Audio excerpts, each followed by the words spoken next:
working on if there was a tie and don't attack anyone, and it got kind of stuck with conflicting logic in the website of the app. But I think I came up with a solution. I'm just going to write down a comment and then do some video setup and continue from there. So yeah, here's the comment I left that night. We should show vote tools to happen. We need show vote tools to happen to know if there is a tie because of a defensive tool. This happens in the vote interval. Okay, vague. Need to reread the code. We should not immediately reset tie to empty array because we need it to know if we should go to the next day. Yeah, that is true. So the solution, maybe we make a request to API to reveal defense, reveal tools group, so we know if it's a defense tool or not, without revealing the entire tool just yet. So an early request keyword there. And yeah, let's do some video setup real quick. So let's pause for like 5 minutes.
Okay. Oh, hi, Rez. Thanks for joining. I was just doing some video setup, and let's get back to the code now. So we're going to pick up from where we left off with these few comments. There is currently an issue where within this app that we're developing, we have a bug. So I'm going to get a game started, and we'll look at it and see what we can do to fix it.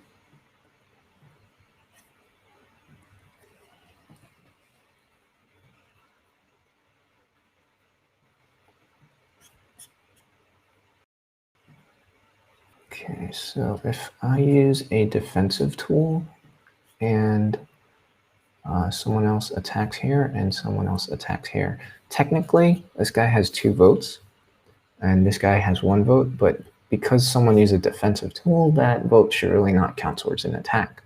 So we need to somehow make it, so that it calculates a tie instead of saying, hey, this guy got 2 votes, this guy got 1 vote, we should attack this guy, which is incorrect logic. So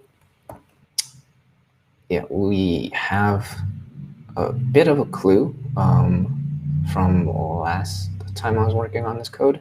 And we know that there is a request that is being made for this thing called show vote tools. And that is showing up right here in the data received from the backend. And if we go to the day, like the previous day, this is the last day. Each day is a round. So if we go to this day and look at players and the middle player, then look at the the votes, we see over here there is a tool that says shield, and there is a group on that tool that says defense. So we have the information we need to determine whether this vote should count towards an attack or if it shouldn't. But the problem is this data came in after we attacked. So we need to look at the data before the attack was made. And that is, okay, so I think this one, if not, then this one, but let's look at this one first. So days, second day, which is index 0, players, middle player, votes, and tool. Okay, so we still have the data. It's not this one, it's this one. So this was right before we reviewed what the tools were. Okay, so days, 1 player, middle, votes. Here we go. So we don't know what the tool is yet. Therefore, we can't calculate whether it's a defensive tool or not. We just don't have that information. So what I'm thinking is we can make a request, just like briefly, right before we determine the next, we make the vote, we calculate the votes. So we need to make a request to get the data about what tool is being used per vote without revealing what the actual tool is. So we don't want to show everyone that, hey, this guy is using, what tool is this? So the Iron Shield, but we do want to know it is a defensive tool. So we're only going to reveal half the information. And that just makes for more sophisticated gameplay. So it's a bit tricky, but I think I have an idea of how to pull it off. So right about here, let's look at the diff to see what changed 2 nights ago. Just to get a recap. There we go. So for each player, we are filtering through the votes to look for tools that are of group defense, and then calculating those.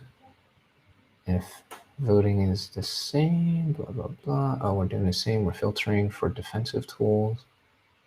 And we are using that variable, again, for defensive tools. Okay, that's reasonable. And then this is just a comment. So this code, I think is fine, but the timing of it needs to change. So we're doing this in ComponentDidUpdate, which means basically anytime any data changes, this piece of code is going to execute. Now we have to find where we make the request to handle the next day, which means attack someone basically. So we need to get the the tool information before we attack. That is the small window that we have to make to fix this bug. So handle next day is the function where we make the attack, and if the day countdown 0, we're not in that case. So if there's no game winner and the vote countdown is at 3, then we make the request to show vote tools, and otherwise, if vote countdown, this piece, if the vote countdown is 0, then we attack and go to the next day. So we need another if condition, I think, right here.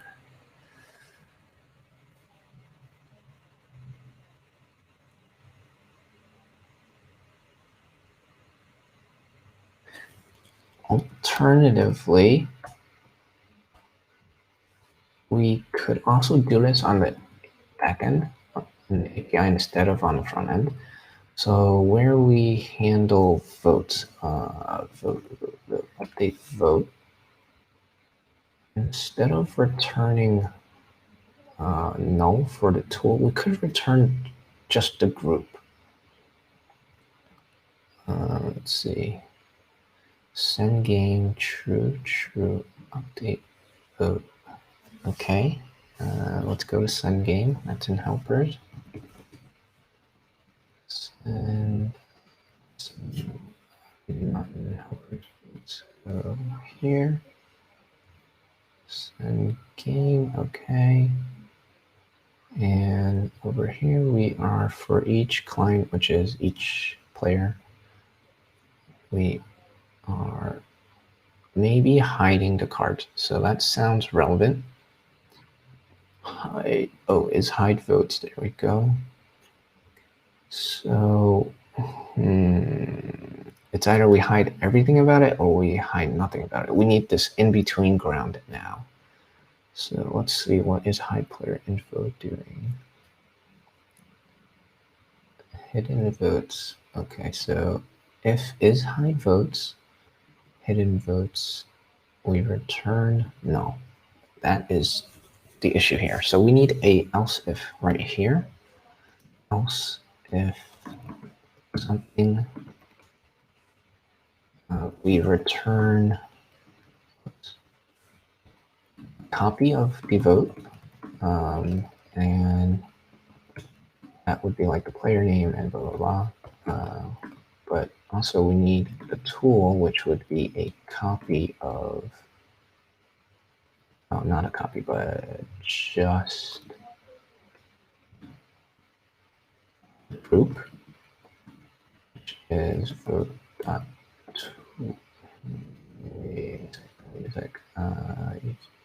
Vote.tool.group.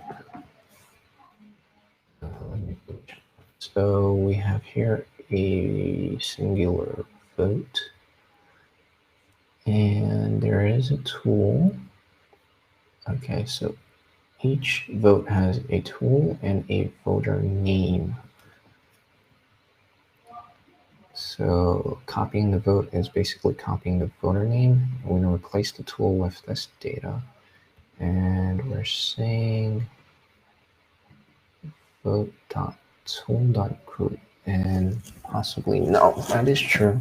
So we'll just put a question mark here in case it is null, not there, here. So if tool is null, we won't error out. Now the if condition, that we need to make something up. So wherever is hide votes is within the code base, we need to change that to a string instead of a Boolean, which means it'll give it more options. Instead of saying true or false, it could say like yes, no, partial, because that's kind of what we need.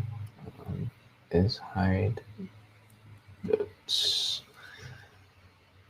Okay, that's received, but we want to do it in action. So here we have send game. Oh, okay, so we got to go pretty high up. Anywhere that says send game. That is a lot of places. Okay. So let's start from the top. Send game. Send game list is something different, so we don't care about that. So over here, we need to replace this true with a string. And we could, all right, so this is a pretty open decision. I could say either we say yes, no, partial, or we could be more specific and say yes, no, and the exact thing that we want to review. In our case, this is the group. So if we go with this route, then we get to choose what we want to review. Like out of this object, the tool, we could choose like group, ability, rarity, status, title for other purposes in the future. I don't know what it will be yet, but if that need comes, we'll be prepared for it. And I think that is the better option. So let's go with option 2. We'll say group instead of partial. And then over here, we are saying true, which means we are hiding is, what was the condition? Helpers? Hide vote, yeah, is hide votes true. So basically, this is saying, oh, instead of yes, no, let's just use the word show. No, hide.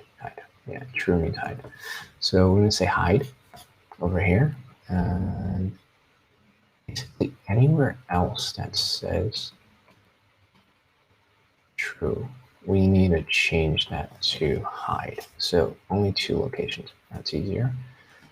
So this is hide. This is hide. And then where we define send game, this is no longer is hide votes, but a string. So it will be just hide votes, and we can expect the type of. Nah, I wouldn't worry about that right now. So that's that, but also we need to check everywhere that says send game in general. So let's search that. Okay, that's taken care of. Instead of saying true, this is hide. Create message instead of true, this is also hide. Join game, hide. Next day. So false would mean show. Okay, that's taken care of. This is hide. This means show. Show. False is show. Yeah, show. Okay. And hide.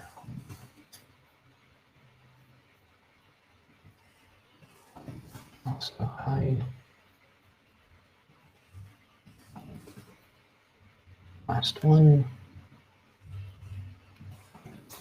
Okay, so let's go over to our send game here. And since this is no longer a true false value, we need to handle it accordingly. So we're going to pass this into hide players info. And in hide players info, this is now a string. If hide votes equal to hide, then do some stuff. Else if hide votes triple equals to group, then we want to review the group. Okay. And lastly, if it's neither, then it's basically hide, and that will be return null. Okay, so far that looks okay. Let's look at, oh, actually, let's test it. See if it works. Oh wait, there's a missing piece. So I didn't pass in group at any point in time, which means update vote instead of hide. I think this should be group.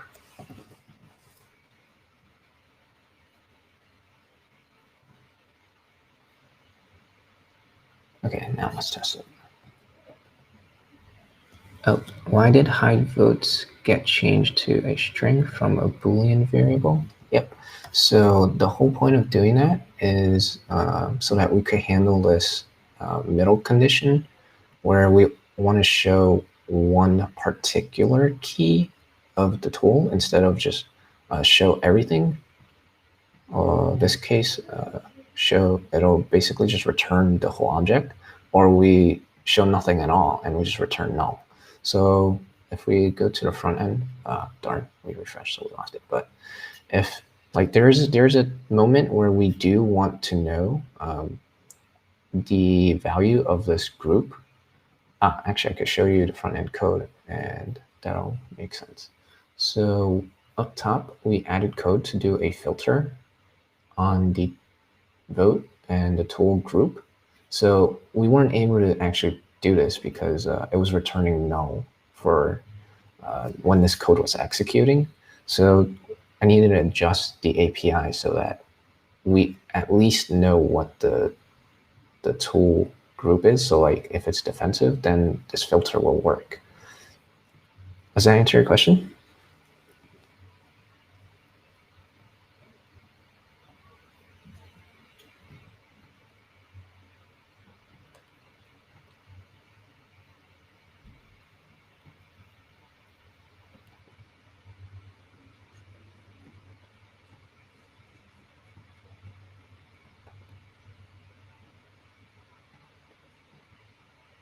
Cool.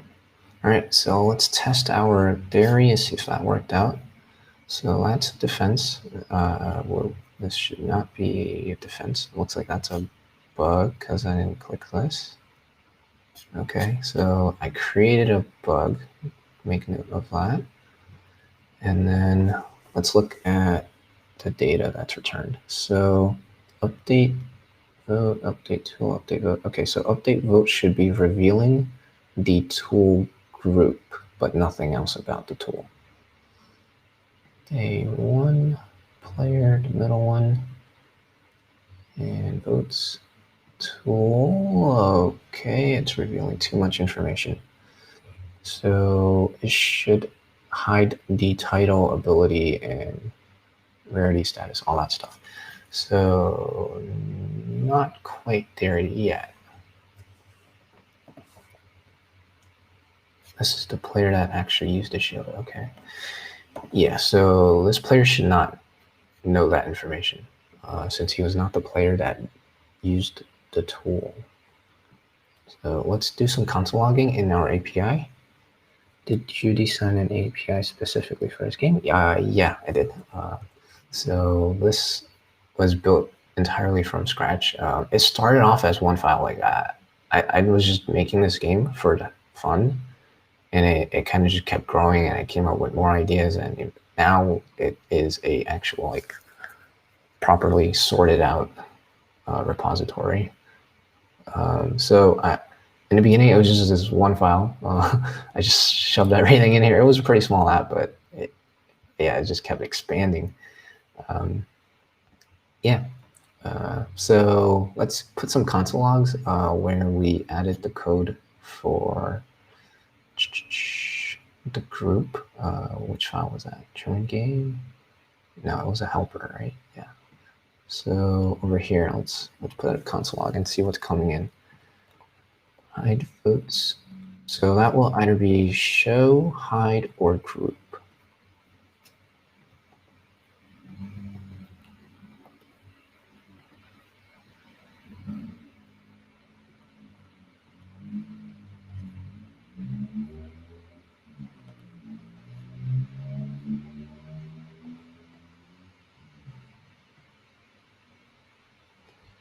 Okay, so let's use the shield on player 2 and then go to our API and look at what came out.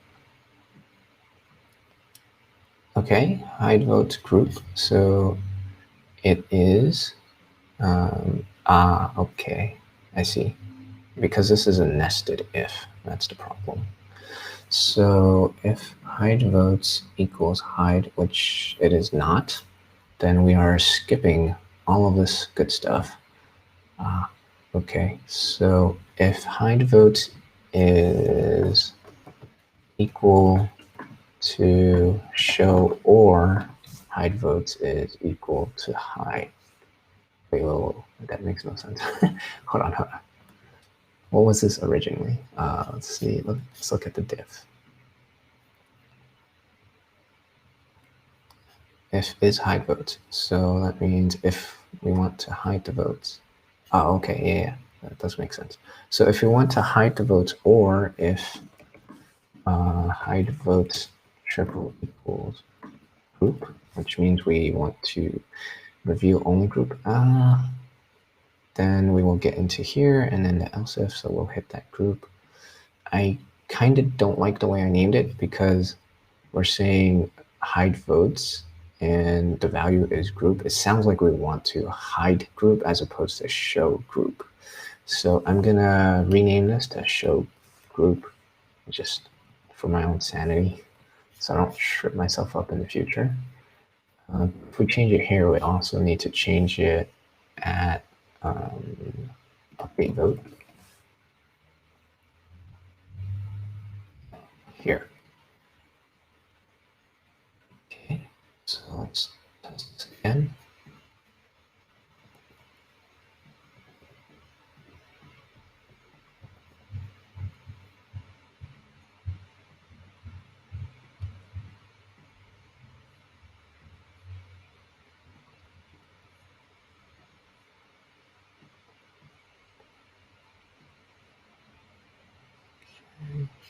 So let's look at it right here and see if the front end is receiving the correct information.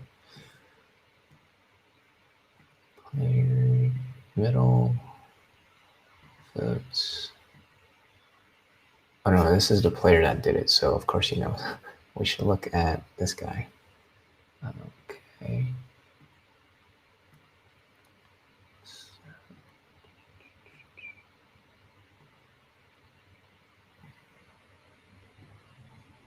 Not tools, but votes. Oh, nice. Okay, perfect. That's exactly what we want.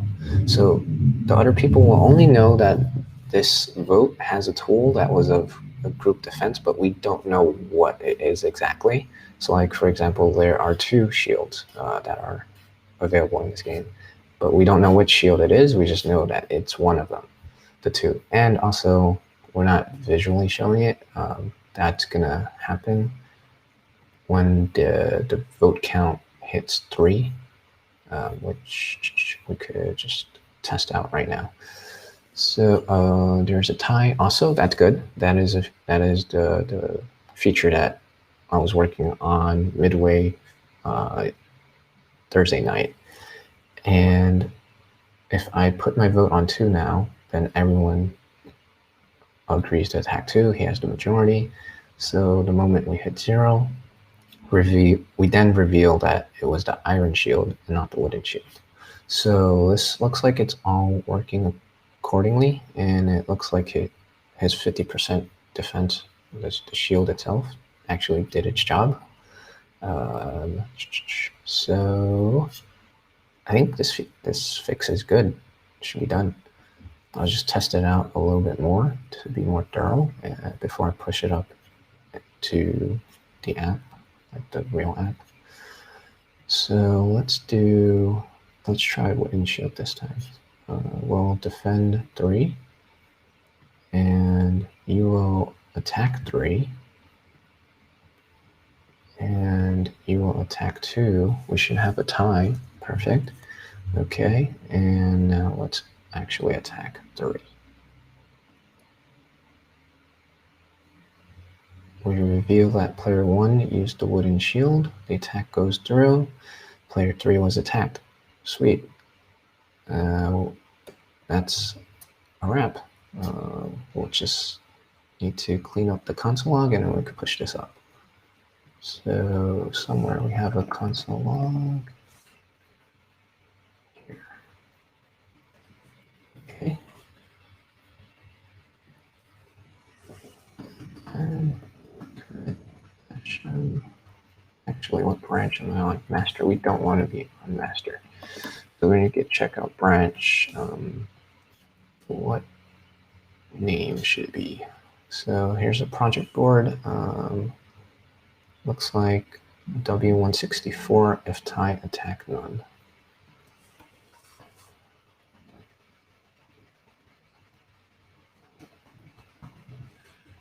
Okay, now we can add git commit. Feature.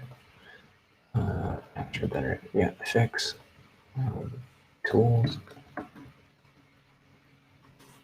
If there's a tie because of a defensive tool, don't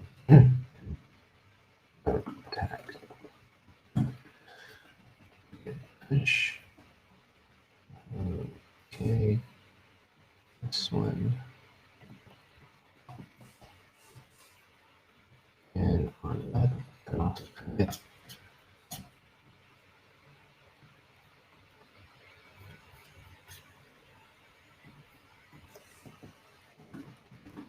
And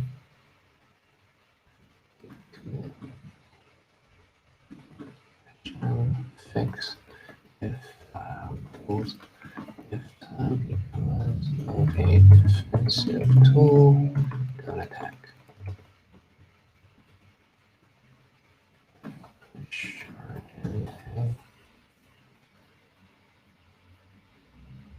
Okay, let's go there. And this will close number 164. And also I went a bit far and solved 140. So we'll also tag 140. Defense tools don't count towards attack loading. Close 140.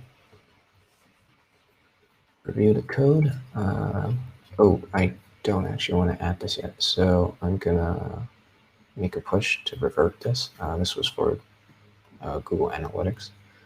I'll make that a separate PR. So let's do git checkout origin/master and file path for HTML file index.html. So copy relative path and revert it. Yep. And git so git commit chore analytics revert tag. Okay, git push. Yes.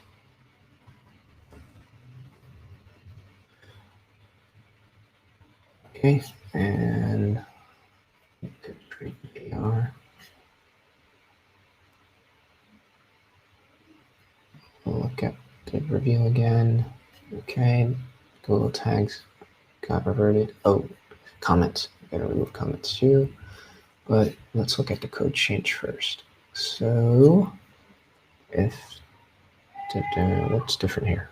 Oh, okay. So I created a variable that filters the votes by group defense. We're now using that variable instead of the player.votes.length, which is basically all the players regardless of what tools they're using. So we're moving away from that to this, which is good. And it looks like similar, actually not similar, same exact thing is happening here. And we are filtering by the group defense again over here. Why is it so redundant? Let's see. Players. And oh, okay, it's because we're in ComponentDidUpdate and this is like the stale data. This is the new data. I'm gonna eventually refactor this to use React hooks. That way we don't need to do like such duplicative code, but that's for another day. Player votes attacking, which is defined here, and it should be greater than 0, which is true. You can't attack if it's 0. Count is now the filtered version instead of all the votes. Yep, that's good. So I just need to delete these comments and we can merge this in. This is game container. Game container.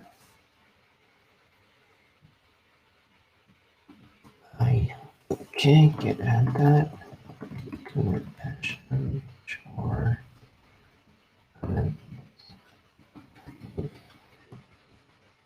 push. And let's see. Another API side. I'm just gonna need to make a PR.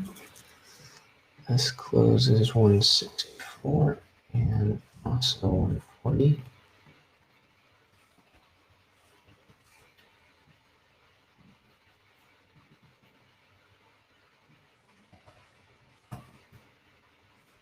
We're saying hide is previously true, right? Yeah, that's right. Hide true, true hide, false show, and true hide, false show, true hide, true show group. And this is because this is update vote. Yeah, we did all that just so that we could do show group. So converting from Boolean to string, Boolean to string, Boolean to string, Boolean to string, and additional logic. So if hide and or show group, then we want to execute the following code. We want to add a middle condition where if it is show group, then we are only showing the group. Yep, that's perfect. We could go ahead and merge this in.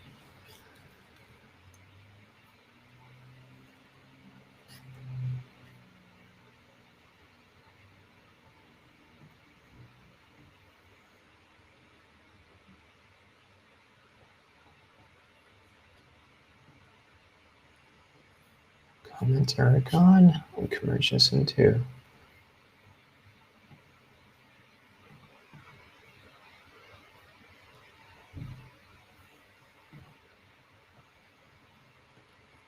Okay, that's a done deal.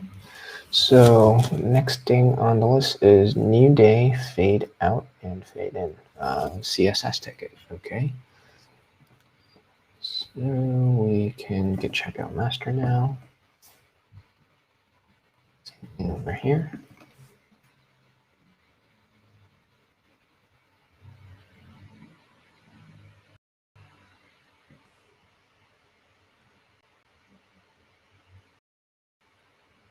And branch, what do we want to call this? 16, new day, fade.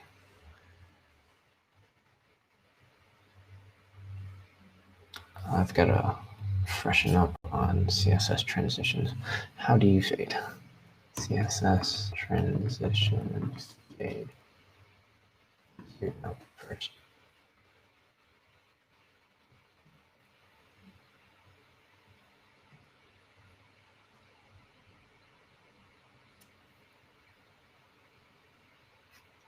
Okay. So changing the class name and then the WebKit transition, changing the opacity, that's really all we're doing. From 0 to 1, and probably vice versa when we want to do fade in. Okay, that's reasonable.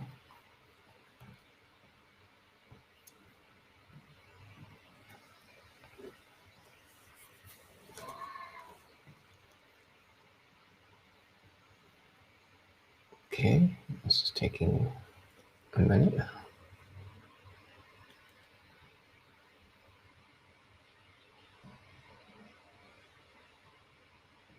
Okay, let's see, 116.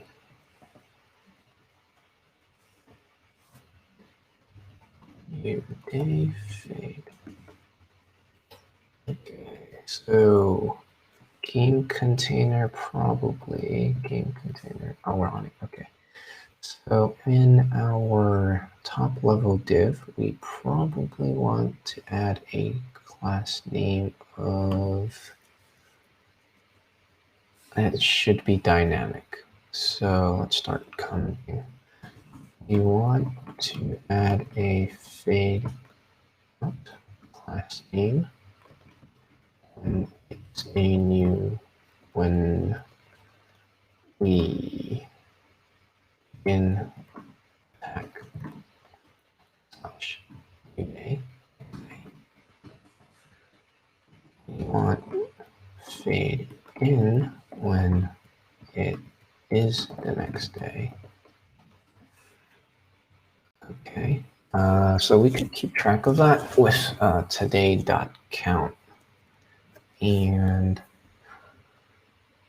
also when we do handle something, handle next day. Yeah, so we have handle next day. We could do like some kind of state management to say the class name that we want. Let's make the class name the state. I don't know if that's a good idea just yet, but we'll toy around with it, and then we'll make it work first, and then if we want to improve it, we could do that after. So a reasonable name for this would be fade, and initially it'll be null. Fade will be a string. And then when we do handle next day over here, and the vote count is 0, which means we're actually going to make the API call, then we also want to set state to next, no, not next day. Oh, what did I call it? Fade. Fade to fade out. Yeah, because then we're exiting the day. Let's say it's day 1. We're now attacking, so we're leaving the day, so it should be fade out. Fade out. Okay, cool. So then that will handle the out. We're not gonna worry about fade in just yet until we get fade out working correctly. So over here, we want to string interpolate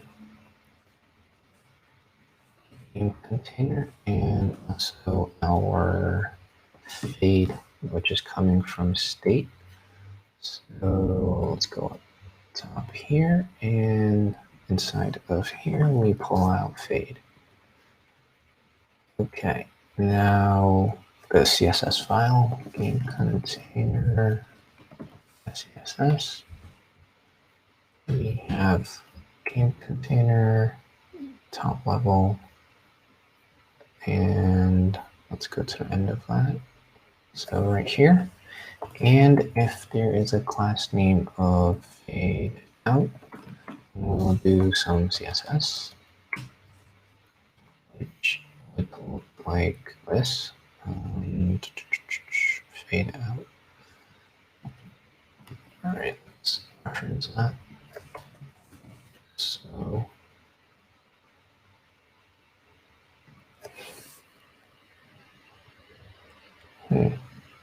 oh, okay, that would just be the opposite. So this would be opacity 0, and then I think that's it.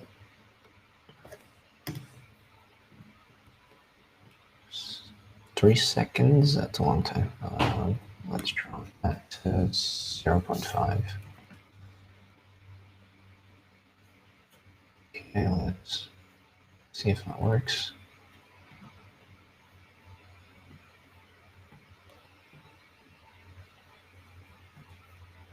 So let's just tag yourself so we can go to the next day.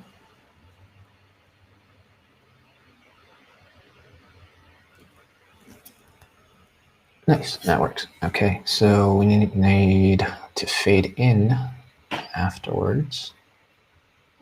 Let's see, game container. So where was that comment? find slash slash. Okay, so that's done. We want to fade in when it is the next day. So that will happen in component did mount. Component did update. So if the previous day dot count not equal to today dot count, then we want to set state and change fade to fade in. Yeah. Today dot count not equal to today dot count. This dot set state fade fade.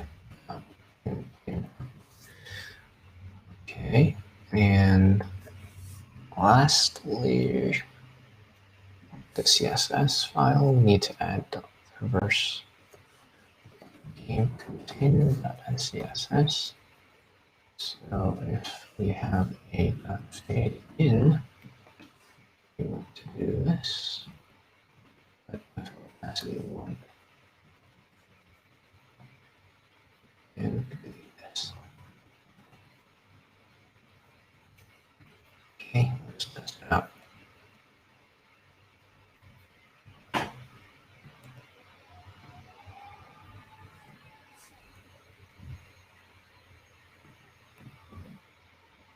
Whoops. I hit refresh by accident.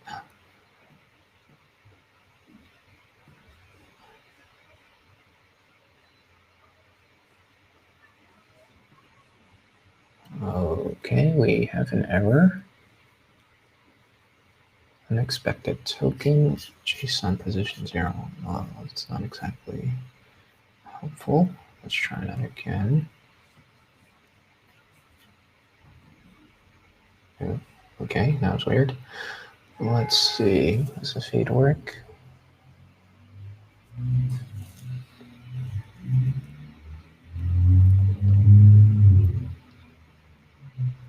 Okay, I think I know what happened. So the fade in and the fade out happened at pretty much the same moment. So we didn't see any fade. There needs to be some kind of time in between them, well, to be precise, 1 second in between them, so that the transition can happen.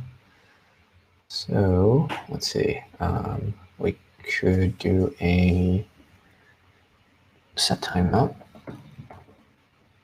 And this is an arrow function. Then we put our logic inside the callback, and we could do 1000 millisecond. And let's try it again.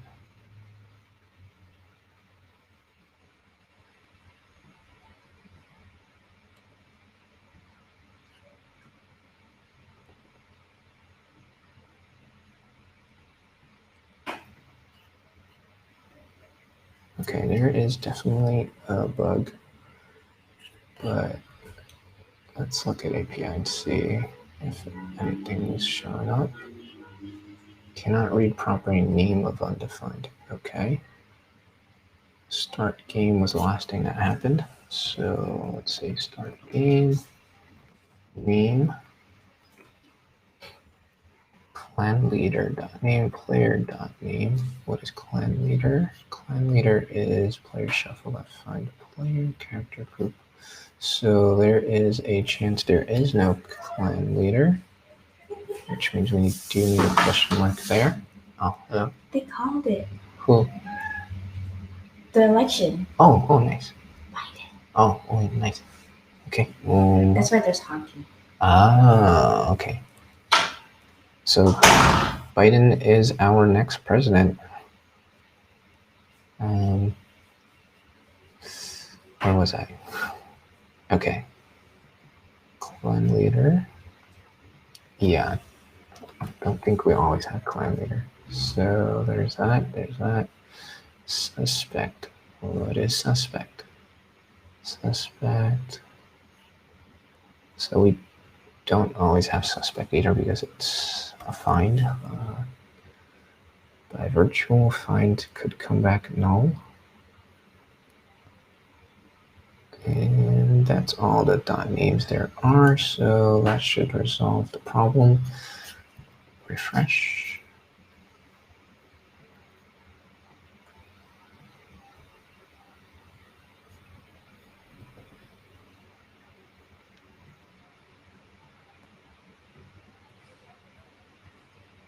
Okay, we're in.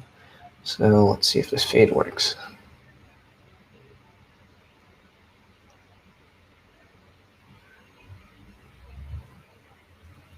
Okay, fade out, fade in. We're good, I think. In fact, I think maybe I might even want to drop that 1000 millisecond to 500 because 1000 is both actions.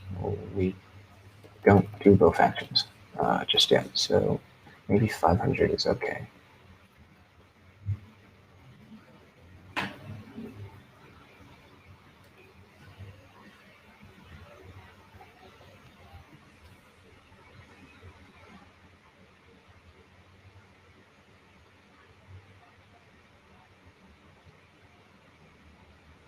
Fade out, fade in. Okay, sweet. Simple effect, but it'll get the point across that we're moving to the next phase. Okay, code review, and we could push it up. So what did we change? We added a state called fade. By default, it is null. And oh, actually, if by default we make it fade in instead of null, we'll start the game with a nice fade effect. So that'll be nice. Let's try that. Fade in. And let's see, prev today. So we're saying if the day has changed, then we're gonna do, well, let's start here. So we're gonna change the fade to fade in, but we're gonna wait half a second. And let's see what else we got. If vote countdown is 0, which means we're gonna move to the next day, then we're adding fade out as a class name. That's good. But then that also made me realize we are ignoring if the day countdown is 0. So the day countdown is the overall countdown. So like, I think it's set to 5 minutes. That way, yeah. So 300 seconds, that's 500, that's 5 minutes. So if this hits 0, we also want that fade effect, which means we just need to add set state fade here to fade out. Okay.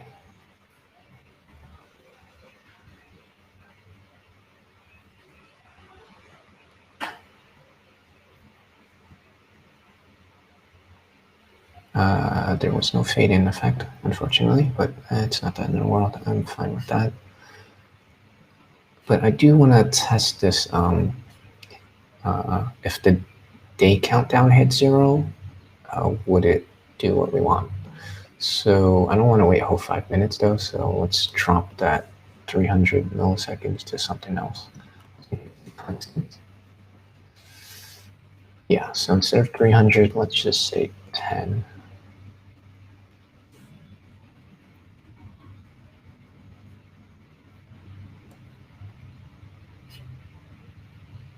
Okay, so when this hits 0, it'll go to the next day.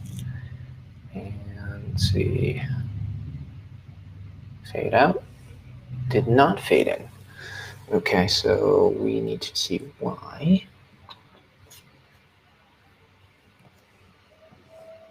Game container,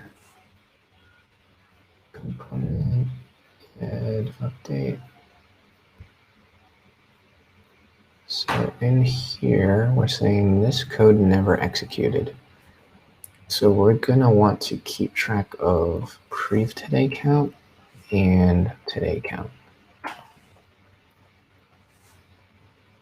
Before we do, let's go back here and see. Oh, there's an error here. Unexpected token C position 0, last thing was start game.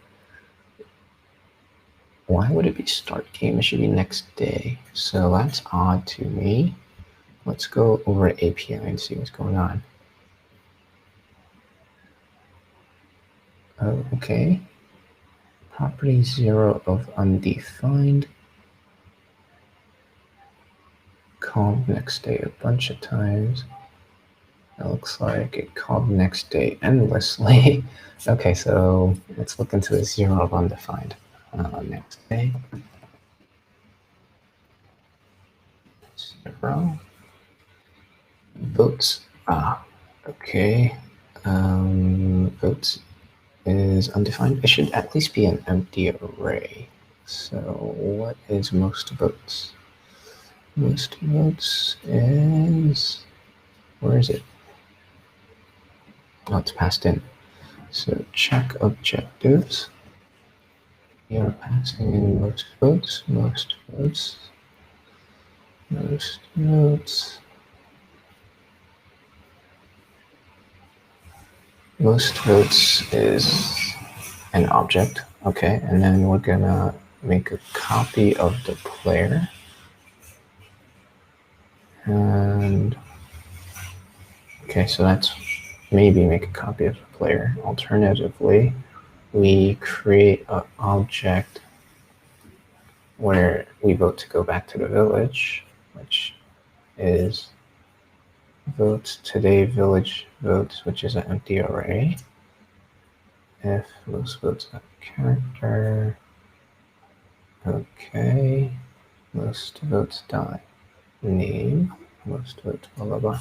Okay, so votes should be an empty array, but we're saying it's not. So let's go to next day again. There.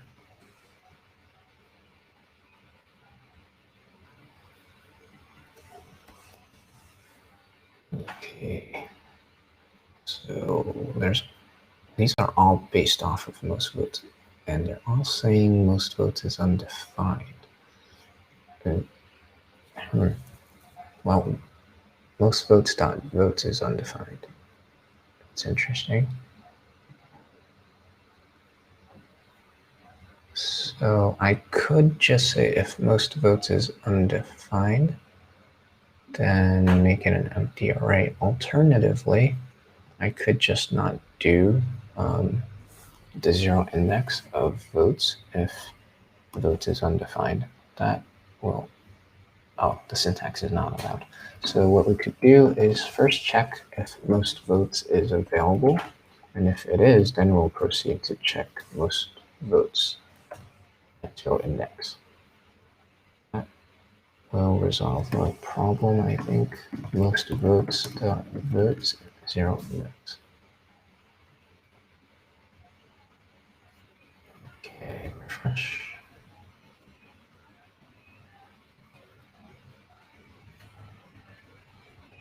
Okay, so waiting for the countdown.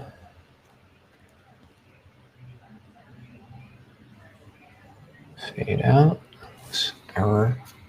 Okay, back to API. Now it's group of undefined. Something is definitely undefined. So group characters undefined.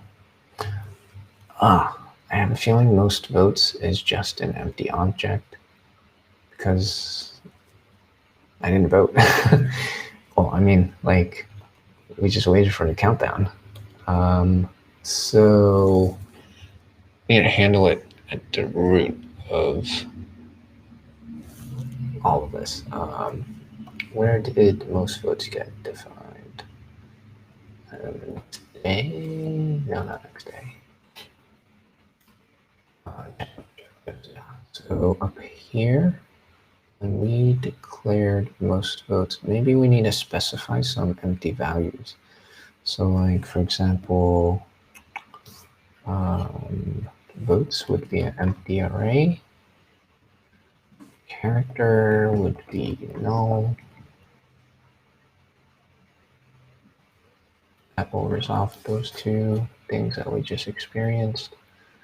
Let's go here and undo what I did, because that will be a cleaner way to solve the problem.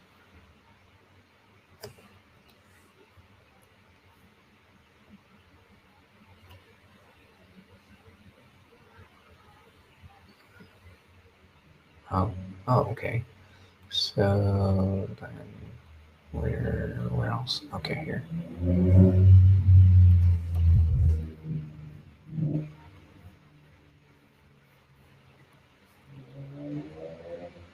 Okay, let's test this again.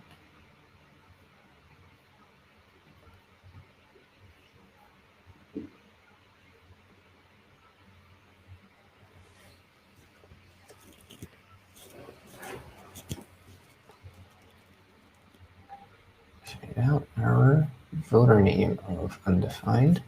So where's voter name? Not voter name. Okay, so votes 0 voter name. That has a question mark, so that will not execute, but this one will. And also this one, but if there's a vote, there's a voter name, so we don't really need that check right there. Yeah, that should all be covered. Let's run it again. This is tedious. Loading, okay.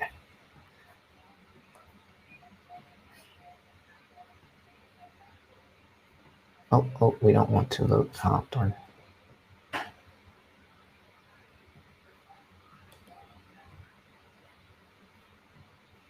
Okay.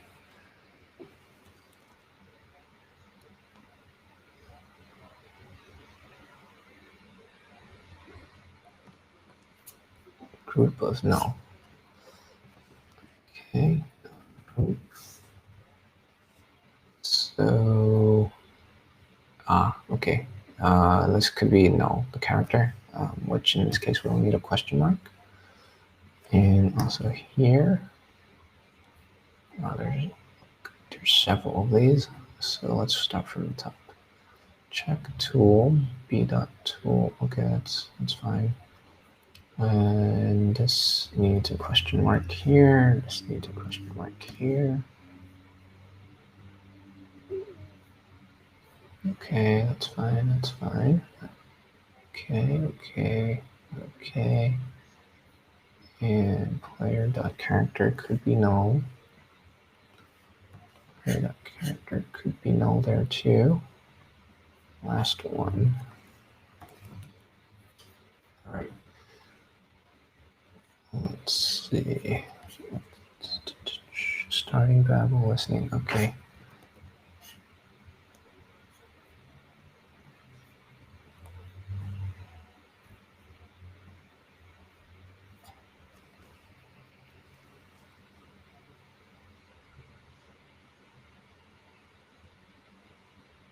All right, we got it. So waiting for the countdown war. Oh, it won't stop though. Will it go to the next day? Oh, it doesn't. It's just a visual thing. So we could fix that. Let's find. Oh, where does that come from? Let's look for it in our browser first. Oops, this one. Player list container. Okay. No, wait. Player list container is the thing behind it. So we want the actual. Oh, can't choose it. Wonderful. But I have a feeling it's on game container. Let's look at game container. And HTML for that. Something count. Day count down. Okay.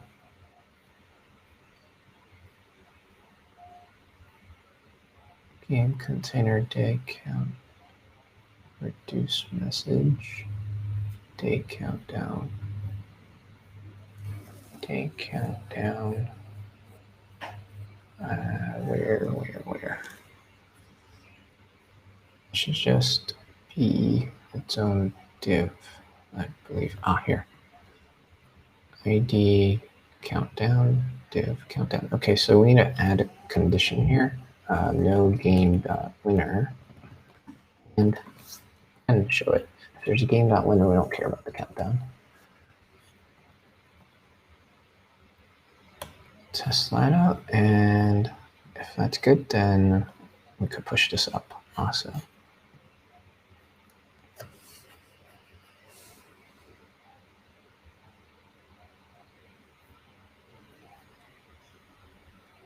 Fade out, fade in, no recount. Looks fine. Play again. We're in the lobby. Go. Oh, there's even the fade in. Nice. That was a bonus. Countdown. Good. All right. We'll just watch it one more time. Done. Cool. So we're just going to increase that count back to 300 since we're done testing. And take a look at what changed. Make sure it's what we want. Fade in by default. Oh, console logs, let's delete that. And when moving to the next day, we want the fade in effect. Over here, we are doing the fade out whenever we either the day countdown hits 0 or everyone has voted. And over here, we're making use of that fade class name. And we're not going to show the countdown if there's a winner. All right, that's everything. Let's go ahead and commit this.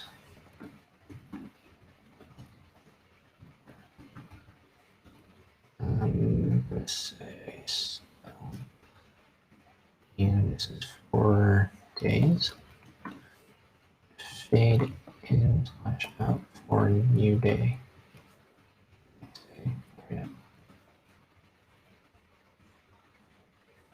Charge and head.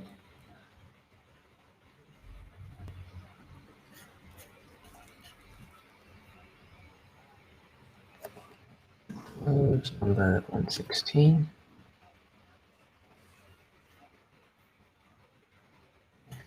Pull request.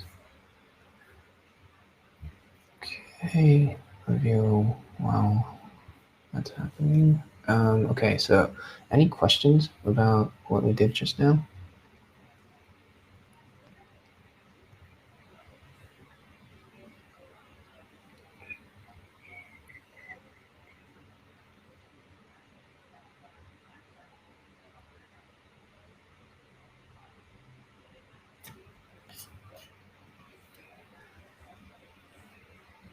Okay, I'm just gonna wait for these things to check, and if it's green, then we'll proceed with the merge. Let's see what's next on the list. Remove chosenWord. Okay, so there's leftover code for a feature that didn't quite pan out. So I'm just gonna do some code cleanup and delete all instances that references this thing called the chosenWord. Okay, we can merge that.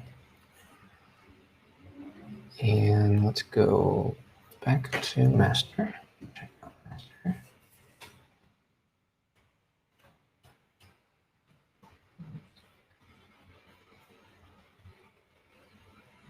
Journey details. No, I didn't write any. Okay, so I think it's an API mostly, but there should be a little bit of it left over in web too. Oh, we'll definitely start with API because there's definitely code about it in API. So let's make a new branch. Whoops, this one. Actually, that's 3. So let's go to, okay, get check out branch 75.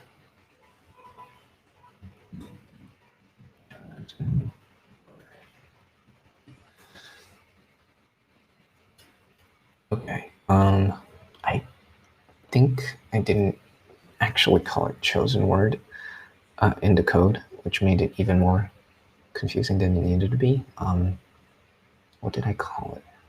Code word? Ooh. Maybe it might be better to look for it in my Git history. That is the beauty of GitHub. GitHub, Zombears API. And commits. Word.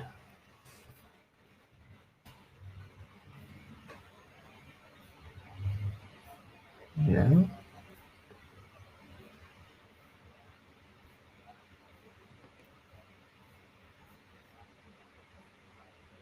I know it's not 20 days old. So let's see, let's just read through these.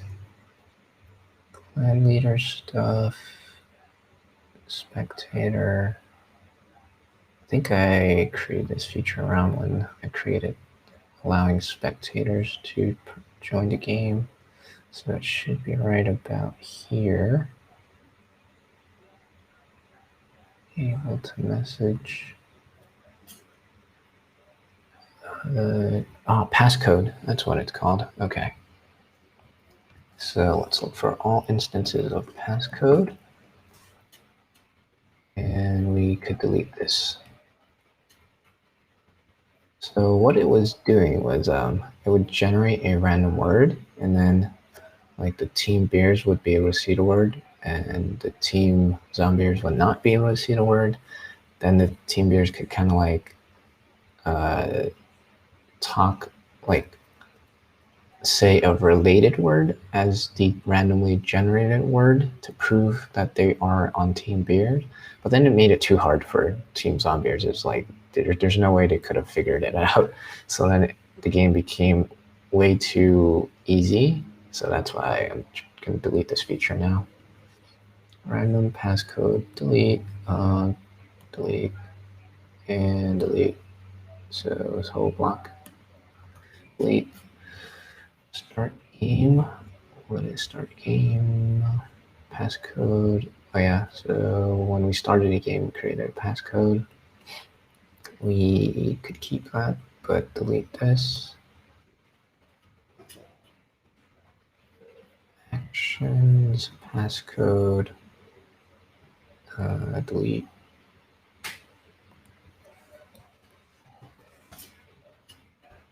And from types also delete.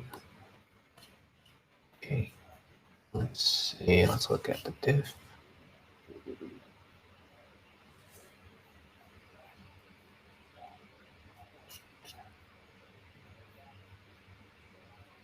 Make this wider.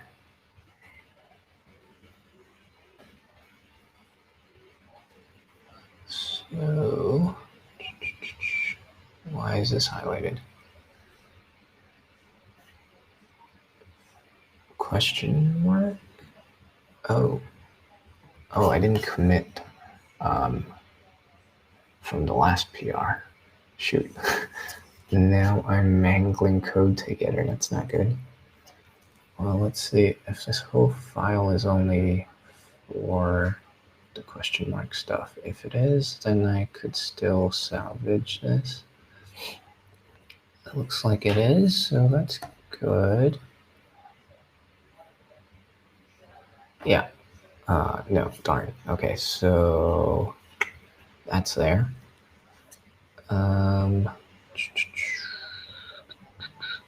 Fine, I will just proceed with mixing my two PRs. It's not that big of a deal. Okay.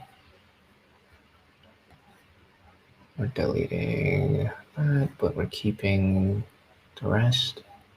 Yep, that's good. And same thing here.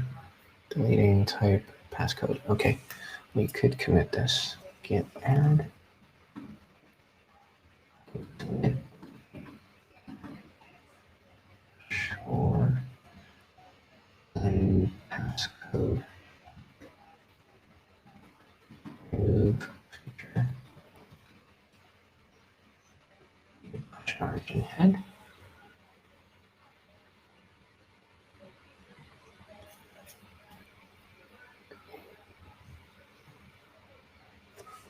Close number 75.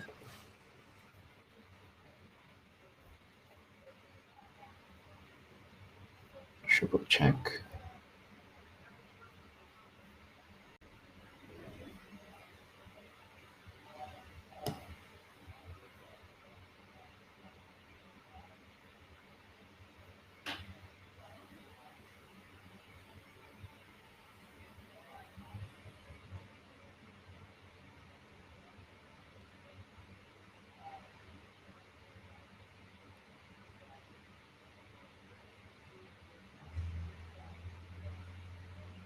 Okay, all checks out.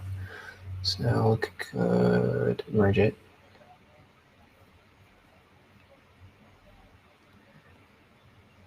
And let's also make sure that we've removed passcode from the front end code. There we go.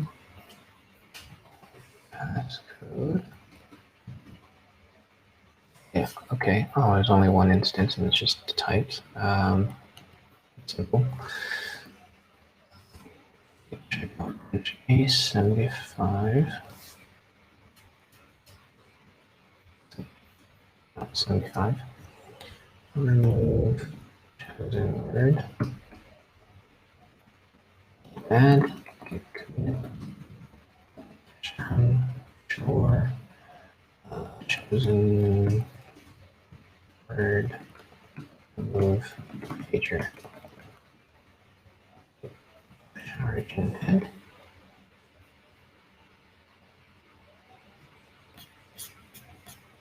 Let's read for the next ticket. What do we need? Generate forestName prevent duplicate. Okay. So you see how there's private scarlet zebra? That's just a randomly generated game name. But if someone did private scarlet zebra, all lowercase, they can do that, which makes it confusing. So we don't want to allow it. Wait, what happened? Should have made a new game. Oh, the WebSocket is closed, so I just have to refresh. Okay, let's make private scarlet zebra again. So I'll just make this a lowercase p. And that happens. So if we go to the lobby again as a new visitor, we see there's two games with basically the same name. So we don't want to allow that. What is this? Refresh.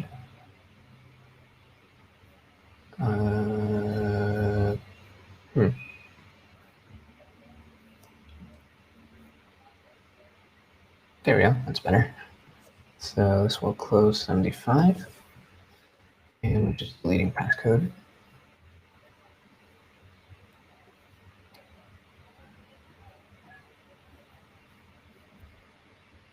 Okay, bye. All right, so if we want to do that, we have to, in the code, check the names while they are all lowercase, but then visually we'll still show it with caps. And we could do that in PS Web.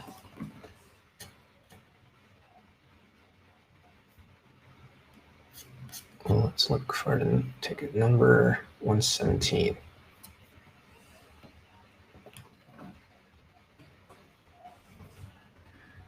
First name and so game form handles the creating new game, create game right here. So we have validation set up where forestName must be less than 30 characters and not one of the game list like existing forest names. So instead of not one of, we need to do a includes or some. So we're going to say test match enter unique forest name. So that's the error message. And then over here we have value. Or what is going to go here? I guess forest name would go there. And oh, too many parentheses. What's going on? Okay, this one, yeah. So there's gonna be an array, and then we do a sum logic on it. So game list dot sum game, yeah. Game list dot sum game. Game dot forest name dot two lowercase triple equal to forest name dot two lowercase. So that's this right here. Maybe, oh, we want opposite of, wait, there's so many parentheses. What is happening? Delete one? No. Let me undo a bit because this got messy.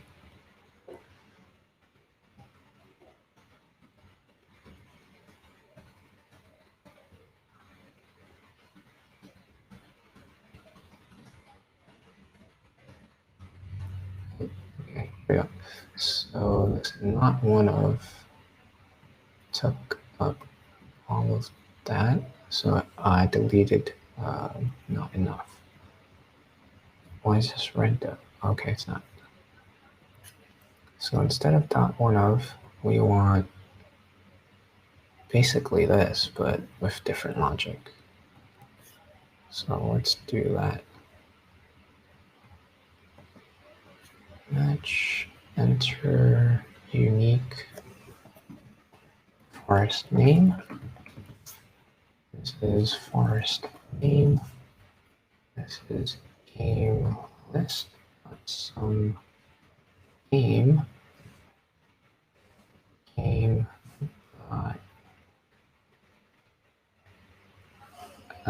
forest name two lowercase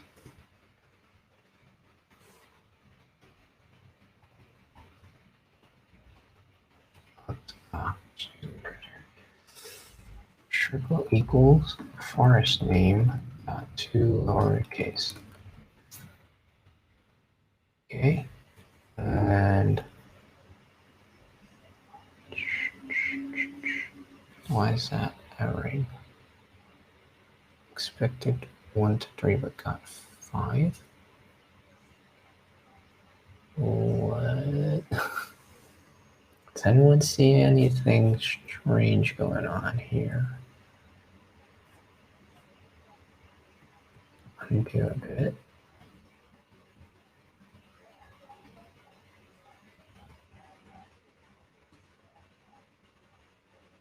Some path, some name, name of first name, two lowercase, triple equals first name, two lowercase. Okay. What's going on? God. And this code hasn't changed. So, like, what if I deleted this?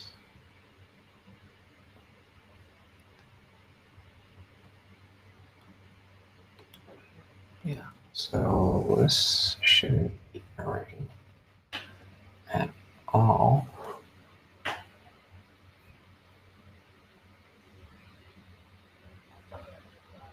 But got 5. Okay. Oh, it's just lag. So looks like if I just wait it out, it will be okay.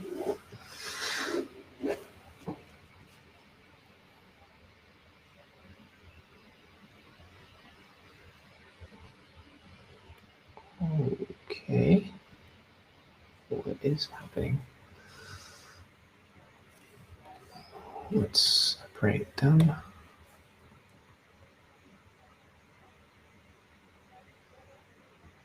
Match forestName.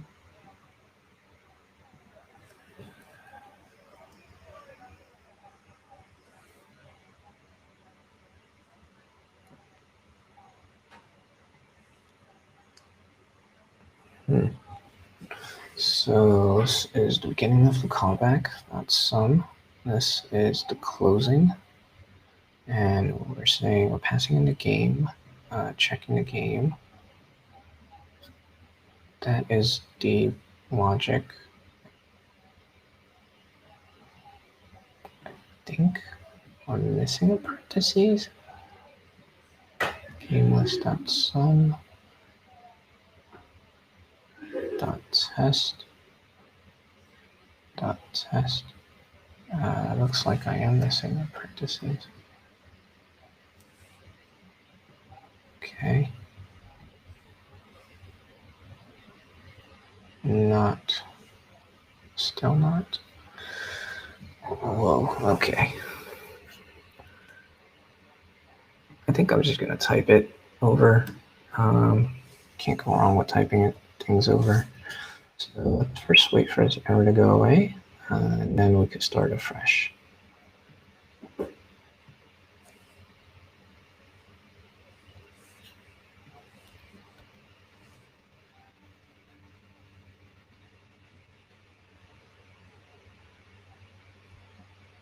Whoa, okay. That should not be erroring. Maybe, let's see, I have too many things open, it's just lagging. Okay, so yeah, let's do .test here. And we're gonna say of match. Our message is for enter unique forest name, close error message, passing in the forest name that is typed in, and we're going to fill out our anonymous function with GameList.sum game. Oh, okay, so over here, game.forestName .to lowercase triple equals to the forest name that was typed to lowercase. Okay, so we don't want to allow this, so I'm going to add an exclamation mark. And let's test it out.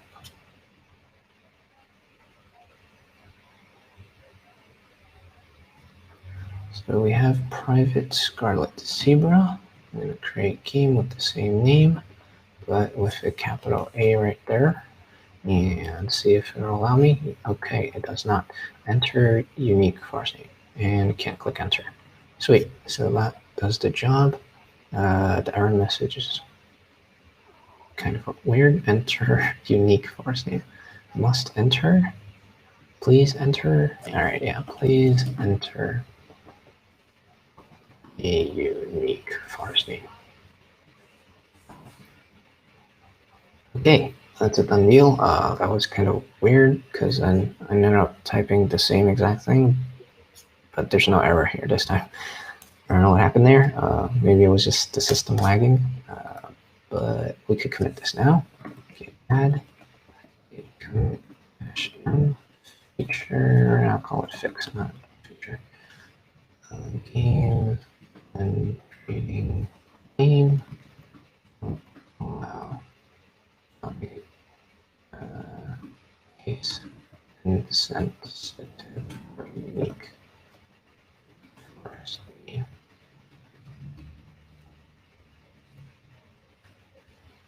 Short and head.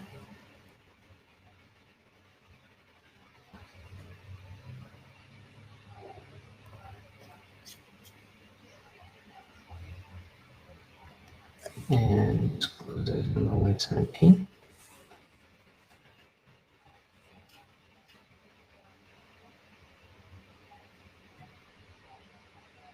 Okay, review. We're gonna, instead of looking through the game list for exact matches of the forestName, we're gonna check the lowercase version of the forestnames and compare it with the lowercase version of what was typed into the input field. So that way we can prevent duplicates. Any questions about this?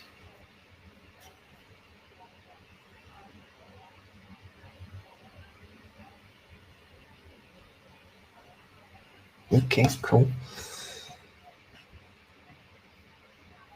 So next item, fix quarantine and stunned for 2 days. I think I know what it's talking about, but it's kind of vague. Let's confirm if it is what I'm thinking it is.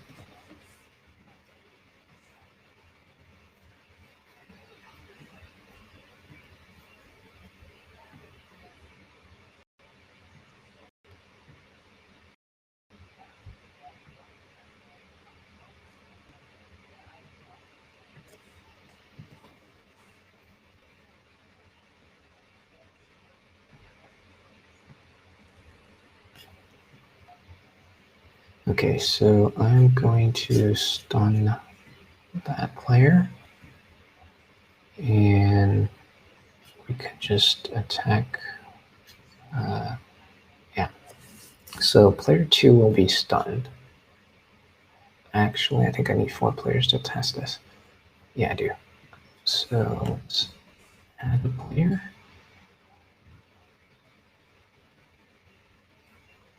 Actually, we'll get spectator for now, but oh, what happened? Oh, okay. So when a spectator joins game, it breaks the game. It looks like this is a regression. I will make a ticket and fix that separately. Spectator joining game breaks current game.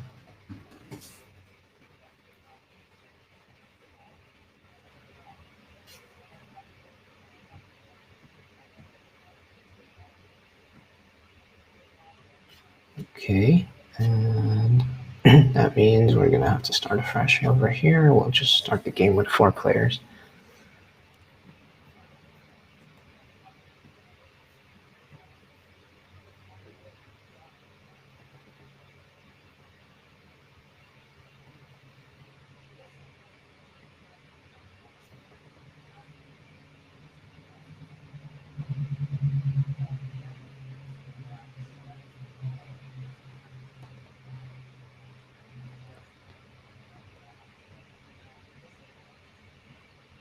Okay, so let's stun all 3 of them. No, let's just stun 2 of them. And then we're gonna vote this guy off.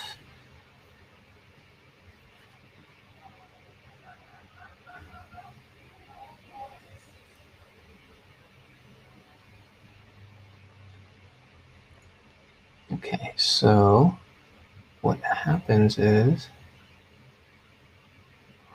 hold on, is the fading broken? Yeah, I think that the new fading feature doesn't quite do its job right. Let's see. Go to API, check the logs. Show vote tools. Show vote tools. Okay. We never called next day. Oh, we do. Okay. So next day. Game dot days. Okay. Show vote tools. Maybe it'll be better to watch this log live. Let's see. Okay. definitely created a bug. Show tools, update tool, update node, but we're not calling next day. There's start game. Yeah. So in PS, I don't know, let's see. So in web game container, handle next day is not getting called.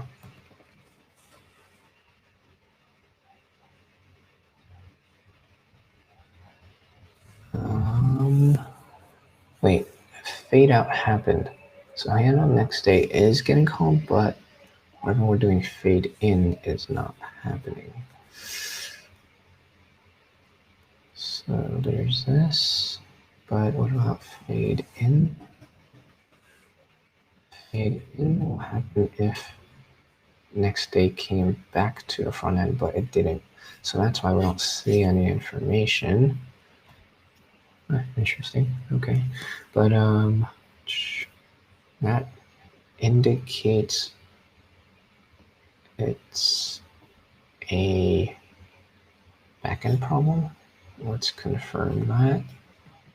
We have network tools we can look at. Let's make a new game and reproduce this bug.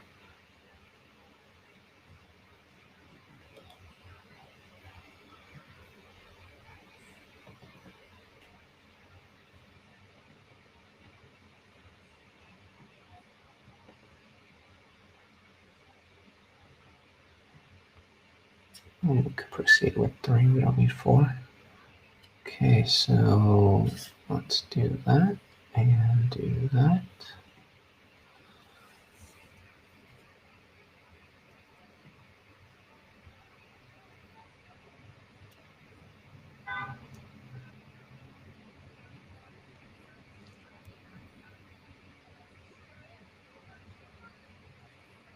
Okay, here's our WebSocket connection. We can see create game, update vote, show vote tools. The next day was sent out, but not received. So API is the holdup. Let's go here. And yeah, next day was the last thing that happened, but it didn't send the data to the front end. So let's go to next day and see what's up.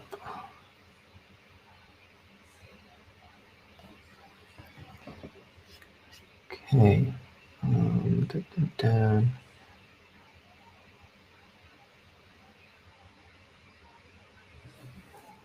Most character. Most was that character. All right. So since there's not much to go off of, I'm just going to do a scatter shot of console logs. That way I can start to isolate like what is happening and what is not happening. So this is a map. We don't care about that. We care about if blocks. Oh, well, this is obvious. We're not voting for a village, so can ignore that. We want to know about this, so this will be console log 2. This is a map. Okay, we don't need to be there. Next day, If total bear, blah, blah, blah. Let's put a console log in here.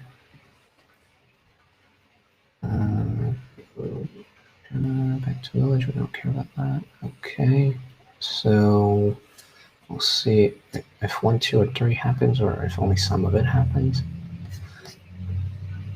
The most important bit is the send game, so I probably want to put a console log wherever we have send game. Okay, so let's put console log 3, I mean on right here for last thing, even though I'm pretty sure this will not happen. Just in case. All right, let's test this out.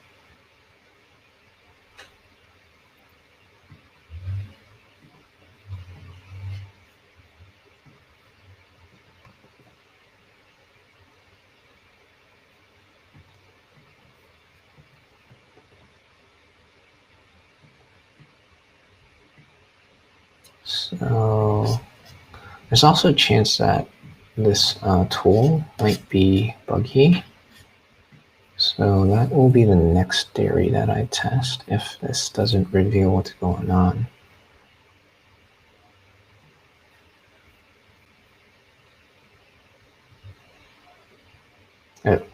But now there's no bug. That's odd. Okay. Inconsistent bugs are the worst, because then it becomes hard to debug and you don't even know if it's real.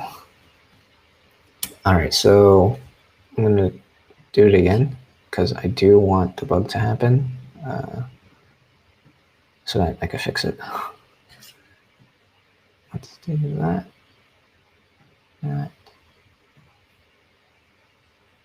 Oh, you know what it is? It's probably because we went into announce winner.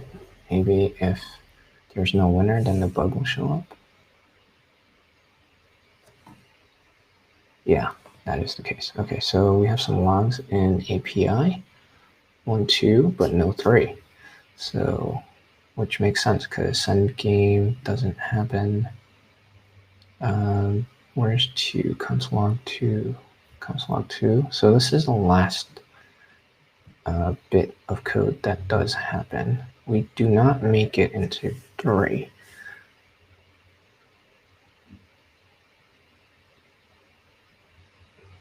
How? Okay, let's just read it. Most votes dot character group Zombear, most groups character group bear, most votes count equals 0. So if no one voted, which means the day countdown hit 0, or if either the most voted player was a Zombear or the most voted player was a bear, then we're doing this stuff. And player updated status. So the player with the most votes becomes eliminated if they're a Zombear, quarantine if they're a bear. And then days updated, we are changing the days array. We're saying if the count is equal to today.count. So the most recent day, then we are going to change the players array. And if that the player that we're looping through, if its status is quarantine, then there's a 50% chance that they're going to become active, which means they heal, basically. Else, if they don't heal and their status is quarantine, then they become a Zombear. Okay, that looks fine. This dot player, player.name. So if the player is the most voted player, then they will get the status of either eliminated or quarantine, whatever was calculated up here. And player updated check effects. Okay. So maybe it's check effects that's messing up, or check tools, because then this is like probable, and I think it has to do with the font bomb tool. So let's put console log 2 and 3 over there. Possibly check objectives. We'll put 4 here. Let's see how far we get. And we can delete this. And delete this. Run the app again.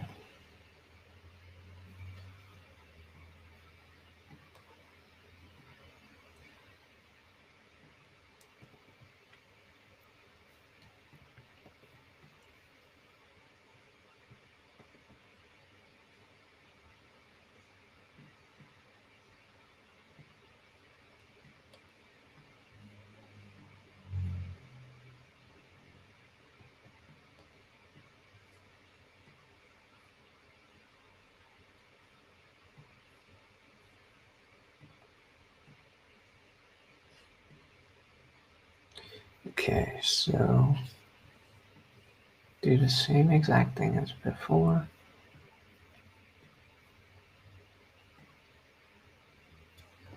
Go over to API and observe.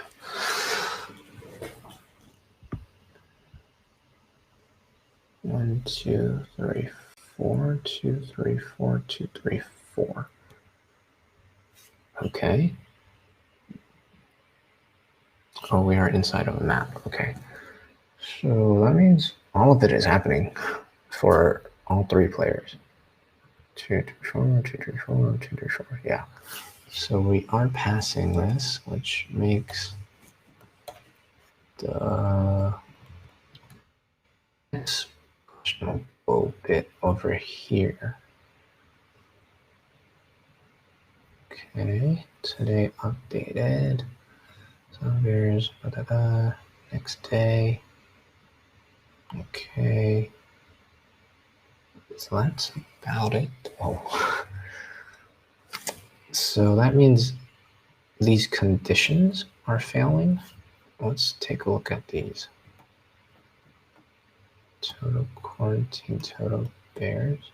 That's a dupe. Okay. Move this up.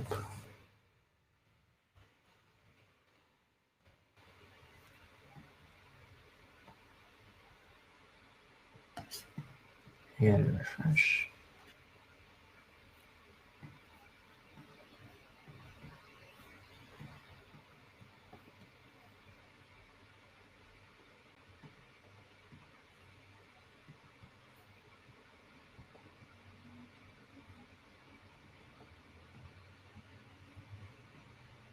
Okay.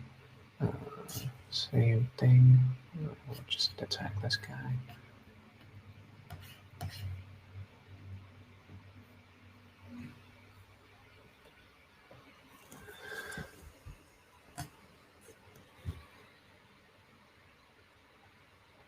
So total quarantine should be 0. Total bears is 2. Total zombears is 0. Why? Shouldn't it be 1? Total zombears equals 0. Next day. Zombie status. Oh, okay. So the zombear did just get eliminated. That's true.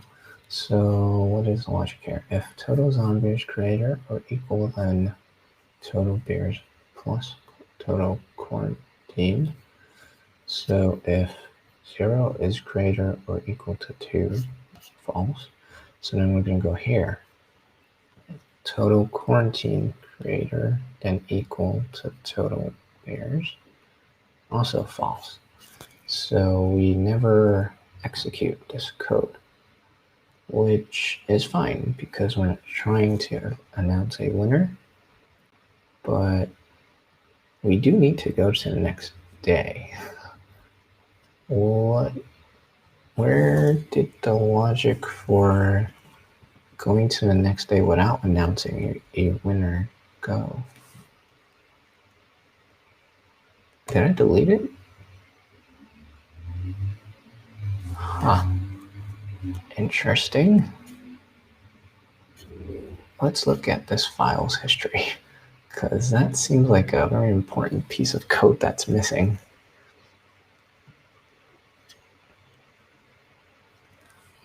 Wrong button. Show in file history view. Okay. Less than a week ago. This is today, basically. So we go down here. Session mention, blah, blah, blah. Let's make this wider.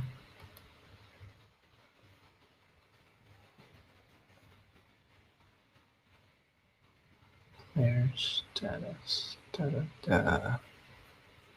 Okay. Oh, I did delete it. We want to keep that. Yeah. So if else if so over here. Yikes. All right, so I'll just copy this and then remove what is not necessary.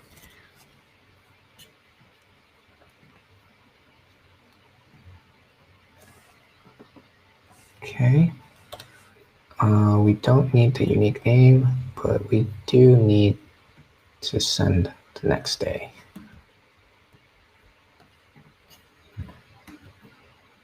Right.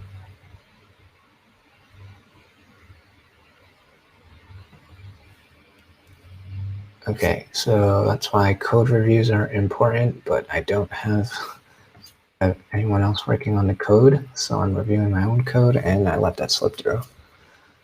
So we could delete this console log. And that should resolve the issue. Let's test the original thing that we're supposed to work on. Fix quarantine, stun lasts for 2 days. So when a player gets stunned and they are in quarantine, when they come back from quarantine, they are still stunned. They should not be. So let's go ahead and reproduce the issue.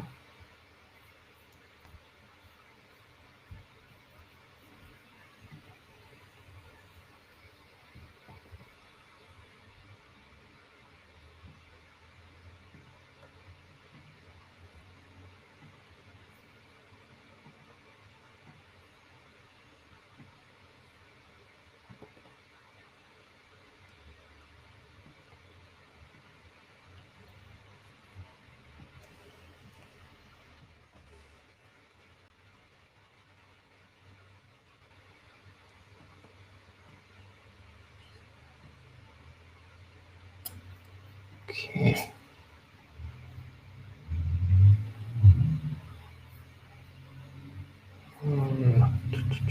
Let's attack 3.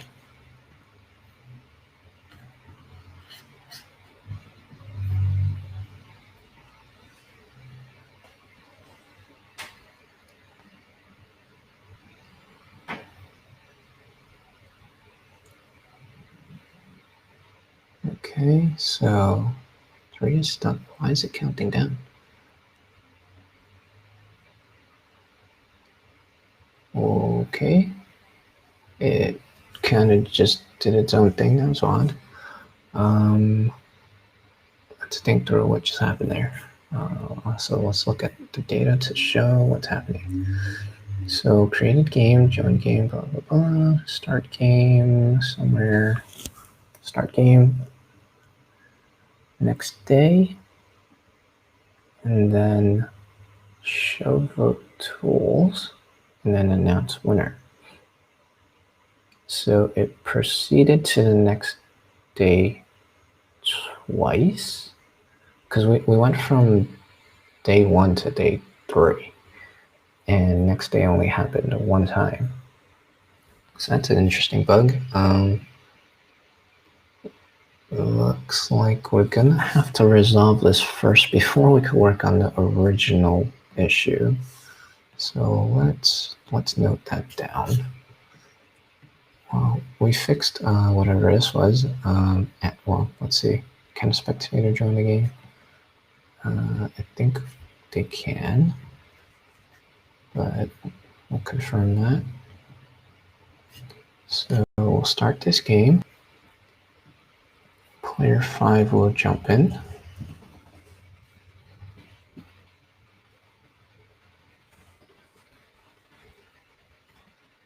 Okay, and proceed. Let's do that. And let's attack player 2.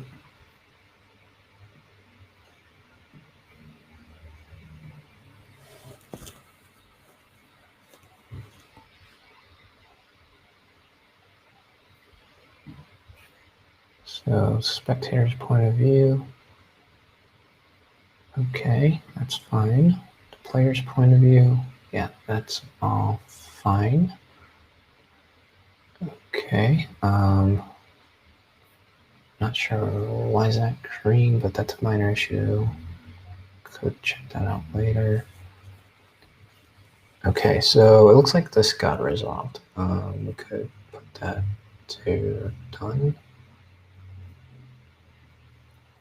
Close it. And there is a new issue though. The day countdown. The day countdown started. Oh, wait, went to next day on its own. When 3 of 4 pairs were started.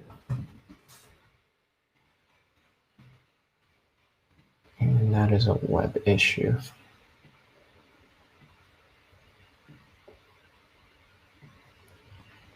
Okay, so let's focus on this for now. There are so many distractions. Oh yeah, there was also quarantine, player, background, very minor, but that's an issue.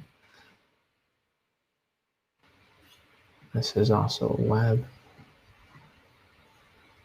Okay, so could do those later. For now, let's fix the stunning. So if we go here, player 1 is stunned, player 2 is in quarantine and stunned, player 3 will attack player 4.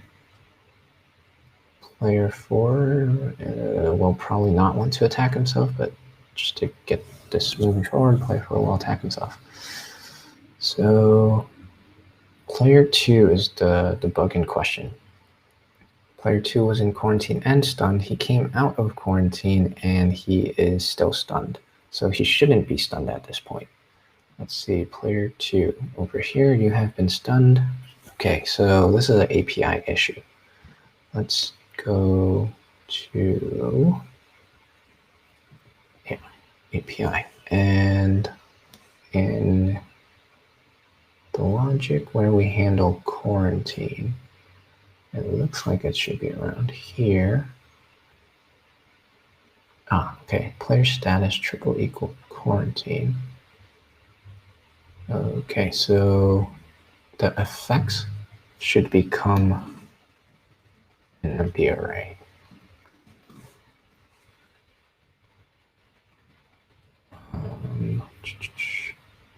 Let me double check if I'm putting that on the right spot. Types. So we have the player type effects. Yeah, so stunned is one option. We basically should reset their effects to nothing if they come out of quarantine, because that's already a turn spent. So same thing over here, effects, empty array. Oops, did I take it too far? Yeah, I did. So here.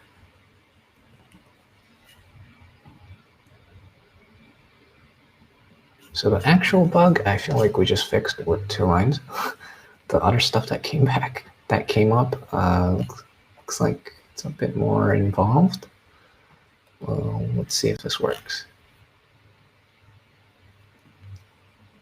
Whoops, I didn't mean to start the game.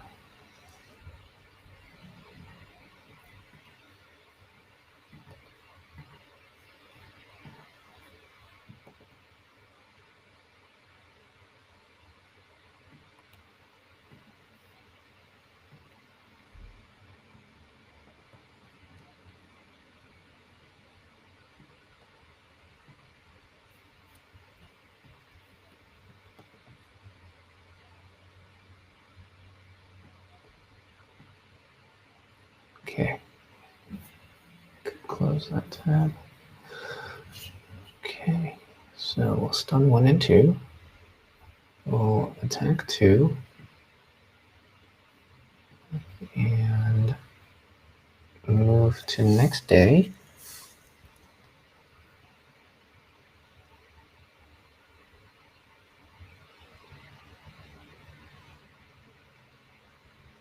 Okay, and then 3 will attack. Wait, stuff is missing. What's going on?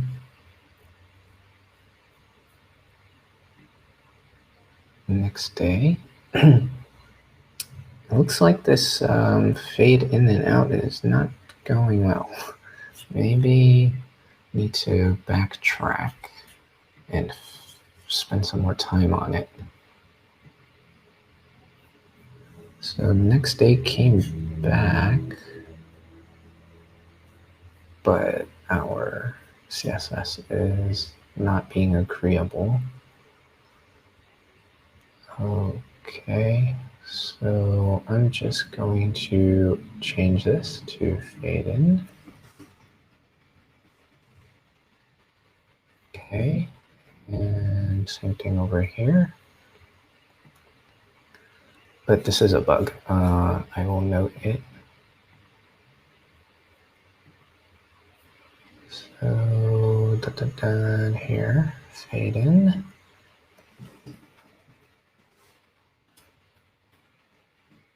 Okay, fade in is buggy.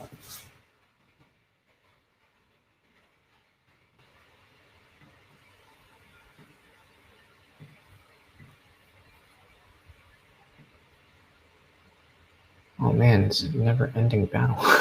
Let's see, we accomplished 1, 2, 3, 4, 5, and created 1, 2, 3, 4 bugs. That's wonderful. So let's proceed with the testing. Let's attack player 4.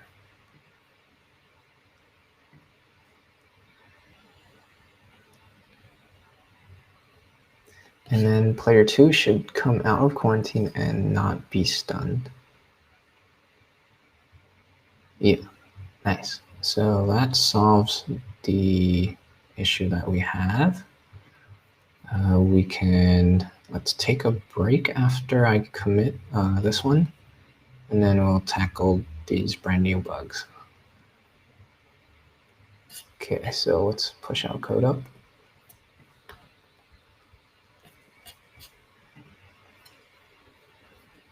And this is API. Looks like this is, oh yeah, this was, I deleted this by accident from the previous merge. And the fix is just adding an empty array. Yeah, commit.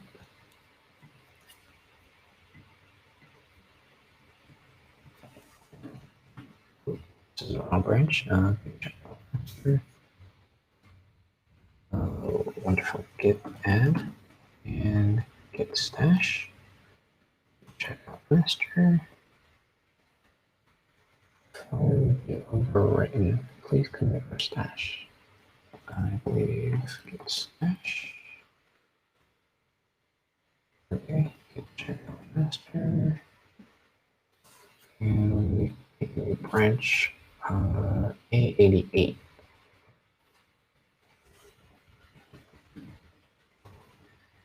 Fix quarantine.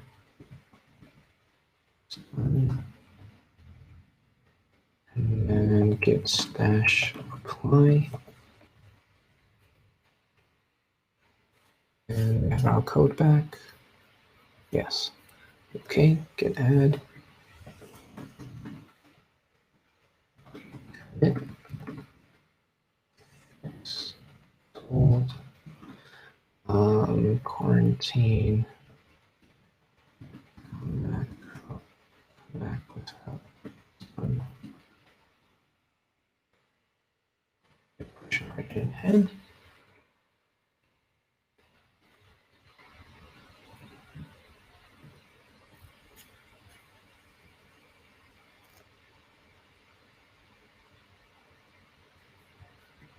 Close number 88. Review the code again. Yes, that looks good. Wait, hold on. Hide. Next day, hide. Oh yeah, okay. So we do want to hide the player's information from the other players. Yeah, that's fine. Okay, great.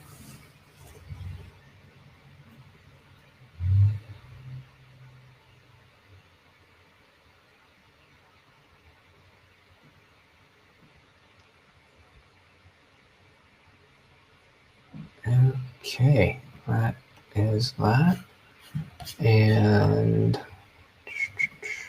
over here, up next, we have, when we stunned 3 or 4 players, there was some weird bug where we went to the next day on its own.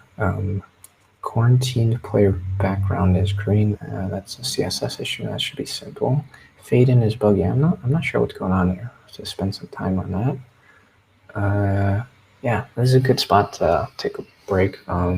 We've been at it for 2 hours, 2 more hours, and then yeah, this is what we've completed so far. If there's a tie, don't attack. The fade in feature, which is buggy. Remove chosenWord, deleting old code, preventing making similar game names. This was a non-issue. That was just the code that I deleted earlier, and I just added back in. We just did that. Okay, cool. So let's take 5, and I stretch, drink some water, and then come back and do these 3 tickets.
Okay, let's get back to it.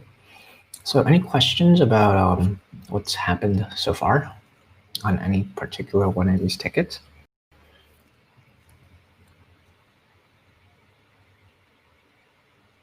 Nope. Okay, let's keep going. So when we stun 3 players, there's a bug, right? Let's first and create a new branch.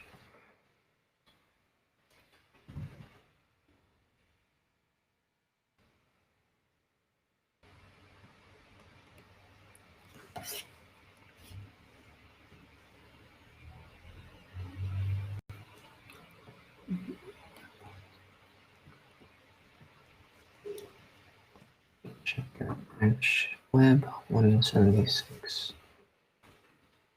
Stun auto. Okay.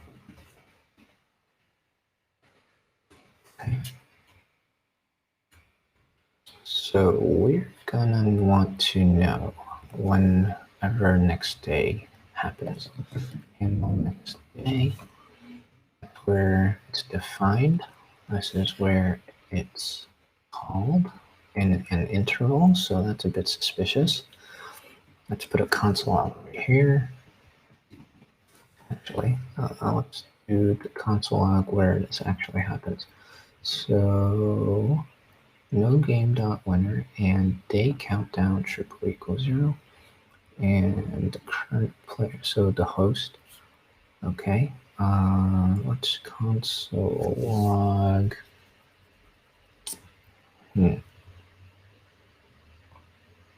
Day countdown. Yeah. I wonder if this ever gets cleared. Day countdown interval.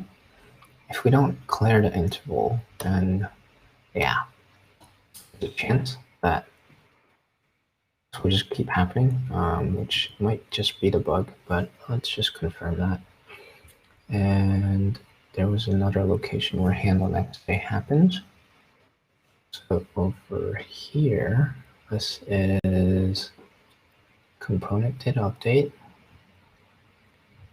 And there are a bunch of conditions to handle whether this happens or not. Okay, I'm just gonna put a console log string of handle next day because I'm not entirely sure if it's this one or the other one. And don't need to spend too much time on it this if it's not. So we'll start with that and let's reproduce the bug.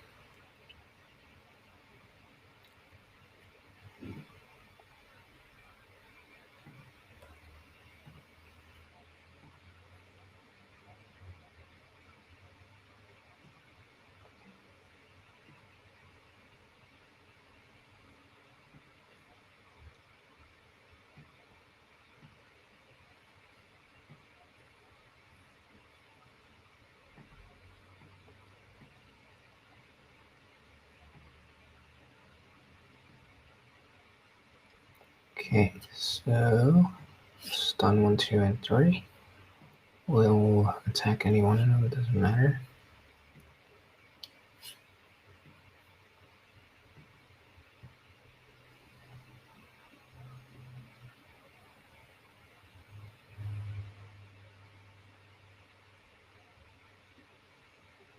Okay. We enter day 2 and we're immediately counting down. So handle next day happened right there. Yep. Okay, so it looks like handle next day is the bug right around here. So the other one is not an issue. That means that whatever this is, we gotta read through it, see what's going on. So there's no game winner and voting is not the same. So the votes has changed and total player votes equals votable players length. So everyone has voted and votable players dot length is greater than 0, which means there is at least one player who is not stunned, and top tie.length. So, and there is no tie. That's what that's saying. I should be writing this out. There is no tie.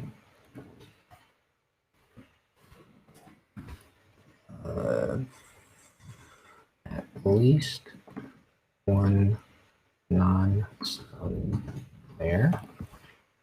Those are two most important pieces from that section. What's going on here?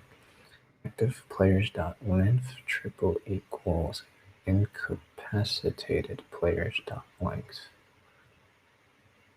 So all the players that have not been eliminated are either stunned or in quarantine. That's what that's saying. Pre-incapacitated players.length not equal to incapacitated players.length. So someone came out of quarantine or some. That's what that's saying. Pre-player filter status quarantine. Yeah, okay. So let's first console log all this stuff out, and then we can see. Actually, no, let's not do all. We'll do half and half. So we can do this half first and see if it's the problem. If not, then we'll do this half. So active players.length, we want to know. Incapacitated players.length, we want to know. Pre-incapacitated players. Yeah, so those three things.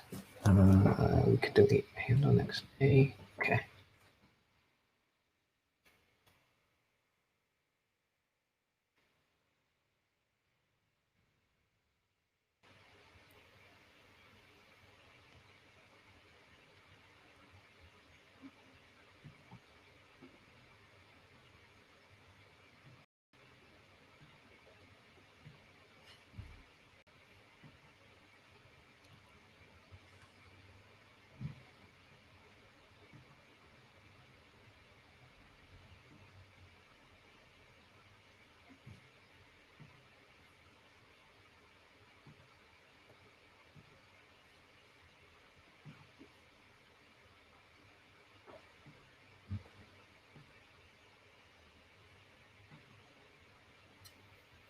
Okay, and stun 3 of 4, and then we'll attack number 3.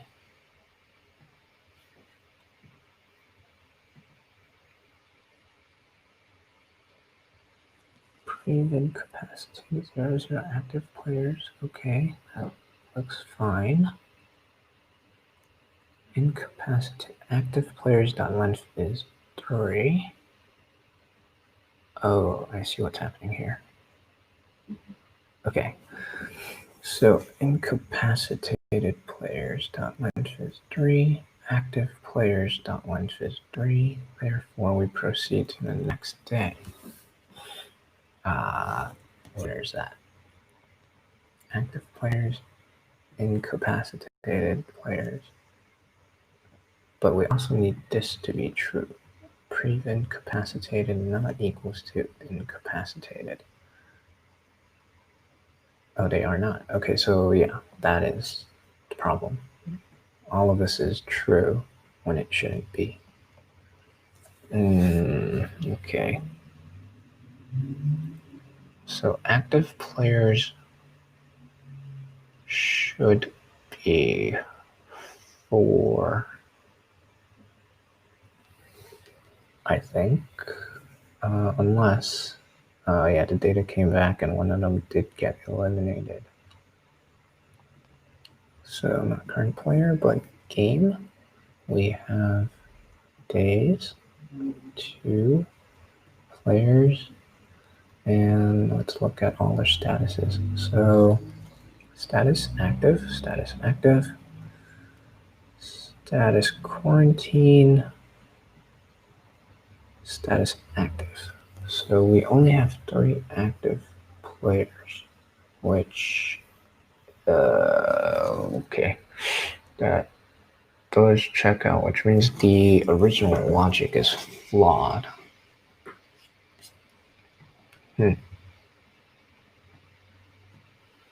Active players, and if they are equal, then we want to go to the next day. But there is one active player who is not stunned, though. Okay.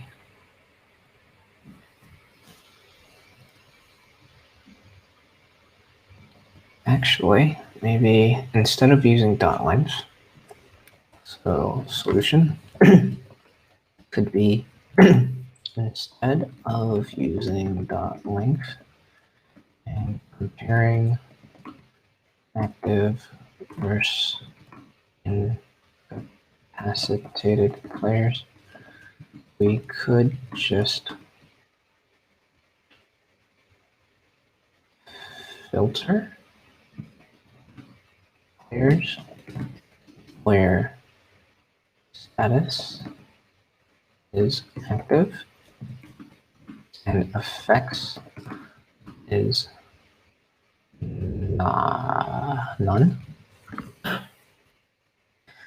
And if that's greater than 0, then oh shoot. I'm gonna need a water. Be right back.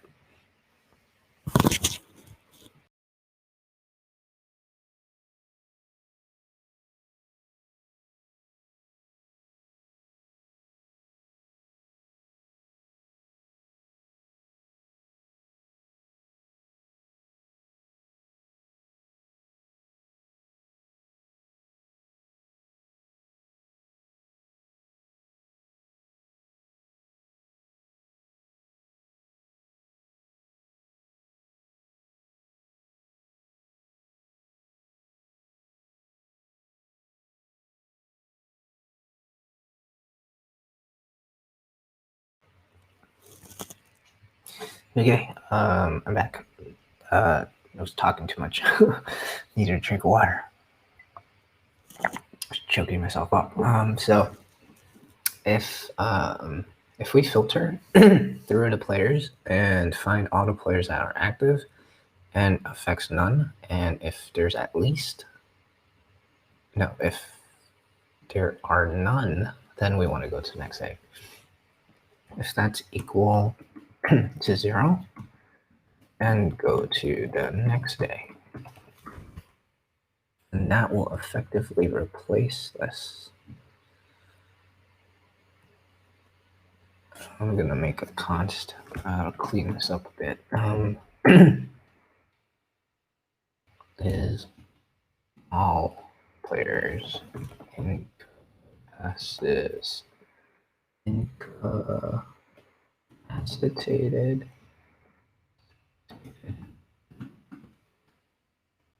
So this will be players, make a copy, clone the players array,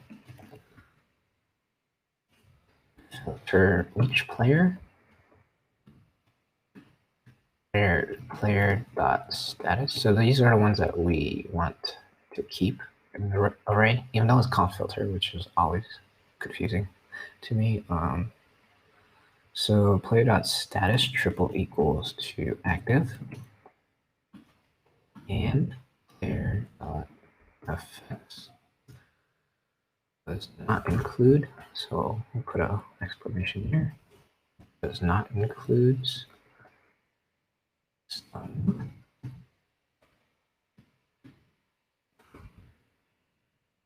Okay, so I think I need to do today.players.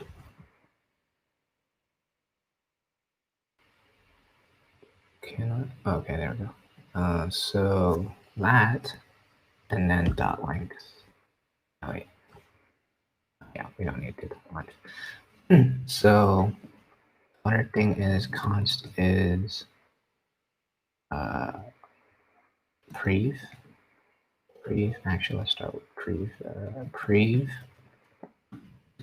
is all players incapacitated equals what prev day, is that a thing? Let's look.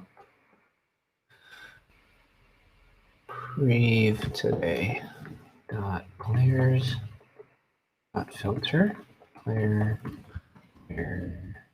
status triple equals active and does not include stud.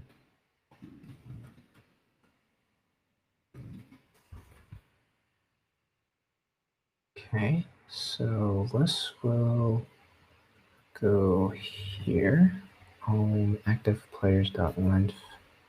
So instead of saying active players dot length, we would say JSON.stringify is all players. No, wait, hold on. Read my comment. If that's equal to 0, then go to next day. Okay. So is all players incapacitated? Wait. This is not a Boolean. This is an actual array. So let's take the is out. All players, we'll swap this around. All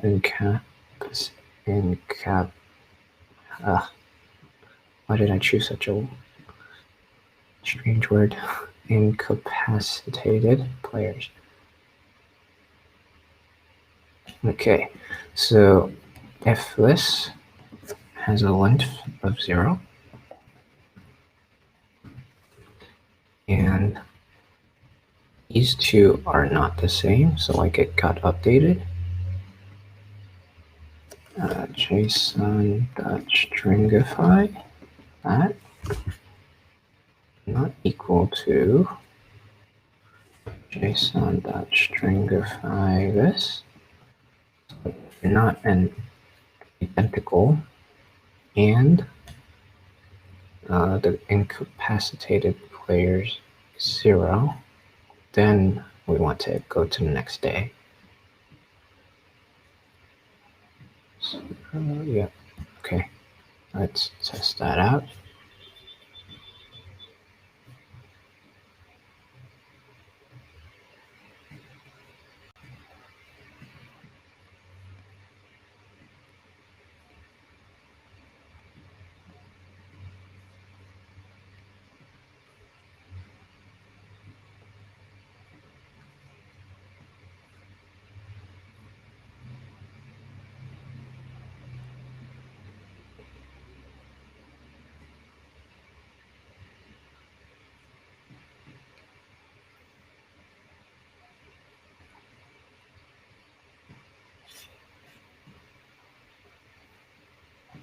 Okay.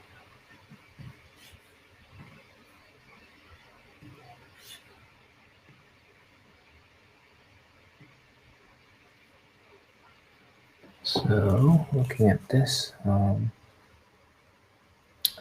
these console logs are relevant now. So let's just look at the screen and see if it works.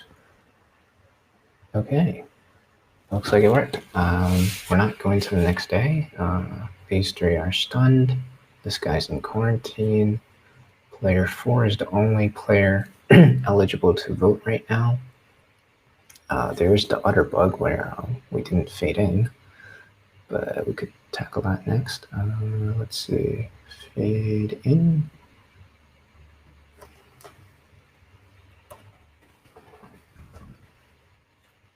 Okay, so player 4 can attack 2, and then we'll go to the next day.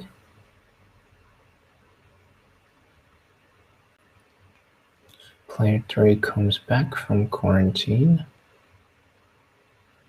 and player 2 comes out as stunned. Player 1 comes out as stunned. Player 2 is eliminated. Okay, everything looks fine. Let's proceed with another test. We will stun these two. Player 3 will attack player 4. Actually, no. Let's test the opposite case where we eliminate 1. Player 3 and 4 will be stunned. So then at that point, the game should automatically go to the next day. Let's see it. So this is day 3 right now.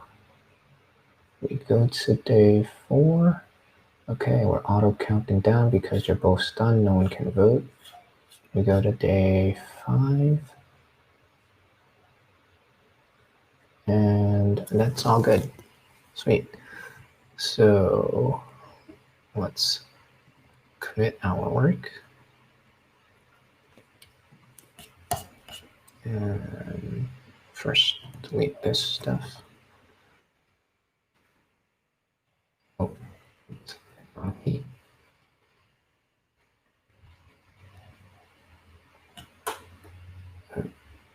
Okay.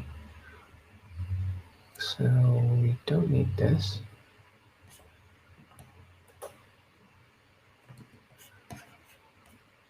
Let's look at our diff.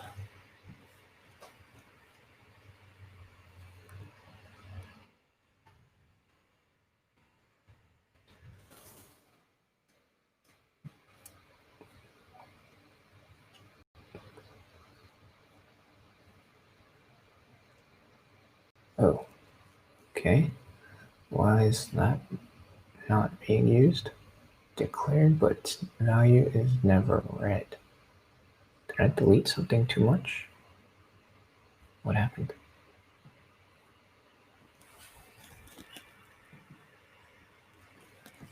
Incapacitated player.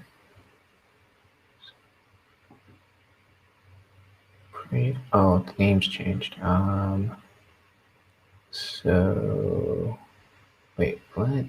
Oh, this is old stuff. Hold on. Isn't this exactly the same? Basically. To that player's filter status active, which is quarantine, and includes stun. Oh wait, huh? Player.status is quarantine or player.status is active and effects includes stun. All incapacitated players, player.status equals active and player effects includes stun and does not include stun.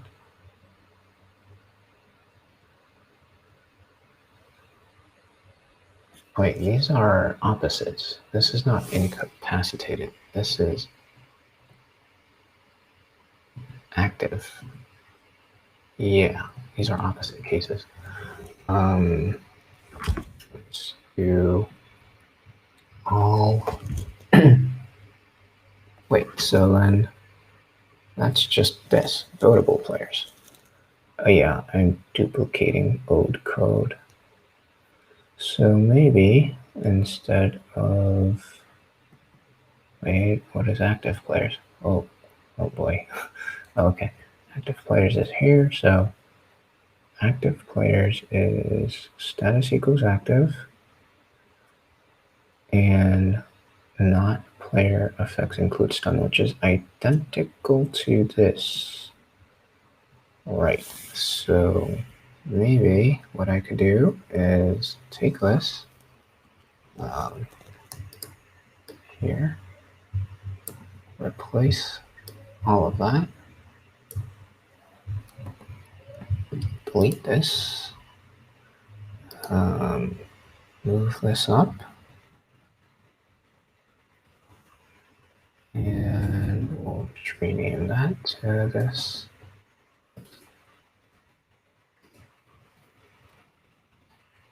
Okay, and I don't think I need these 2 lines anymore.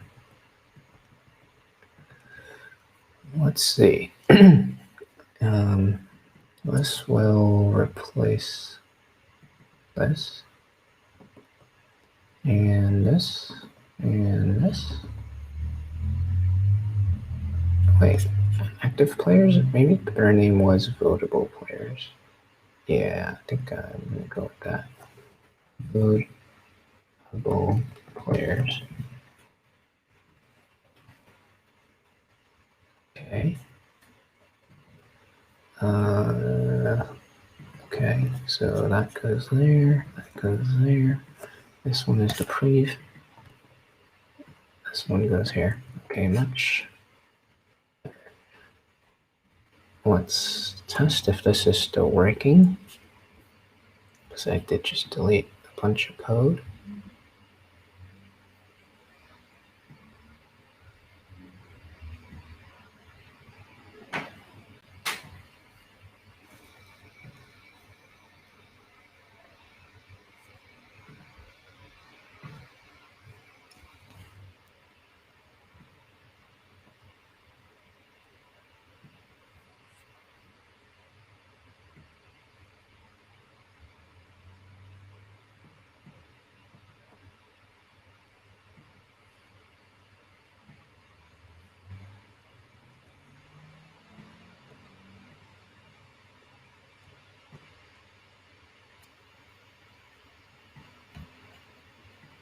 Okay, stun 3. Attack this guy. And attack that guy.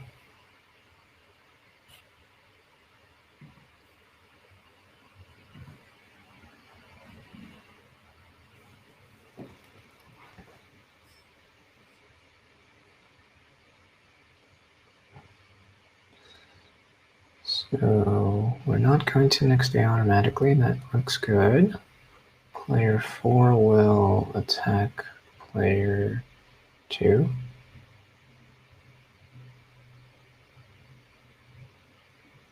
Player 3 will come back from quarantine. Player 1 will come back from stun. Okay.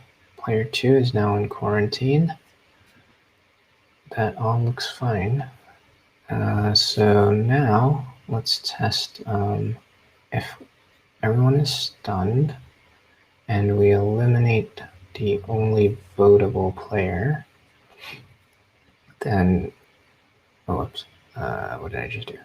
So that goes there, right?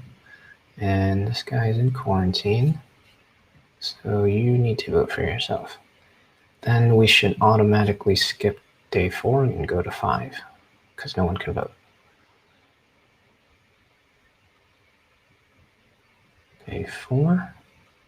Wait, what just happened? Player 2 should be stunned, but he's not. Oh, interesting. Because he was in quarantine when we did the stunning. So therefore, he came back unstunned. Should that be the case? I mean, this is more like a product decision rather than an engineering thing. I think so. Otherwise, you could potentially be in perpetual stun. And we don't want that. So I think that should be allowed. And coming back from quarantine, like, you don't, yeah. I would say that should be allowed. Okay, so player 2 needs to stun. Oh, let's think about this. So player 2 needs to stun these guys. Player 4 will be eligible to vote, and player 1 will be eligible to vote. Darn. How do I test going to next? All right, so how about player 4 will stun player 1 and player 1 will stun player 4? Yeah, then everyone will be stunned. Except player 2 is coming back from quarantine, so he will not be stunned. Is it possible to have everyone stunned anymore? Maybe not. Interesting. So what we can do, let's go back to village and start anew. I think the first turn is probably the only opportunity to stun everyone since no one is in quarantine. Or alternatively, if we just eliminate player 4, then no one will be in quarantine for a turn. Yeah, we could do it like that too.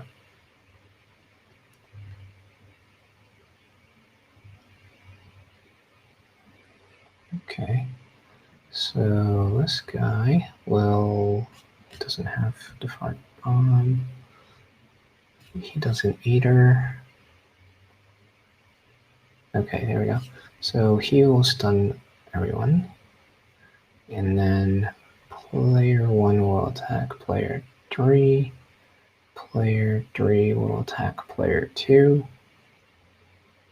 So 1 and 3 will be stunned. We'll enter day 7. No one is able to vote. We should enter day 8. Oh man, CSS bug. So here we go. That's day 7. We're counting down. We're going to day 8. Nice. Okay. And within that day, player 2 came out of quarantine, and he has converted. This is all working as it should.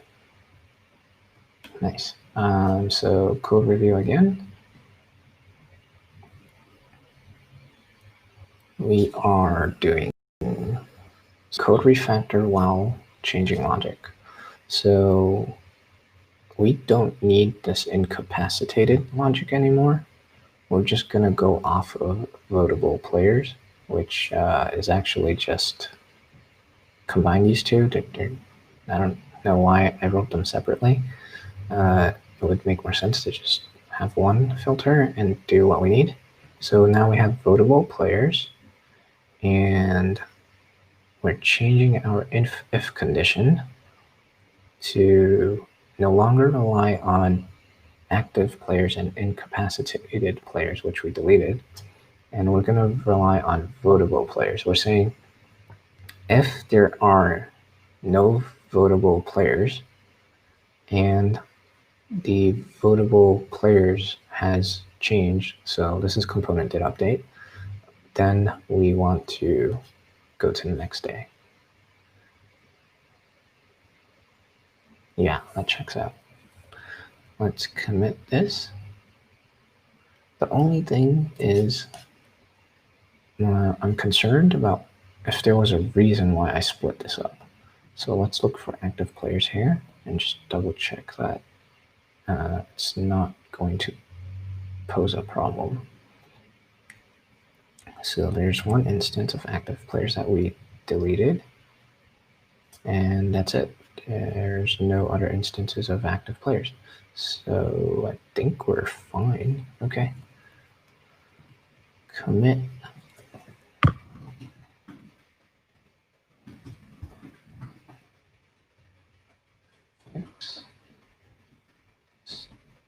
Tools. Going to next day. Push version head.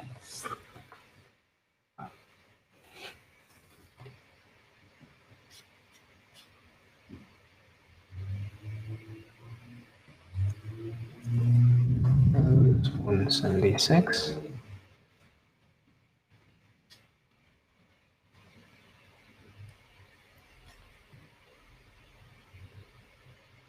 Okay. Any questions about what we did here?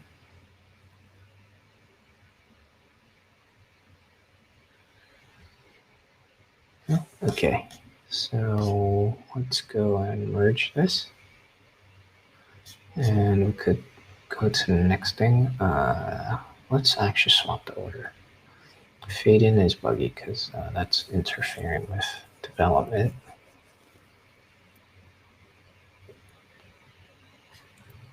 And waiting for this to pass testing.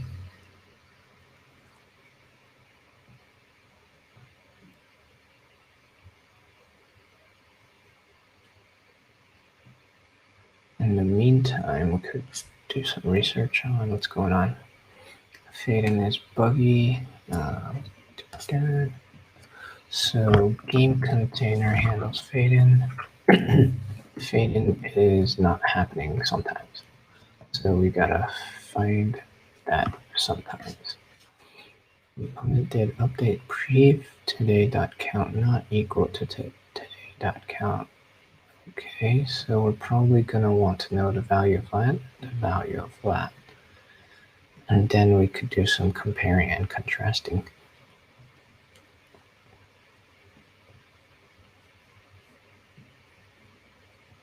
Okay, everything check. We'll merge.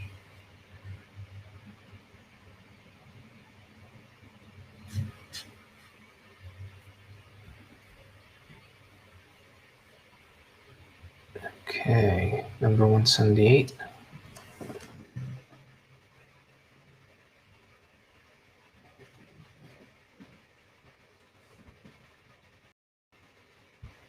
Fade in.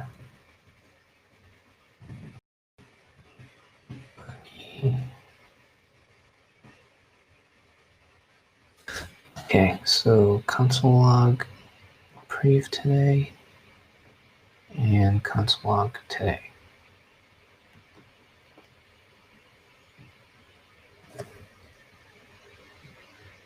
Wait, that's prev today. I want this one. Okay.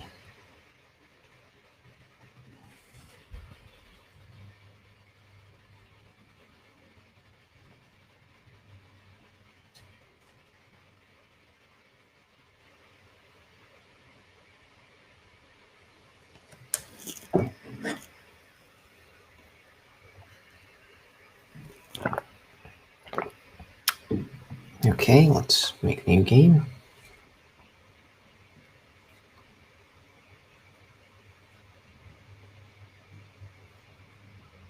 We could probably test with just 3 players.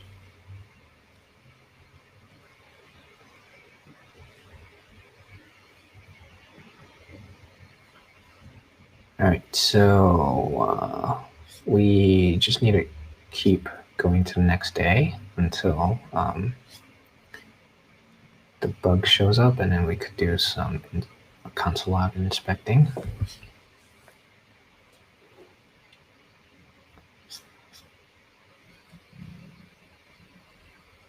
Okay, that didn't bug out. Wait, this one maybe? Yeah, this one did. Okay, so let's go here and see what's going on. So next day happened. Prev today.count triple equals today.count true. Today.count is 2. So if that's true, then this should have happened, but it didn't. Interesting.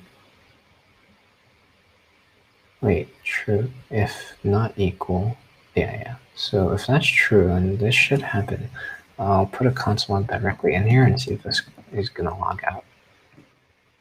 Fade in, set state for fade in. Set state, fade in. Okay, new game, refreshing.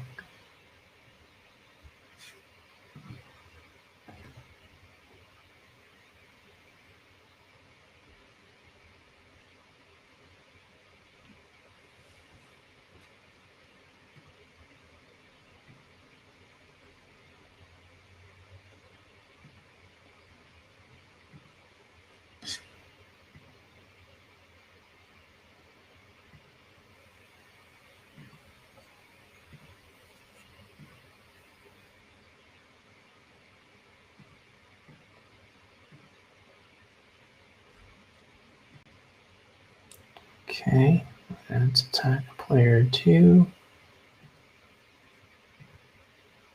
Actually, it would be better if we apply attack player 1, because the game would end if we attack player 2. Okay, so keeping an eye on this. if there's any true, then the fade in will happen. True, fade in did happen. Fade in did not happen. But our console log came out, so that's interesting. Set state fade in, which means we entered this code. I wonder what's going on. So maybe fade in happened, but then fade out also happened, like right after. So that would be a theory. We could take a look at our components to see what the state of game container is, and that could give us a clue. So game container state is fade out. Okay, that's interesting. So if we put a console log where we do fade out, let's see if that's coming out. Fade out. There's two instances. So handle next day. It happens when the day count hits 0. And when vote count hits 0. So I don't think this one's happening. The day count is whole 5 minutes. So that leaves this one. So let's put the console log here.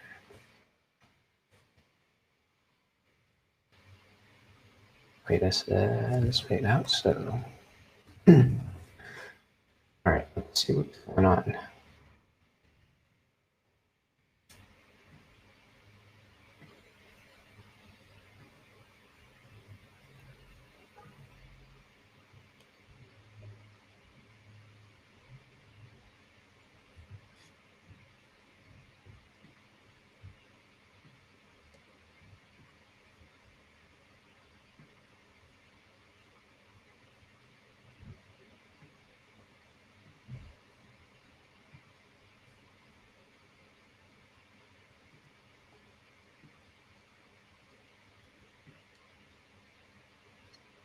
Okay, so let's attack player 2 or 1. Yeah, let's attack 1.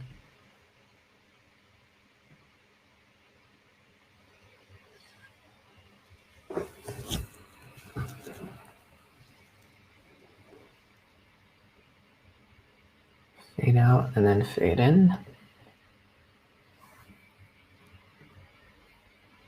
Fade out. Wait, no. Fade in, fade out. What? Fade in, fade out. That's not right. But yet this showed up. I think it has something to do with the set state. Okay, interesting. Let's see. What can we do about this? Fade in, fade out. Okay. I think the console log needs to move. So the fade in should do it inside of the set timeout so that it lines up with what is happening in real time.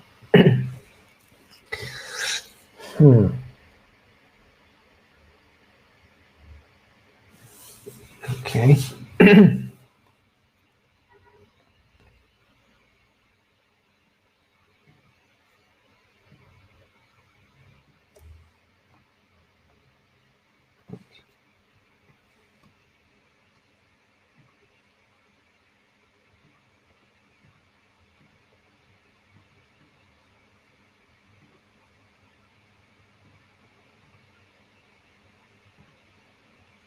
Okay, so let's get this to repro again.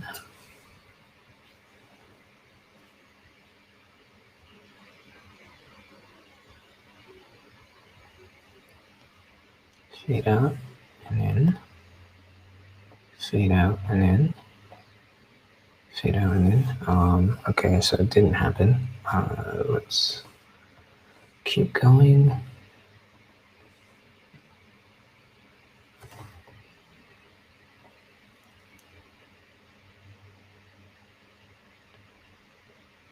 Fade out, fade in. Fade out, fade in. And fade out, fade in. Okay. This is not consistent, but we'll get it to show.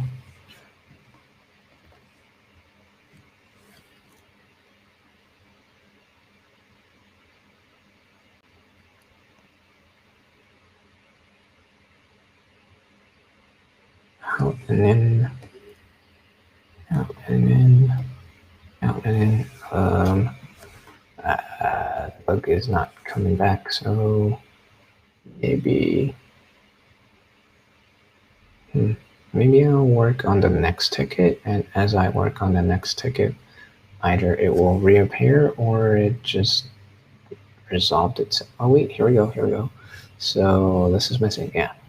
So fade out, that was the turn before we had a clear winner. So fade out, fade in, fade out. So the fade in is happening before the fade out. Why would fade in happen before the fade out? Let's think about that.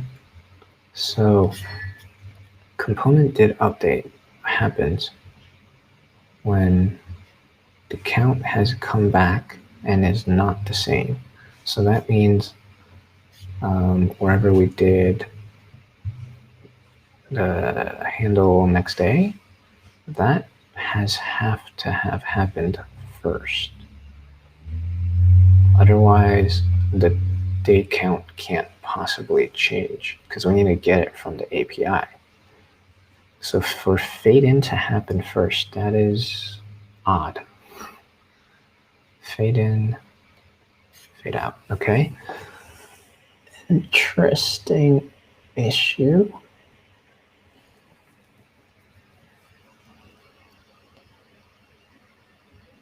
I could.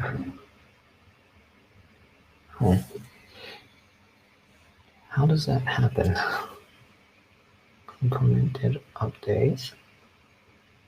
Let's look at pre-count. No, that's not going to help. We know this is happening. Maybe increase the set timeout. Maybe it's just too close together.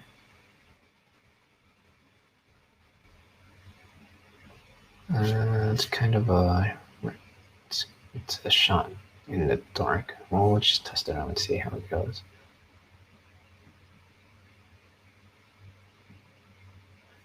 Let's work on the next ticket while we test it. Quarantine player background is green. Okay.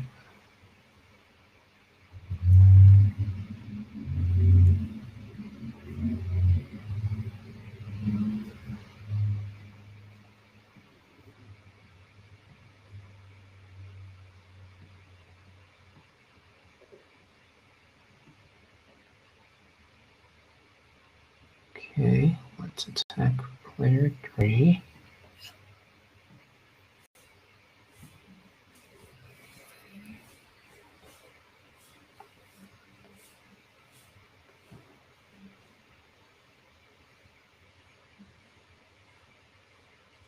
Okay, so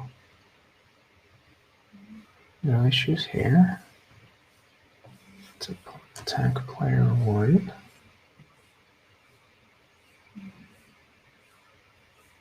Lagging. Okay. Fade out, fade in. We're fine. We were defeated. Zombears at, oh yeah, okay. So we might need 4 players to test this out. Yeah, we do need 4 players to test this out.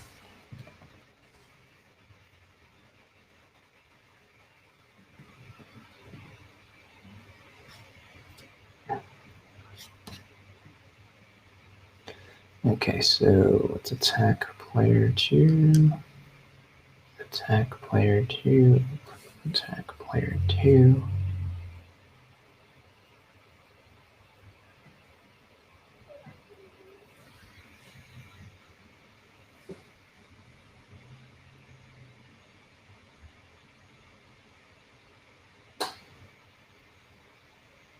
Attack player 4.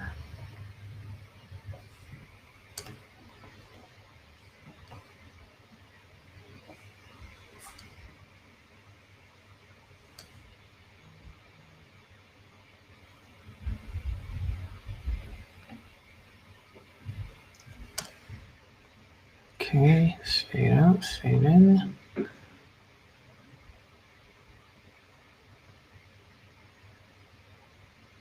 Okay, these cards all look correct. Let's attack player 3.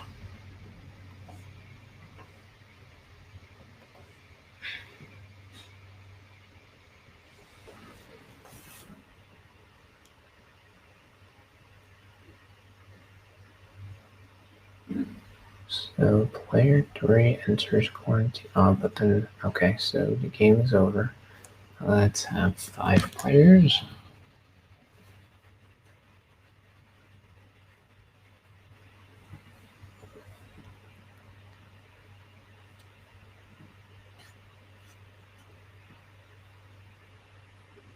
Okay, let's all attack player 4.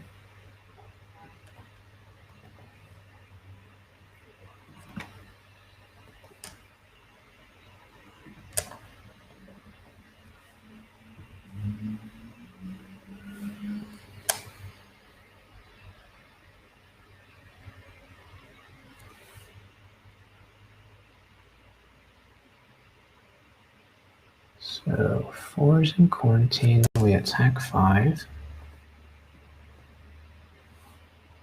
4 should be in quarantine. Oh, this is the fading problem. So we still have our fade bug. Fade in happened first. Fade out happened second. It should be reversed.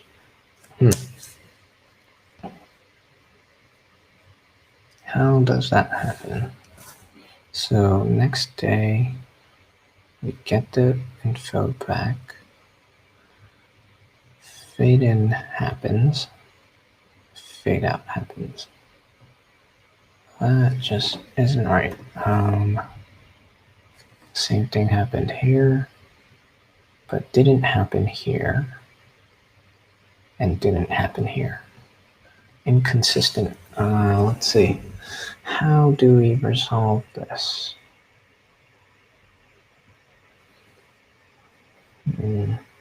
Maybe I need another condition here.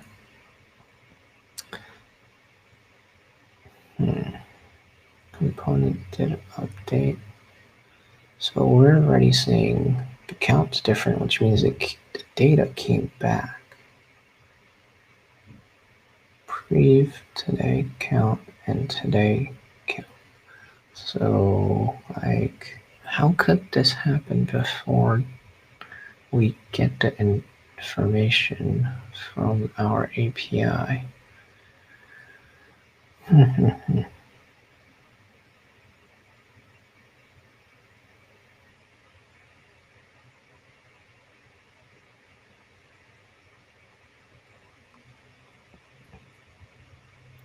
We could alternatively turn this into an async function and then await get next day and then set state. Well, basically what we have in ComponentDidUpdate. So instead of doing it here, we could do it where we handle next day. And we wouldn't need to check the prev prompts if we do it like this.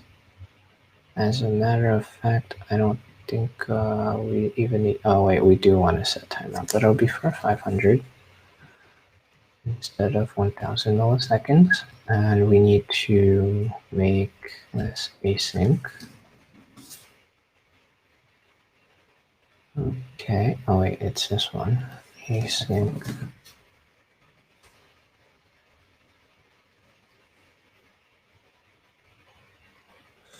What is this mad about? Okay, it's not. Okay, so what this will do is it'll set state to fade out. It'll make this request. It'll wait for a response and then execute our fade in. At least that's what I'm thinking it'll do. Let's keep working on the other bug, and then we can see if it goes smoothly.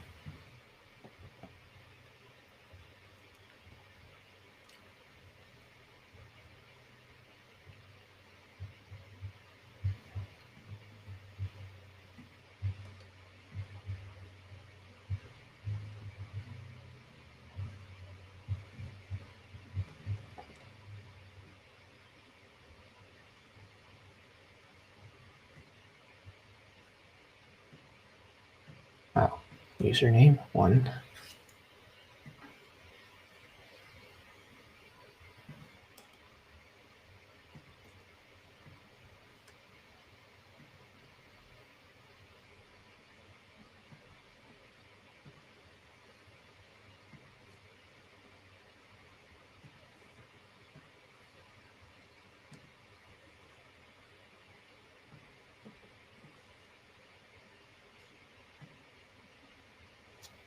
Okay, so let's just start from the back. You'll tag yourself and you will tag 5.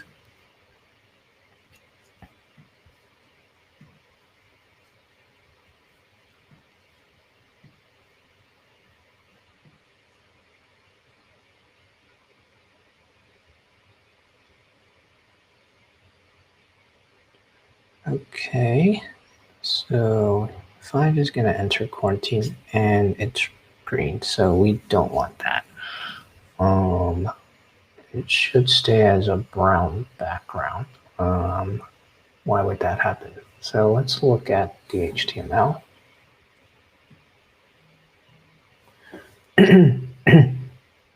Not allowed and Zombears.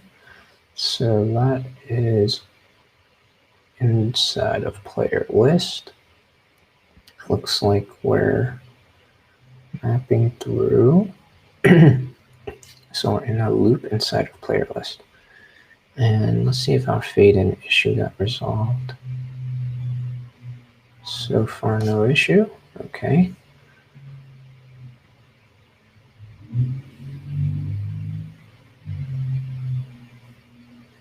Okay, so if we go to player list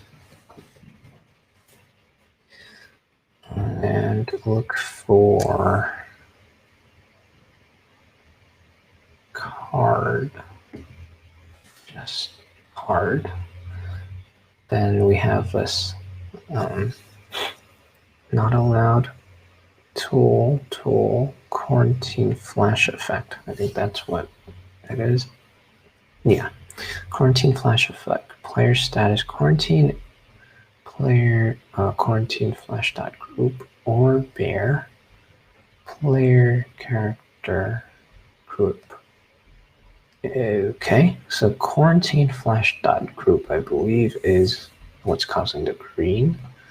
Let's look at quarantine flash. What is that? With a group, and what does it initialize as? So it's received as a prop. Okay. Game container, and then player list. Player list. Okay. So quarantine flashed is coming from state. Okay. 12 instances of quarantine flash. Handle quarantine flash. This looks relevant. Vote countdown equals 0. Set timeout. Quarantine flash null and null. Else group equals this dot state that quarantine flash dot group. This looks like destructuring, so let's just do destructuring. Quarantine flash equals group bear. If group triple equals bear, then group is on bear. Ooh, this is nasty. This dot state dot quarantine flash. If group equals bear. So we're saying state started off as bear is what we're saying. Okay. Let's keep looking up the trail of quarantine flash. No, group is null. So that is confusing. Okay. We're going to need a console log here. Okay.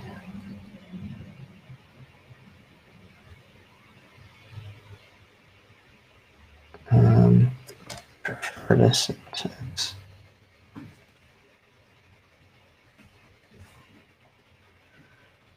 Okay, so let's make a new game.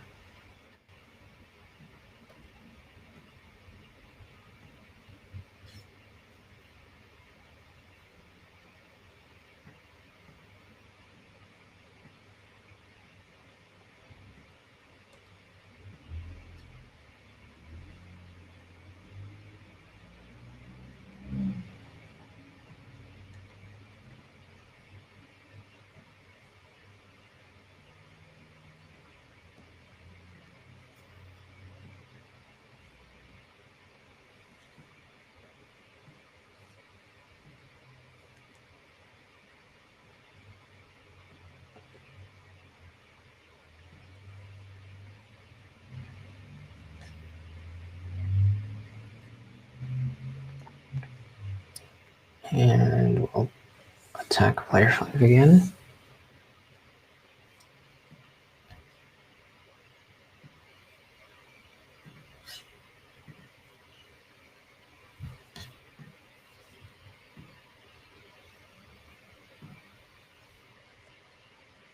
Okay. So this should be a brown background. And it looks like it's inconsistently green. Okay, it's brown here.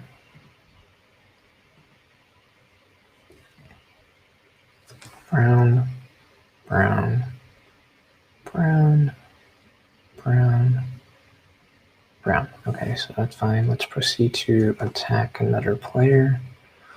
Let's attack player 3.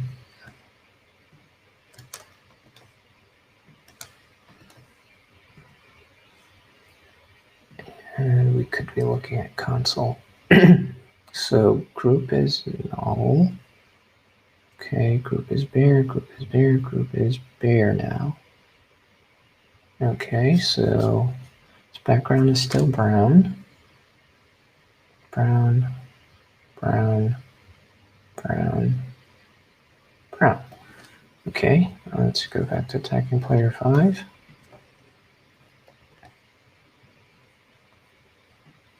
Oh, you're in quarantine. So next guy.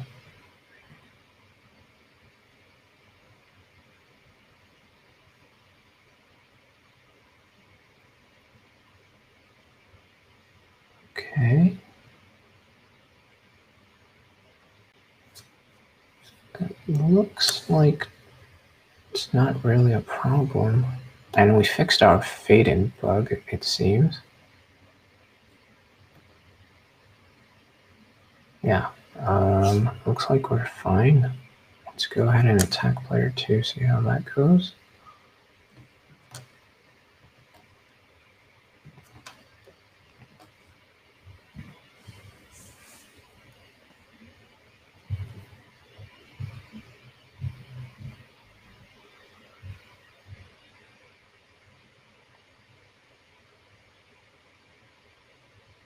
Oh, all right. Game's over. There's too many zombies, but it looks like both bugs are resolved. Although I didn't really do anything about the second bug, so it might come back. For now, looks like it's not an issue.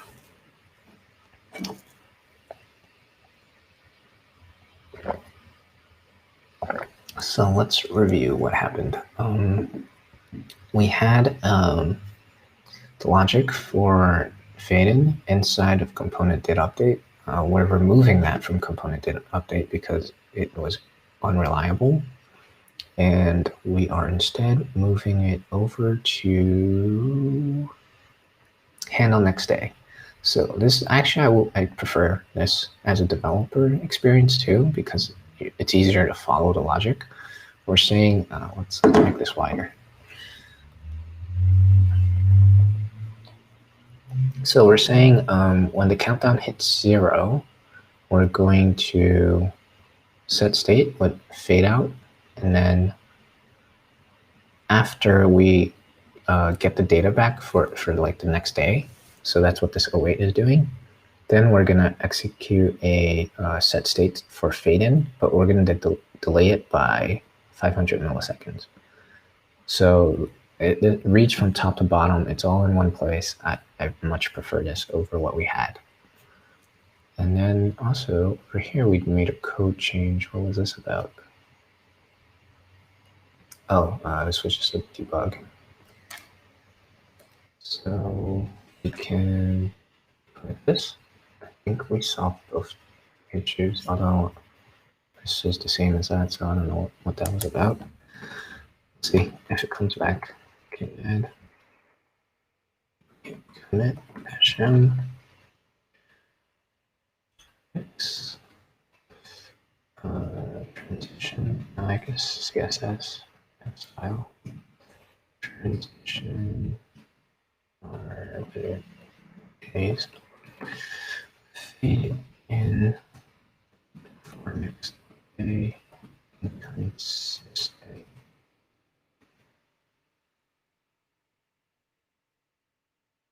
Push origin head.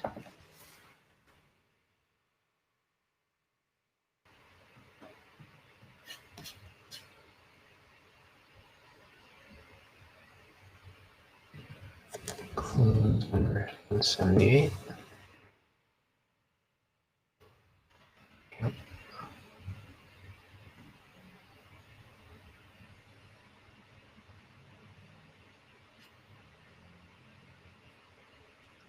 Okay. Any question about this code change?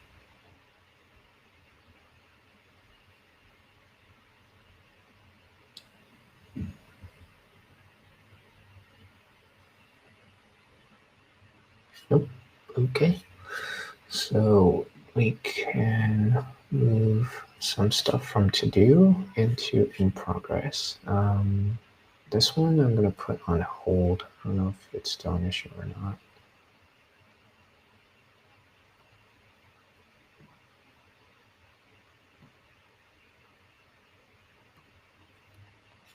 Okay.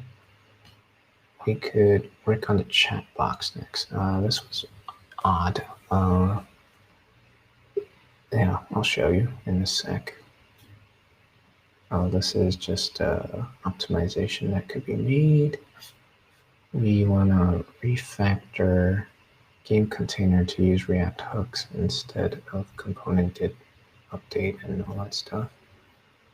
Okay, merge that.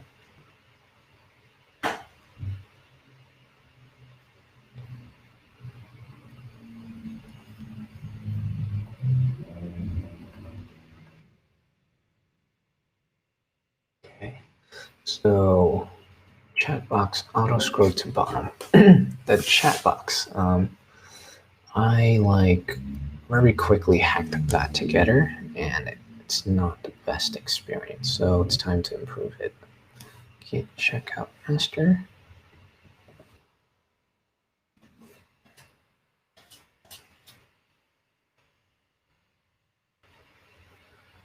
$137. French. 137. Chat. Auto scroll.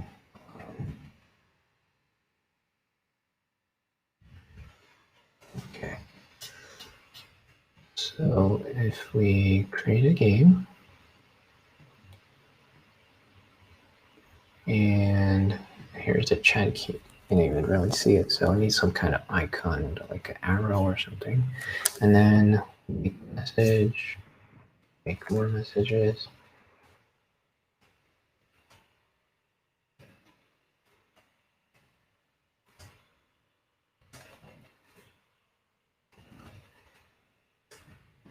Eventually we'll hit the height limit, and then it'll just get hidden.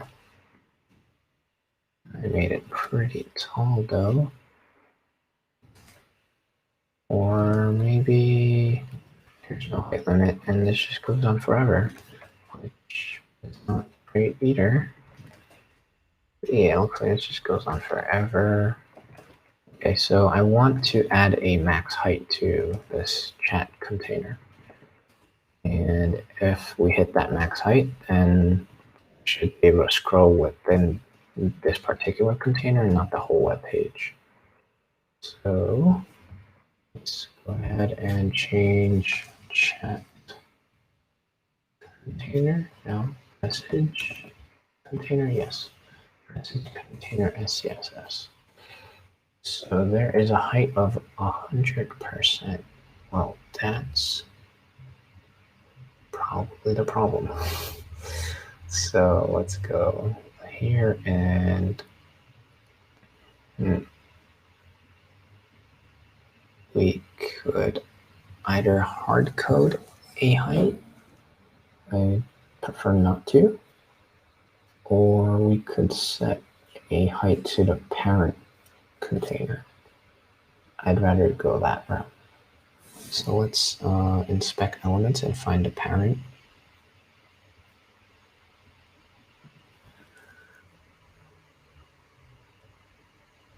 Lobby waiting room. So if lobby waiting room, we added a max height of 100 view height, then what happens? Okay, so this got condensed and we can now scroll within this. Yeah, so that's what we want. But we gotta do this in real code, not in our browser. So let's look for the CSS for lobby waiting room.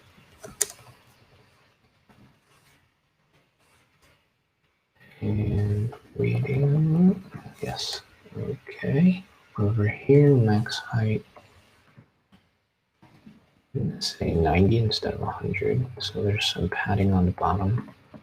90 view height. Okay. There's also media. So waiting room over here for mobile. Same thing. Max height. Okay. Oh, for mobile, maybe we want to increase that. So let's take a look.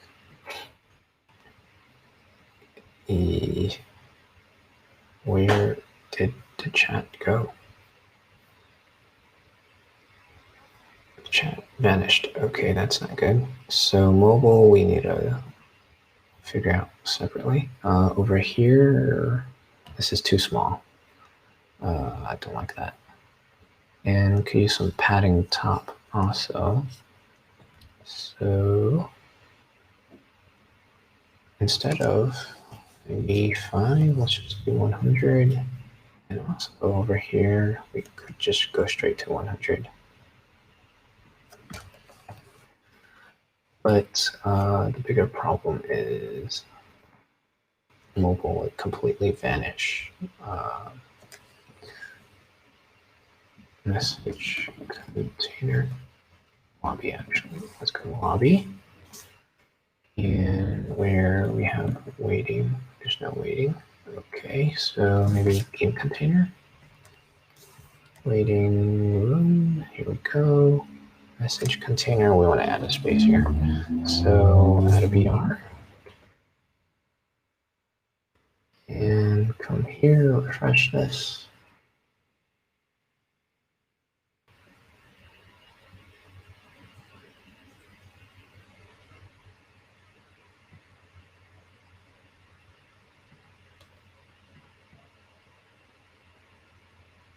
Okay.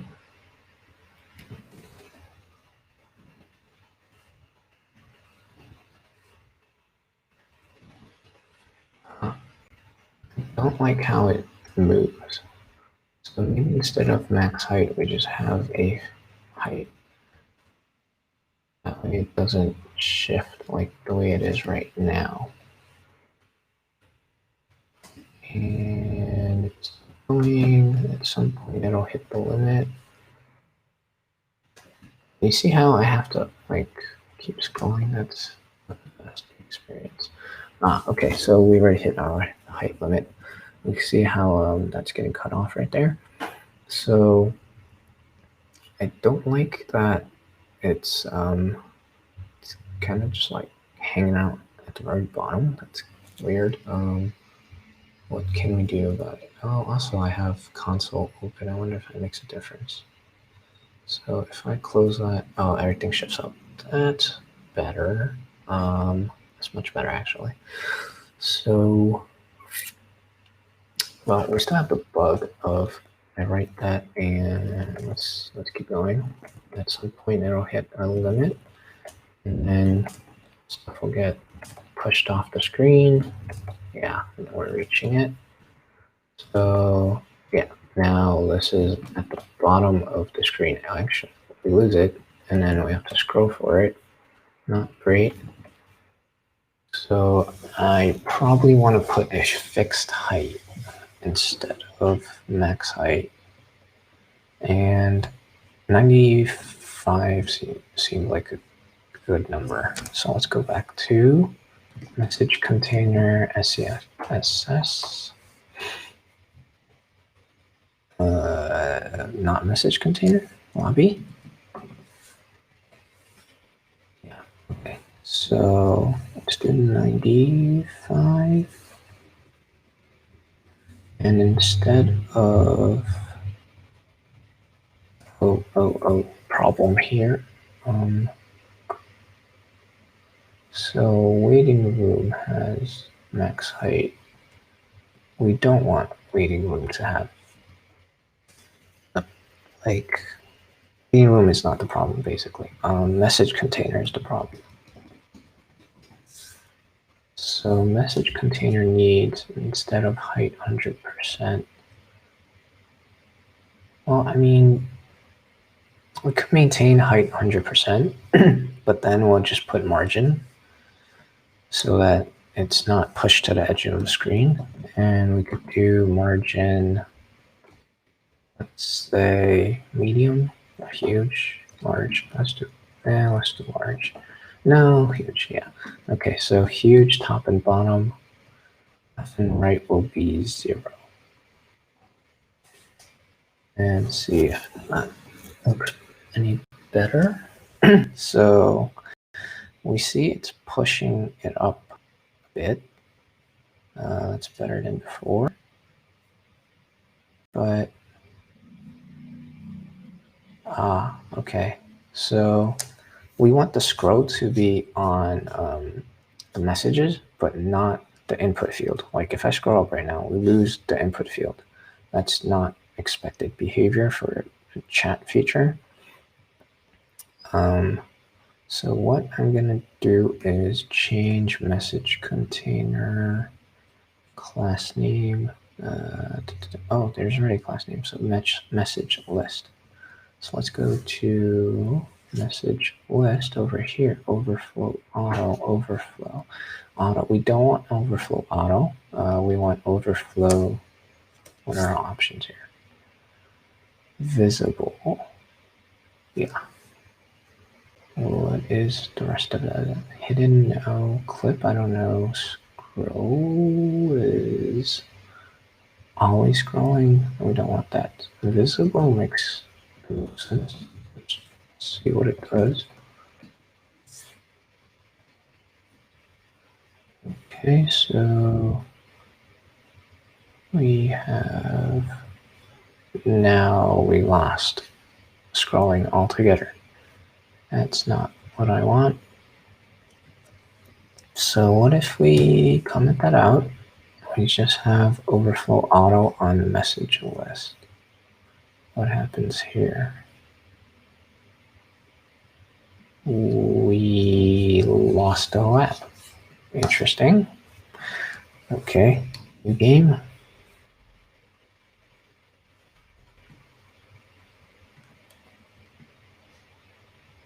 Okay, so we also want a just like a height on this so it doesn't expand. That's annoying. Yeah, so let's add a height. Height. Oh, okay. Height is 100%. Well, let's say min height.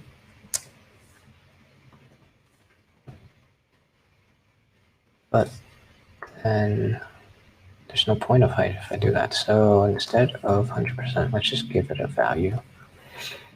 I'm gonna say, actually, we could keep 100 if we put a parent container on that. So we could go over to, what was it? Game container? Yeah, it was. Game container, and we could put a parent element, give that a height, and give it a class name. Message container wrapper. Okay, and then go to lobby, SCSS, waiting room. Message container is not mentioned here, so we could mention it. Let's just make sure we get the right location for it. So, okay, it shrunk, which is fine. I just need to correct the class names. So we have waiting room, message container wrapper, message container. Okay. Waiting room, message container wrapper.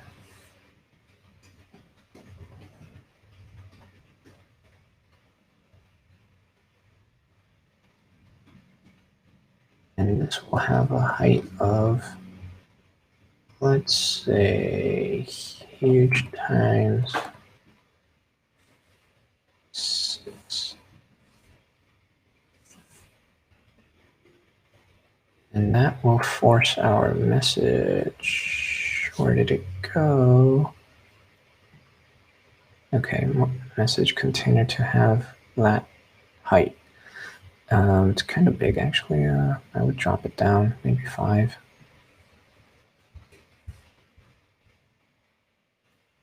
Okay, so that's more reasonable. Although it disappeared.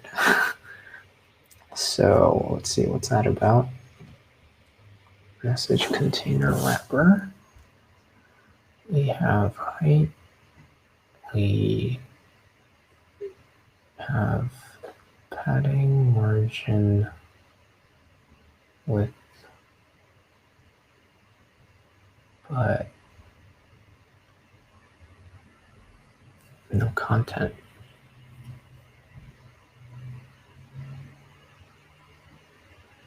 That's not good.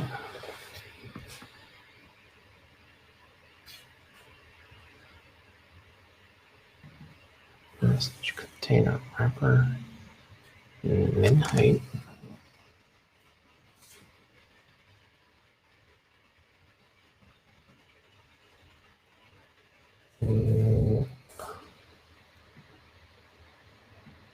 Oh wait, yep, it came back. Okay, so we have message here. That makes a difference. It's weird. Okay, so I'm gonna undo that because so I'm changing it back to height. And if we do min height, and there, that's odd, but okay, it's good to know. Min height is what we want. So the other thing is, why is this in the middle? It should be at the bottom. So we're going to do display flex and justify content flex start. We don't want start, we want end. So also flex direction column, so that it'll go vertical and start end. So it's at the bottom. Good. That looks okay. Only issue is we need width of 100%. And for min width, let's see.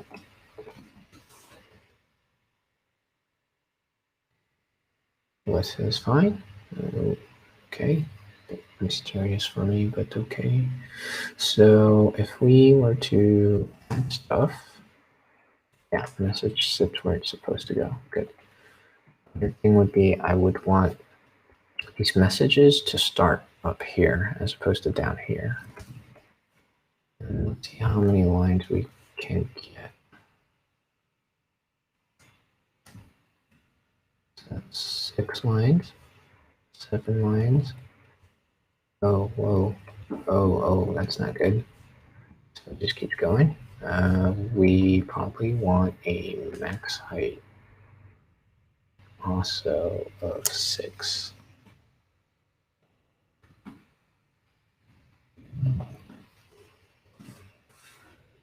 And overflow auto. Okay. And make a new game.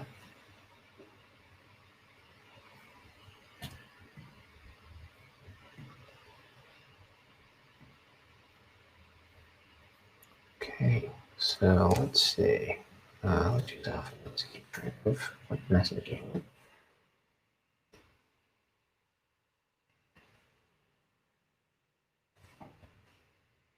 Okay, so it should not exceed this. Okay, that's good. And it looks like we are automatically displaying the newest message. So we're in a good spot.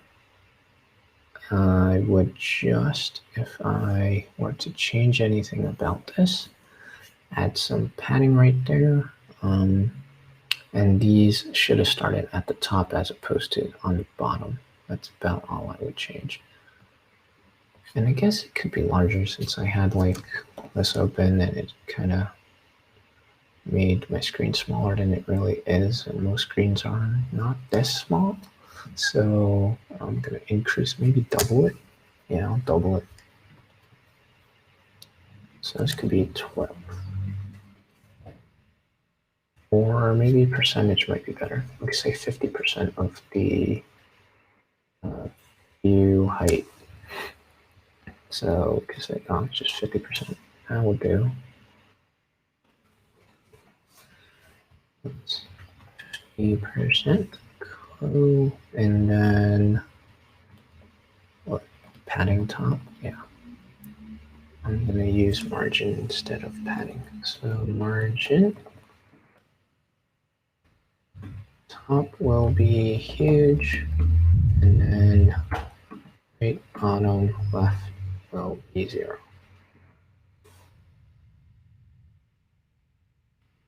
Oh, okay, that's a lot more padding than I expected. Why did it do that?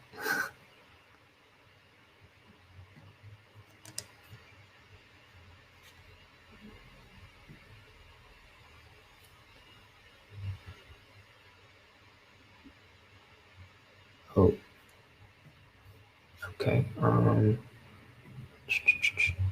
So this looks like it's aligned center. We want it to align top.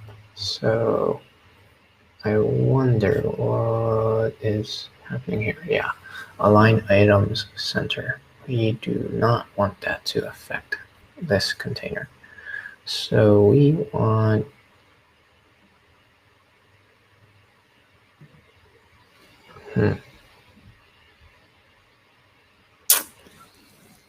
This is flux direction, justify content.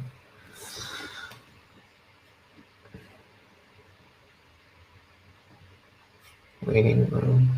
So if we change this to, let's just delete it, I think that will solve it. Oh, it's for the background. Interesting. Okay. What will that do? Okay, well, it doesn't do what we want, so I'm going to leave that as for background. Message container wrapper. So you need to start up here. Well, I mean, it's not the end of the world. It doesn't have to be there. We could keep it like this. But what I do want is for these messages to start at the top. So that will happen inside of message container SCSS. And over here, you want display flex. And we don't need extra padding and extra margin anymore. That's taken care of by the wrapper. And we want flag, no, justify content.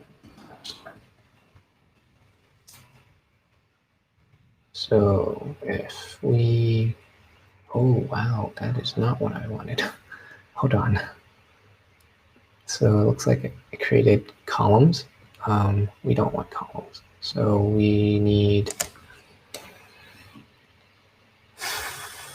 flex direction, row, no, column. Then if we do column, then it'll be one column. A new game.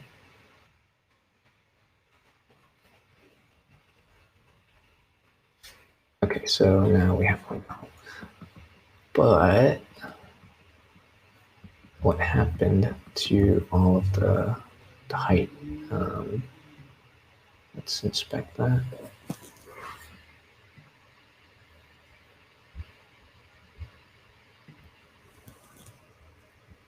Message container, height 100%, min height 50. That is not doing its job. I'm going to add height 50. There we go.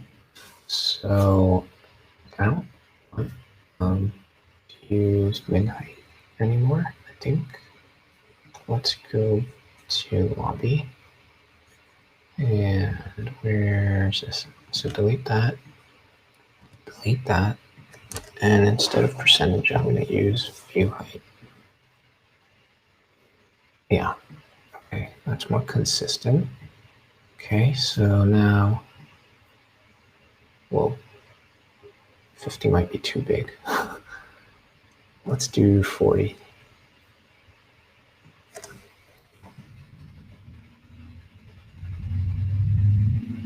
Okay. And let's type, okay, it starts at the top. That is what we want. Yep. I might want to, since this is scrolling and it's a bit unnecessary, I might drop it down to 30.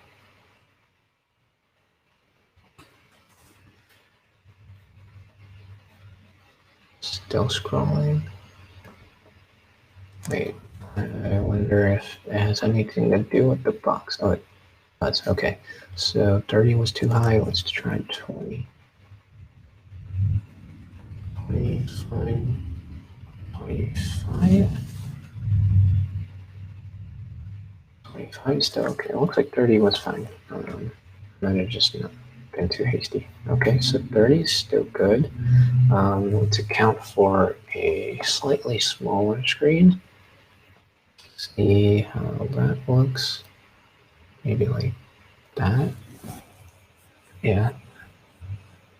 okay. You have to scroll, but it's not terrible. I'll leave it. I'm happy with that. And our messages are appearing from starting from the top, so that's good. So the last thing would be every time I type a message, I lose focus. So like I can't type 2 messages in a row. That's not ideal. Let's fix that. Third thing is, let's see if the last message automatically shows or if I have to scroll to see it. Ah, that's not good. So like it's not automatically scrolling. We want it to scroll. So 2 issues here. I would first focus on getting the message to like stay in focus, and we'll get the auto scrolling next. So I'm gonna stage these, that way we don't pollute our code, and review it before we go further. So we added flex column flex start. Oh, the last thing would be, let's go in game and see how this looks. So it's slightly added padding at the bottom, looks odd.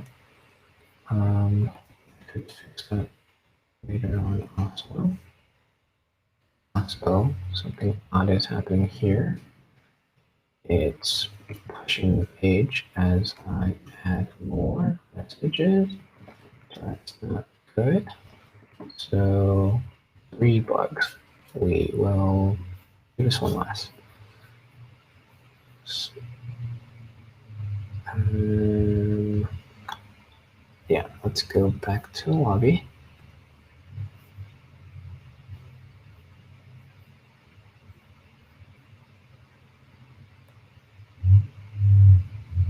Okay, and we want this to stay in focus.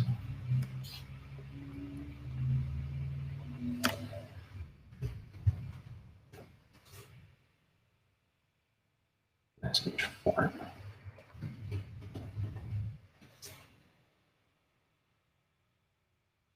Okay, so whenever we handle submit, handle submit, we reset form, but we also want to keep focus. So resetting form will delete whatever was written.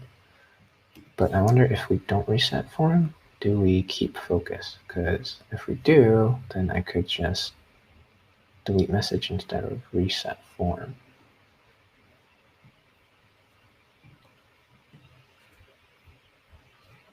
So I'm going to type something. Looks like I did lose focus along with not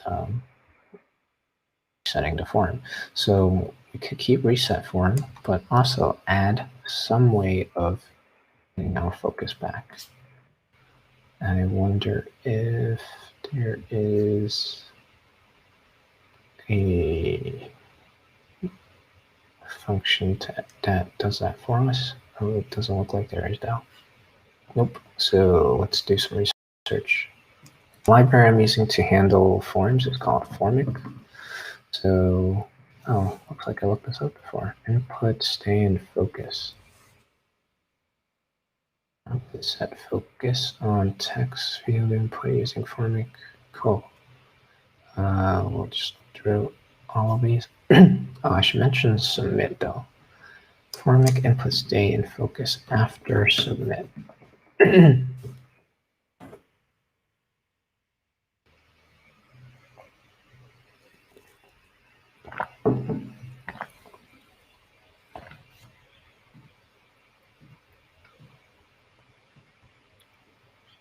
Okay.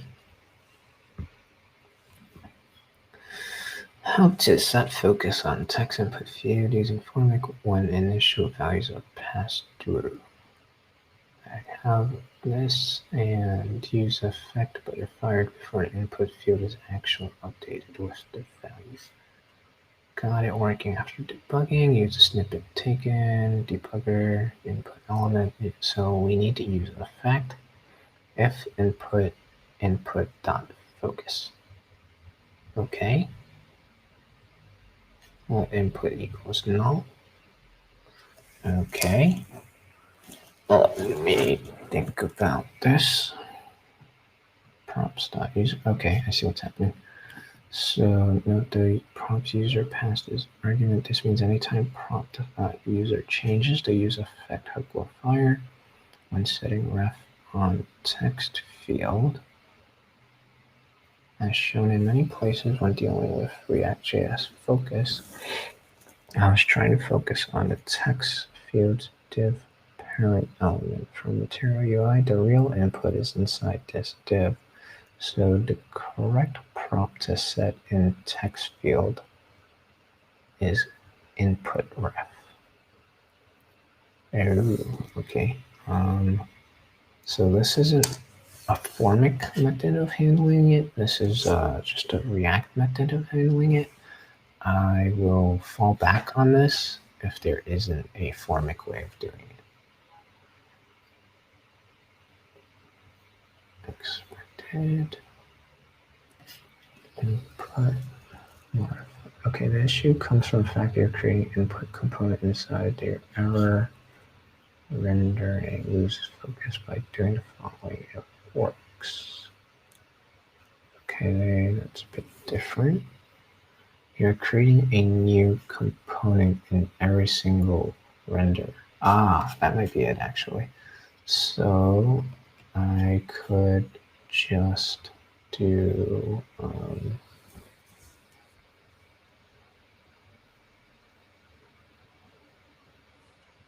custom form.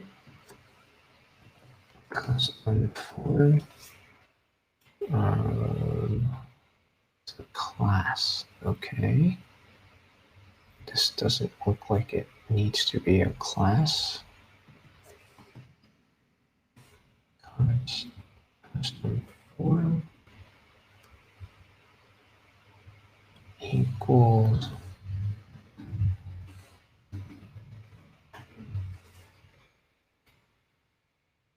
constructor. Don't need that.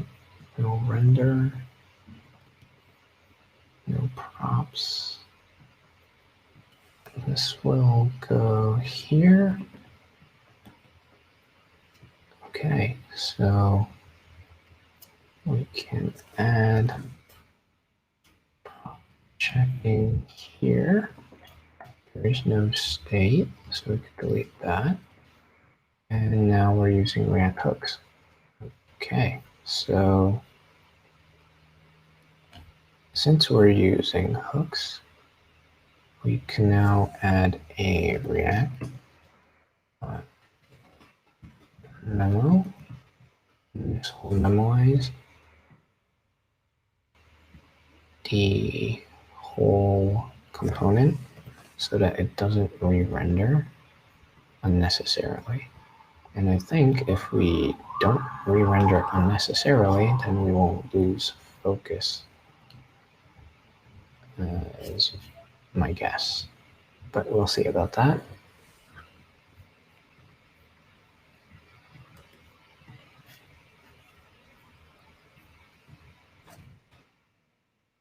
Lost focus.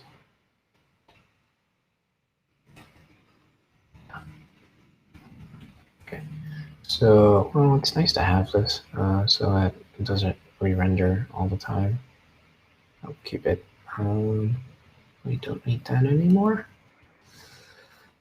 And I'll leave that alone now. So next thread, let's see. Validating, what are we missing? Leave focus the field and type one letter, it will lose focus. But typing won't lose focus.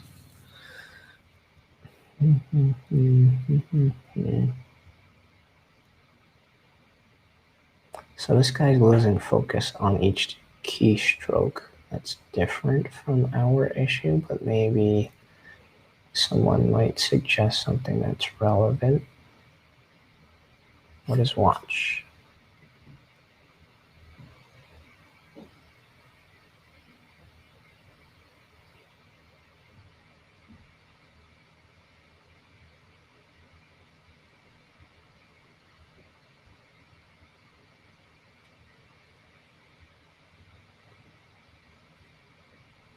Meh.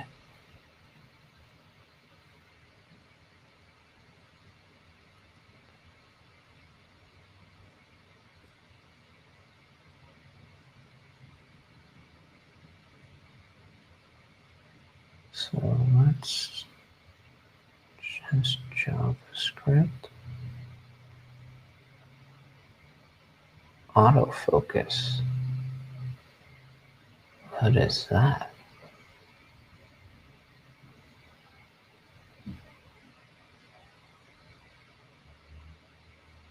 Could it be that simple?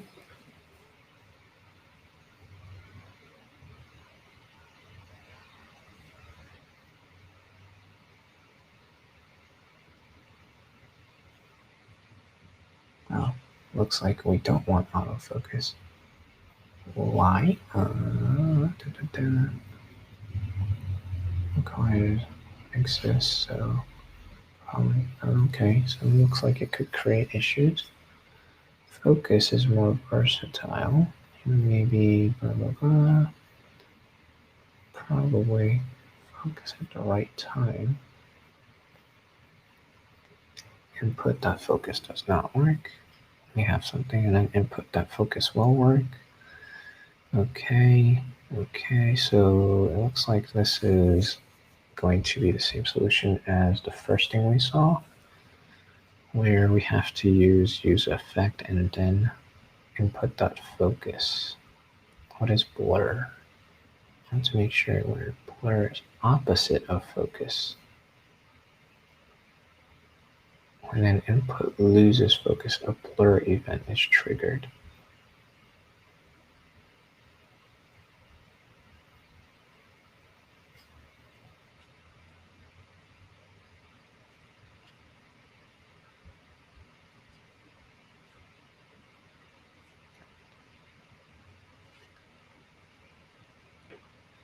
Default autofocus on focus. Okay.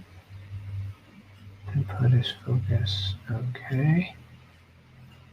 Autofocus. Interesting. You won't see an autofocus attribute on the input element. That's odd. Too many inconsistencies when you pass auto internally when the input mounts. That's pretty neat. We're essentially getting all the benefits of manually calling focus, but simplicity of declaring autofocus. Does it always work? One situation where your autofocus doesn't work. Recall that I mentioned earlier. Legacy parts. If you render your React component, Okay. Use ref. Okay. So it looks like I'm going to want to try autofocus, and if not, then use ref and then do manual focus. Okay. Ref.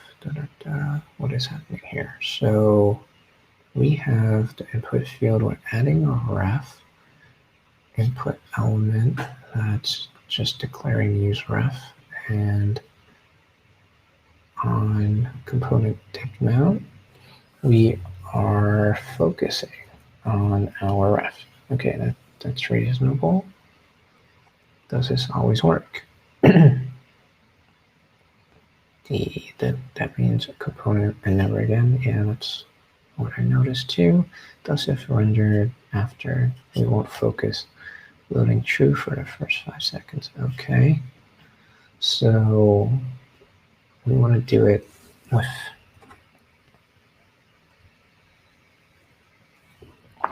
each time the submit happens, right? Yeah. More accurate. So input that element that current. So if the input changes, then we want to do focus. Yeah, that is what we want. It turns out that doesn't work though. In fact, you get a win error. Use effect won't actually run since it won't re-render after a ref gets attached. Use callback ref instead. Wow, this is pretty intricate. Autofocus input. When autofocus input, regardless, I'm going to call callback ref elemental model, callback ref equals use callback input element. I've used that before. Okay. Okay. Still making sense so far until I try to implement it and then it all goes haywire, but we'll see about that. Okay. Memoizes the function. This is a really good article.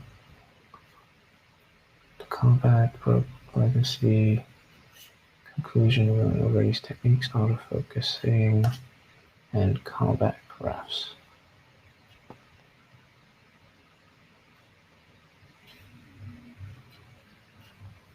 Okay. Well, let's try autofocus. Message form, custom form, custom form. We have formic, form component, form component that's passed into custom form. So we gotta backtrack to message form. Form component is this thing. So we are returning form custom text field. What is custom text field? I think we need autofocus right here, but we'll also take a look at custom text field after. Autofocus. Custom text field. Okay. What is this? Oh, this is coming from Material UI. So, it's up in the air if this is a valid prop or not. We'll just have to test it.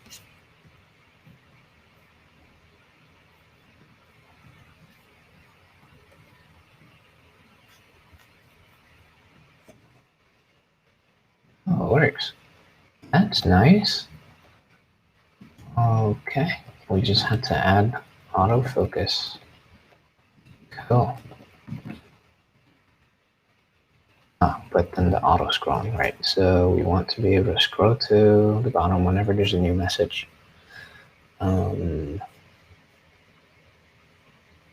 What can we do to accomplish that?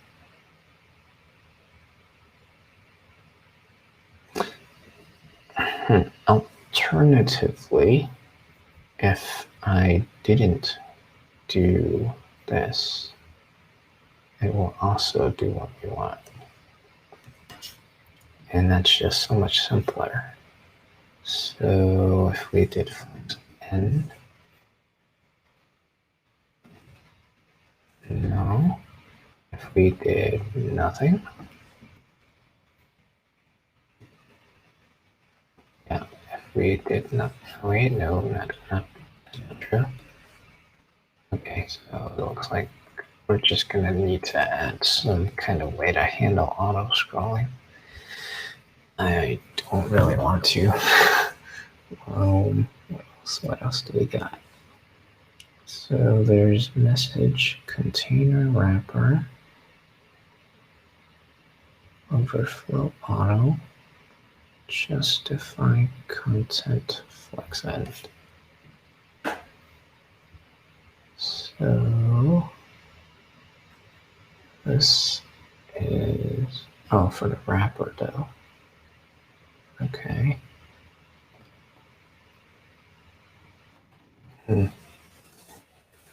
How can I make it scroll to the bottom? I'm gonna need a scrolling library.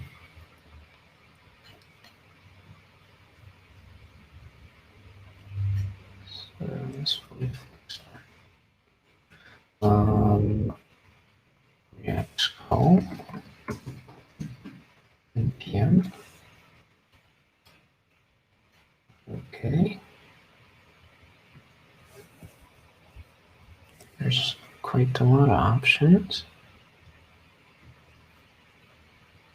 300,000 downloads. That sounds pretty good. Let's try a comparison first.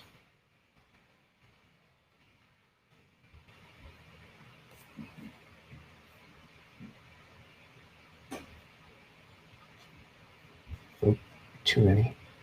React scroll first map.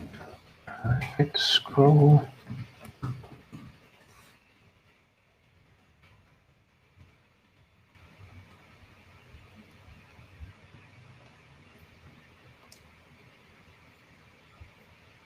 So there's that, and then there's this. What's the difference?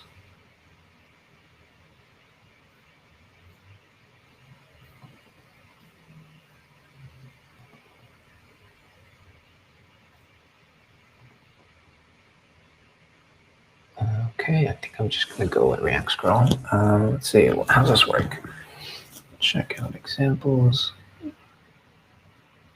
Basic. Oh wait, there was a key down. Oh yeah, let's look at the key down.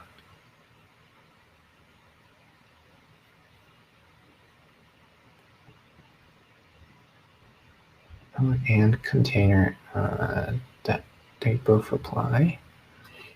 Usage, scroll, import everything from scroll. Import link, element, events, animate, scroll by scroller. What are these? Access link element, etc. as follows. Okay. Oh, so this is ES6 and this is ES5. Okay. Scroll dot. So we're going to declare all this stuff. And then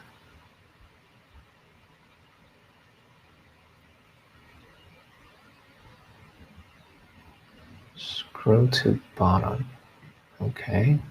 That sounds like what I want.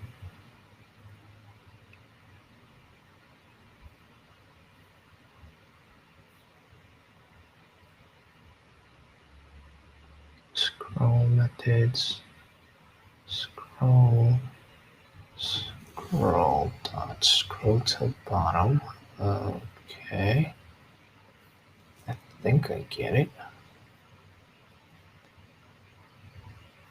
So which example? Basic key down.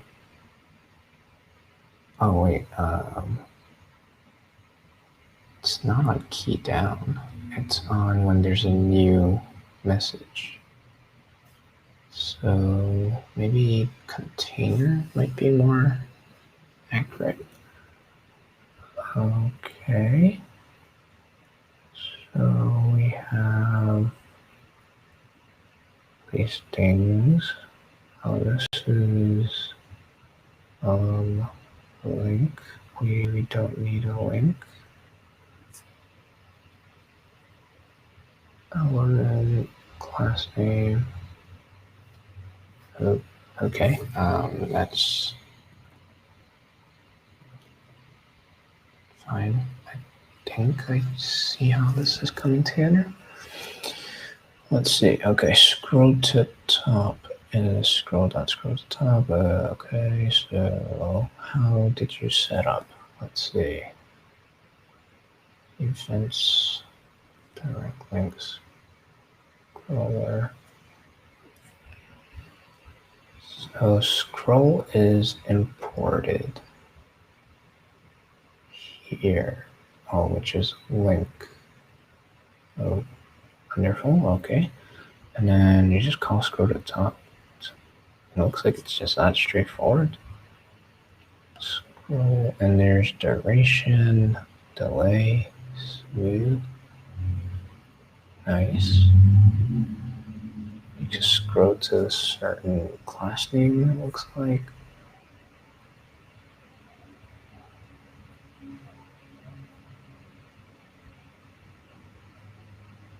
Scroll, on click. scroll to the top. So on submit, we have a handle submit. We can do scroll to bottom. But, okay, well, let's just try it out. How do we install? Yarn add React scroll.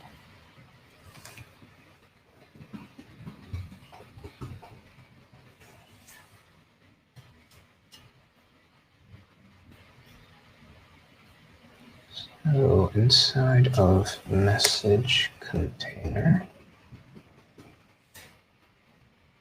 we have to import a bunch of stuff. Import all of this.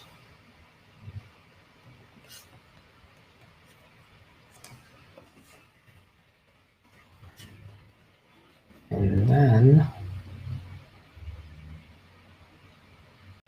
oh wait, this is message list, and our handle happens in message. Our handle submit happens in message form. So that's a slight complication. We can make a helper method and pass that down. Okay, so I want to scroll to the bottom on the message list container while submitting from the message form. That sounds like a different thing than basic. Maybe we should read container again.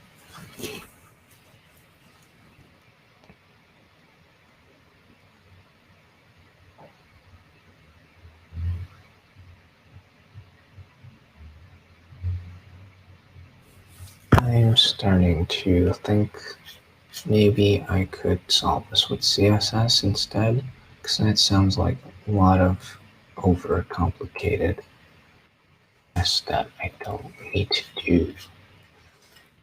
Keep it simple is usually better. So I think at some point you're able to just show the messages. Let's go back to that state. It was like showing message from bottom instead of top. And I'm okay with that. But we'll keep this React scroll library. I feel like there's uses for it elsewhere. Overflow, flex end maybe. Overflow, I feel like I don't even need overflow.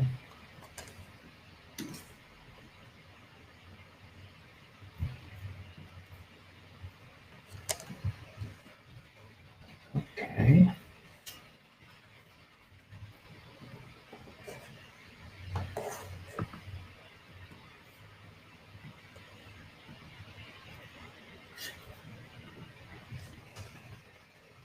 Okay, that's starting at the top. We don't actually want that.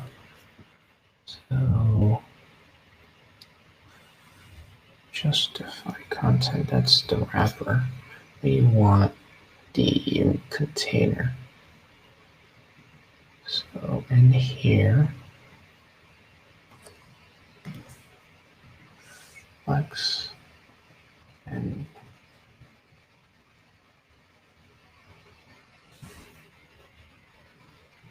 flex end should push it down. Is this message list? No, it's not. Okay. So message list needs basically this.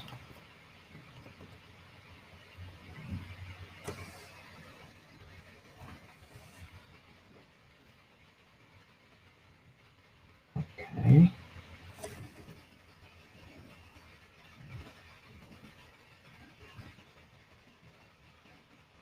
Yeah, that does the job. Okay, so I think I actually put this in the wrong spot. So we don't need that. Oh wait, Yeah, we do, because then messages and the input field are two separate things. So it can be as is, and then lobby. I don't think I need this. Justify content, message container wrapper. I don't think I need all of that.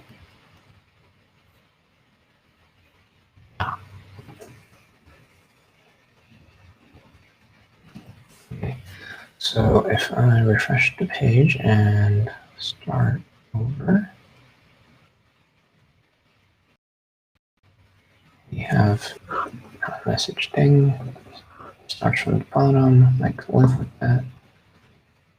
I do want a validation. Submitting an empty message seems unnecessary. That's message one. And we have no validation here. So let's add some. We can reference. Actually, before I add new code, let's add what we have so that we can look at the diffs cleanly. We could message something form import. So for validation, we have yup.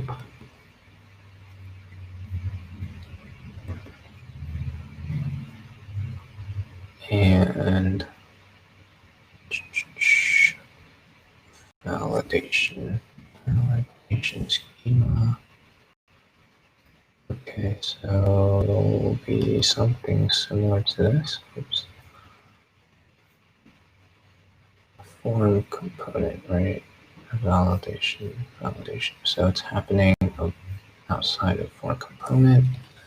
Const validation schema shape. And we don't have name, but we do have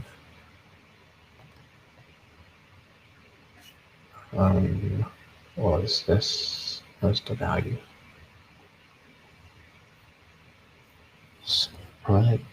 Content. Typer. So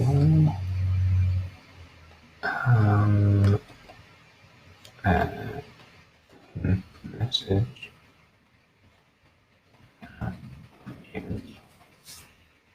required.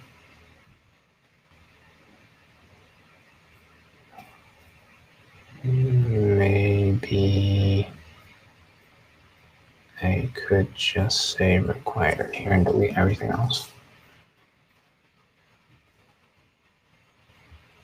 Yeah. So what do we do with our validation schema?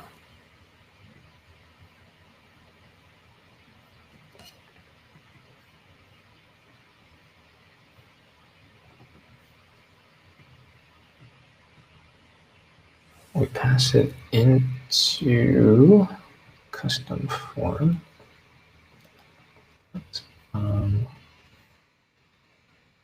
So we, oh, I see. It's a prop. Okay, so let's do validation schema here.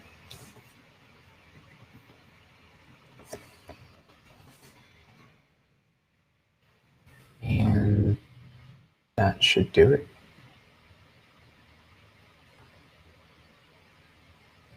Why is this not highlighted? Declared but never read.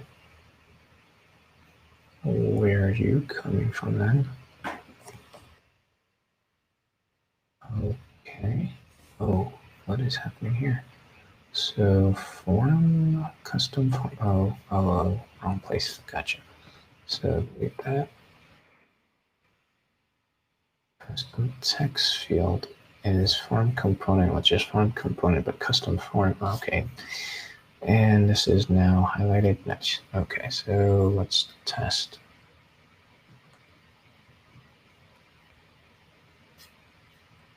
So I want to, here we go. Message cannot be empty. Sweet.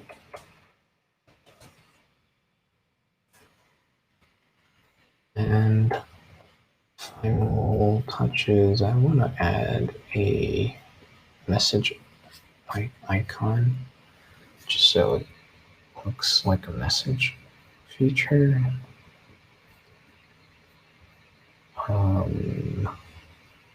There are adornments. How do I get adornments?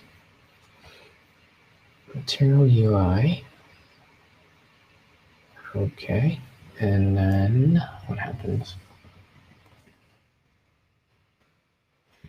Okay, input adornment position start. So I guess I could do position end.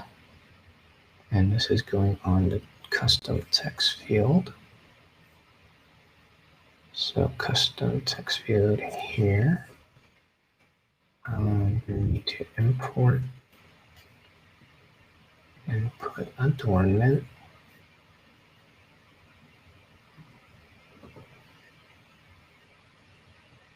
And the icon that I want. Let's use the video label icon for now. We'll change it afterwards. And let's just see if that did what I was hoping it would do. Here's an error somewhere. Input adornment. Oh, I think this is extra. Input adornment. Cannot find video label icon. Video label icon. That looks fine. Okay. Oh, lag. Okay. So let's go ahead and make a game. We have our video thingy. Good. So let's try position end instead of start. See if it shifts to the right.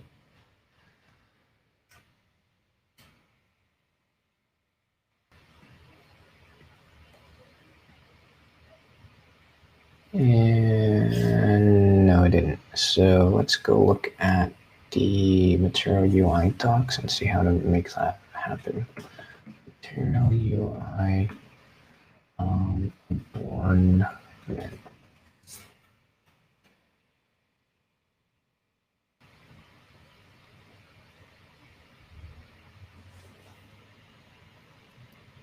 Position start end. Didn't I? Yeah, this is end. Okay, maybe I refreshed too soon. Let's try again.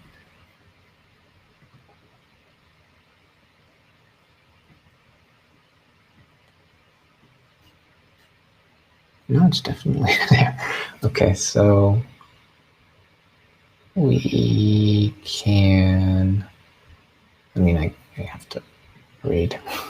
There's no other way around it. Let's look for other options. So we have disable pointer, disable typography, position start or end should appear relative to the input. Okay, variant standard outlined filled. If you're using text input or we do not have to set this manually. Okay, outlined or filled. I'm guessing that's like styling. Position start and position end. I definitely did position end. I mean, worst case scenario, I could also just force it to the end with CSS. Alright, so custom text field input prop start adornment, input adornment, position equal end. We could replace video label icon with the actual icon we want. What was it? Material UI icons.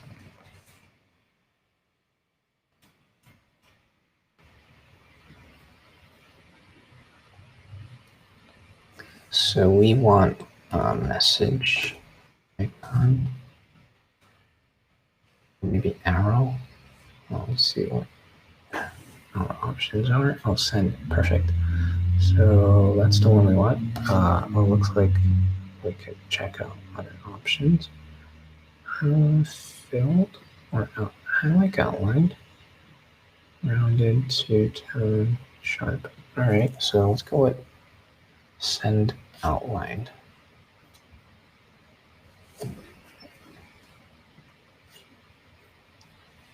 Okay. So this will go here. And that will go there, and I'm gonna CSS this so that it'll go to the end.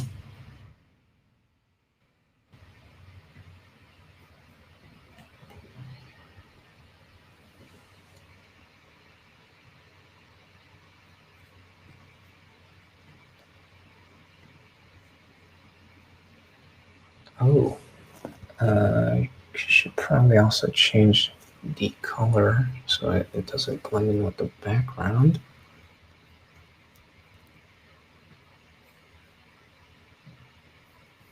Okay, and we have our adornment. It looks like that's it. So if we add color that's more visible, and the parent element, we're going to want this to be display flex, and this is going to be order 2. Order 2. I'll put it over there, and that's all we need. So I need to find whatever this is and give it display flex. Anything useful here? Multi input, fullness, form control, adorn. Okay, I think I have an idea of that. So it should probably be this custom text field. So message form, does it have an SCSS? Message form does not. So we gotta add it. Class name is. Let's go to message form. Return form with no class name. Oh, okay. Custom form. What? Okay. So we have message form and then custom form. Jeez. Okay, so where's custom form? Custom form is imported. But custom form is also just form component, which is form component. Okay. Okay, so it looks like targeting message form will get me the parent of form, but then I need to go to message form, and then the input field. Yeah. Message form, input, display flex, and the adornment itself needs color white and order 2. So what is this?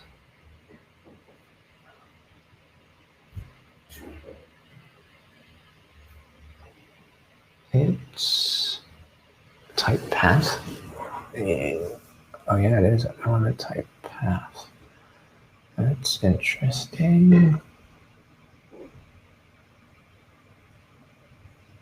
It looks like I could go higher though. So this is the form. This is the input. Holy, all right, hold on. We've got message form, custom form, div,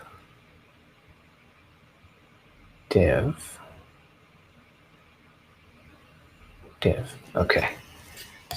Message form, custom form,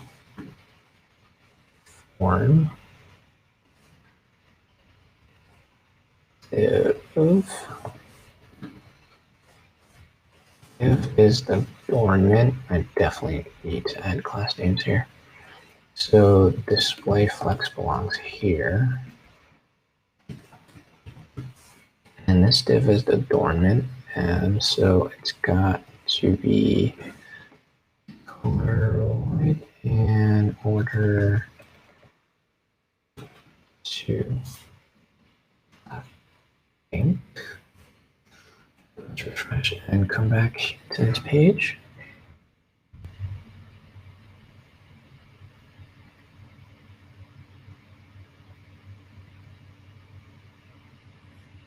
Yeah, got it. Okay. So messages still working. Yep. And I should make that clickable. So when they click it, it'll also send a message. I could use color text primary. Okay. So our message container. Message form, actually. Message form.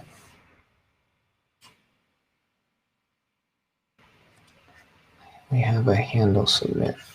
So we want to put the handle submit on this icon. Is that allowed? Let's look at the docs.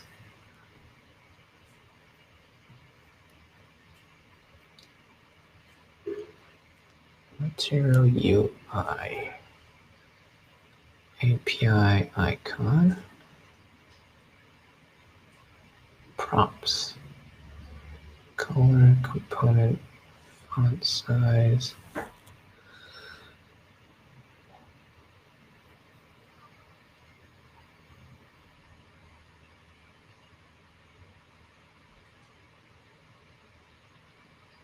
Interesting.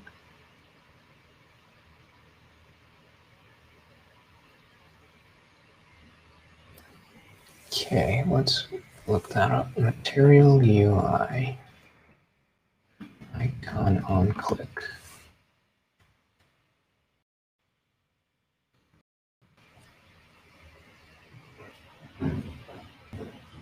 It's not a standard React event. Okay, you want to use on click, button primary, on click. It looks like it's allowed. I can also just try it and see if it works. Icon, wrap the delete icon in an icon button. Okay. Where does icon button come from? Okay, icon button.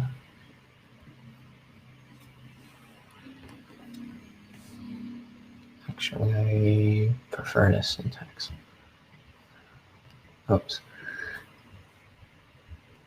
Okay, so we could put that here.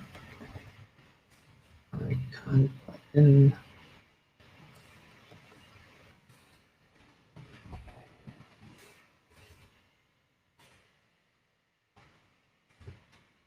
On click equal handles it. What you were saying? On click, yeah, that looks right. Let's try it.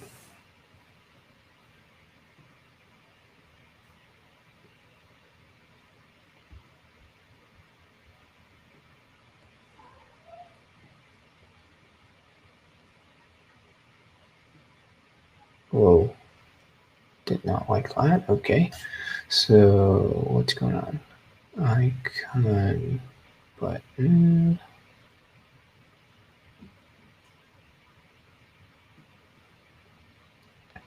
Oh, handle submit is below, so we gotta move it up.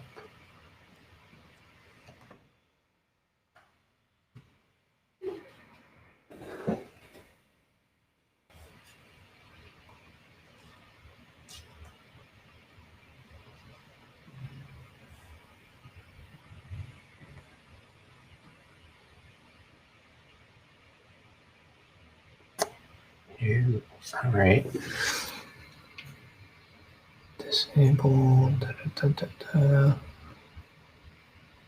Okay. Overload one of the right prompts. Color, boolean, start, action.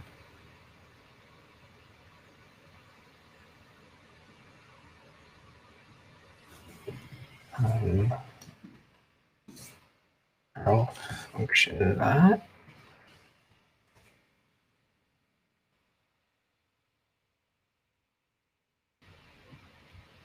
No? Okay, let's read.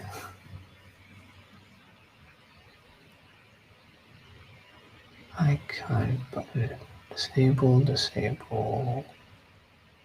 Edge, size, CSS.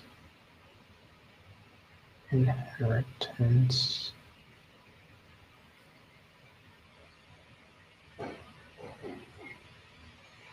Well, it doesn't mention on click at all.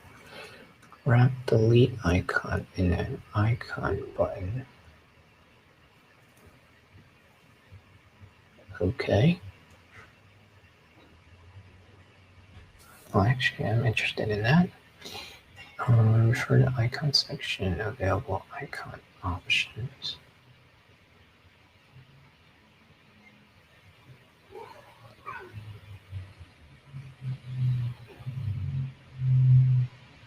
Okay. Well, let's see if this works. Expected to got 0. Oh. Is handle submit expecting something? Yes, it is. Values and an object with those functions. Okay. So handle submit should receive some stuff. This is okay, sure. So we're gonna want values.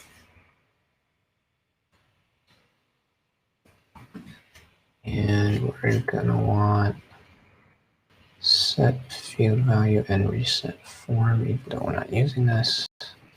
Reset form. Okay.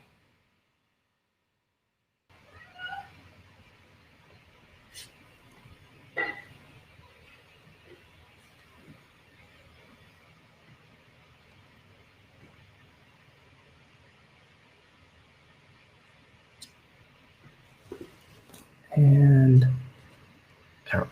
No value exists. Set field value. Sure, let's just delete it. We don't even need it.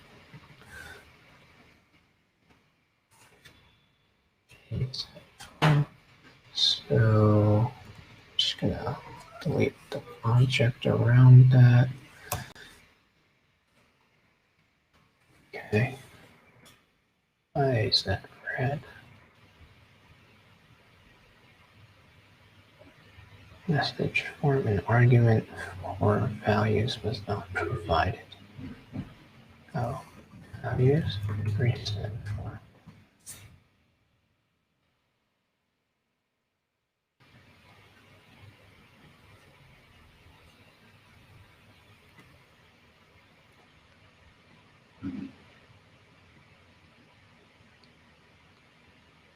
All right, and what's this?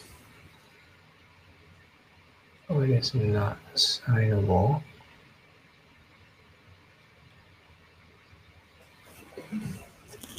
Message form line 68.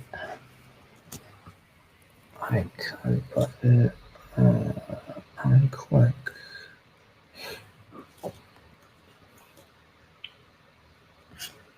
Component missing in type. Chosen element on click. But required in type. Say what? Material install. Da da da da da da.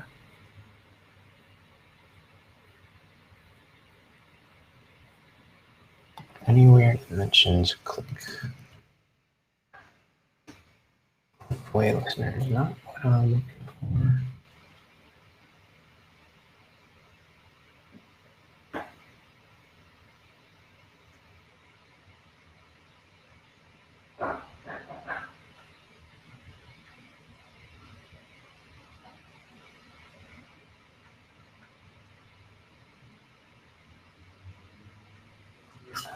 Oh, interesting. I will come back to reading that. But the immediate problem is material UI icon on click.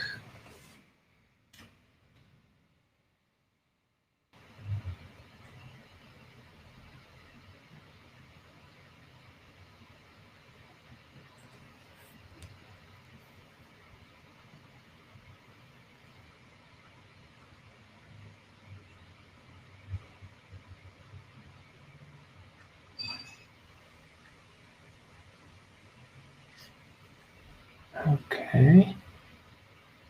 Icon button on click. Class name, color size. Oh, maybe these are required. Let's read. Overload 1.3. Color. Disable ripple edge. Action.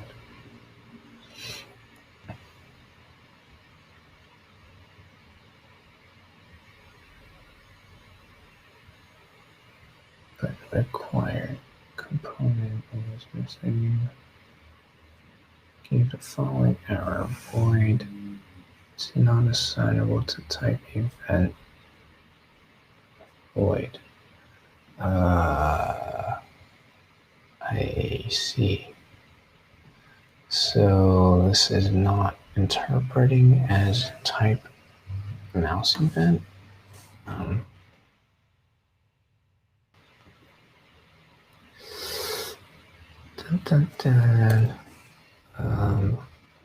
on.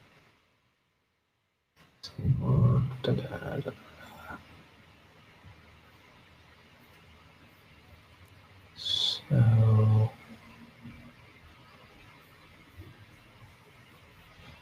what do people have to say about this? No. Okay, it's a TypeScript error, I think. So let's play around with our options here. Let's see.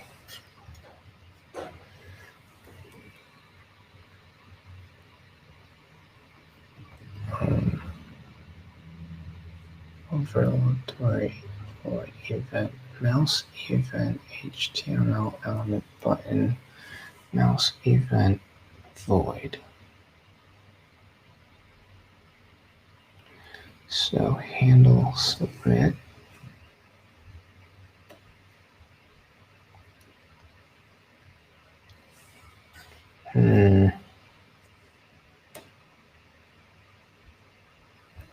Is returning void. It is. That is true. I mean, like, I could also just not use icon button. It looks like I could just do if. Why am I using icon button?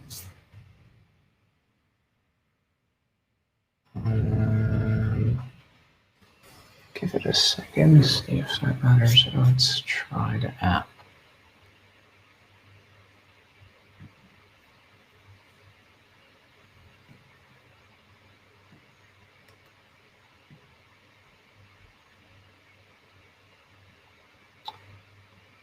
not assignable. Okay, but that is 2 less errors than before. Type values are need to reset form any void not assignable to type. Oh, delete.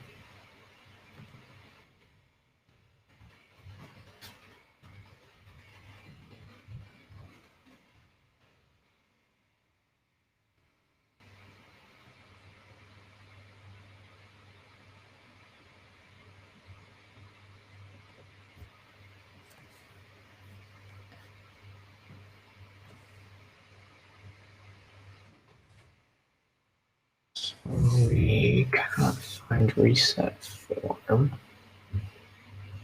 Where does reset form come from? Looks like it's coming from custom form, but not form component. Oh, okay. This is unnecessarily complicated. Reset form, handle submit. That's separate of form component.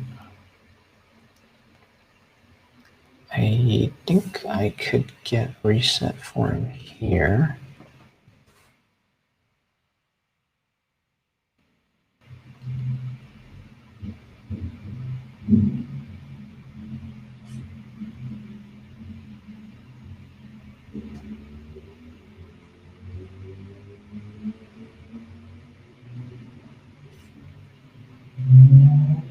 Okay, so if I click that, nice. Yeah, that works. We did lose our validation though, but we can address that. And it looks like we want pointer message container. Cursor pointer.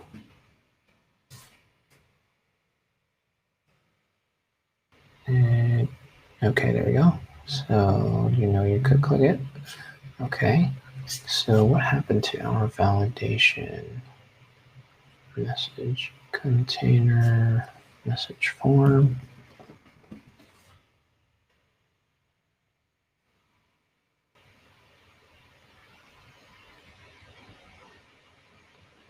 Validation schema applies to custom form. Custom form. Oh, so we're directly calling handle submit. I'm okay with that for now. It's not a big deal. Yeah, let's call that a wrap. It's almost 4, so we'll add that. Let's note outstanding issues, and then I could make additional tweaks. So clicking message icon, send message icon, clicking send message icon allows empty message.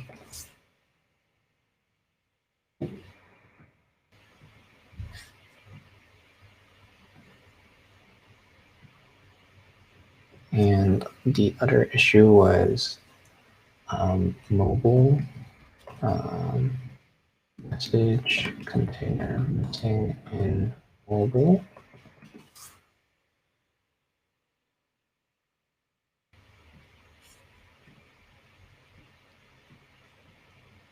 The last thing is message container needs max height in game.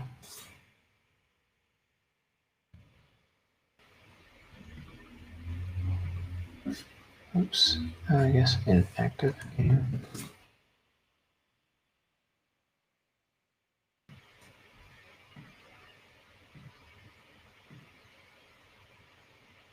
Checkbox on scroll. Yeah, so it's all related to this. I'll start from there. Yeah. Okay. So I think this is a good spot to call it. I'm not gonna commit this. I'll leave it open since more work needs to be done. But that's it for today. Thank you for watching. I hope this was interesting in some way. We did accomplish a lot of things in the last 4-5 hours. Let's see, we started from here. That's 1, 2, 3, 4, 5, 6, 7, 8, 9.5. 9.5 things accomplished in 5. That's about 2 hour. I mean, no, 2 items per hour. I'm happy with that. So yeah, so thank you for watching, and subscribe, follow, like, or whatever. If you want to see more of this, I'm going to be live every Saturday, same time, 11 a.m. to 3 plus p.m. And yeah, let me know if you have any feedback. This is all new to me, so I'm open to ideas. Thank you, and see you next week.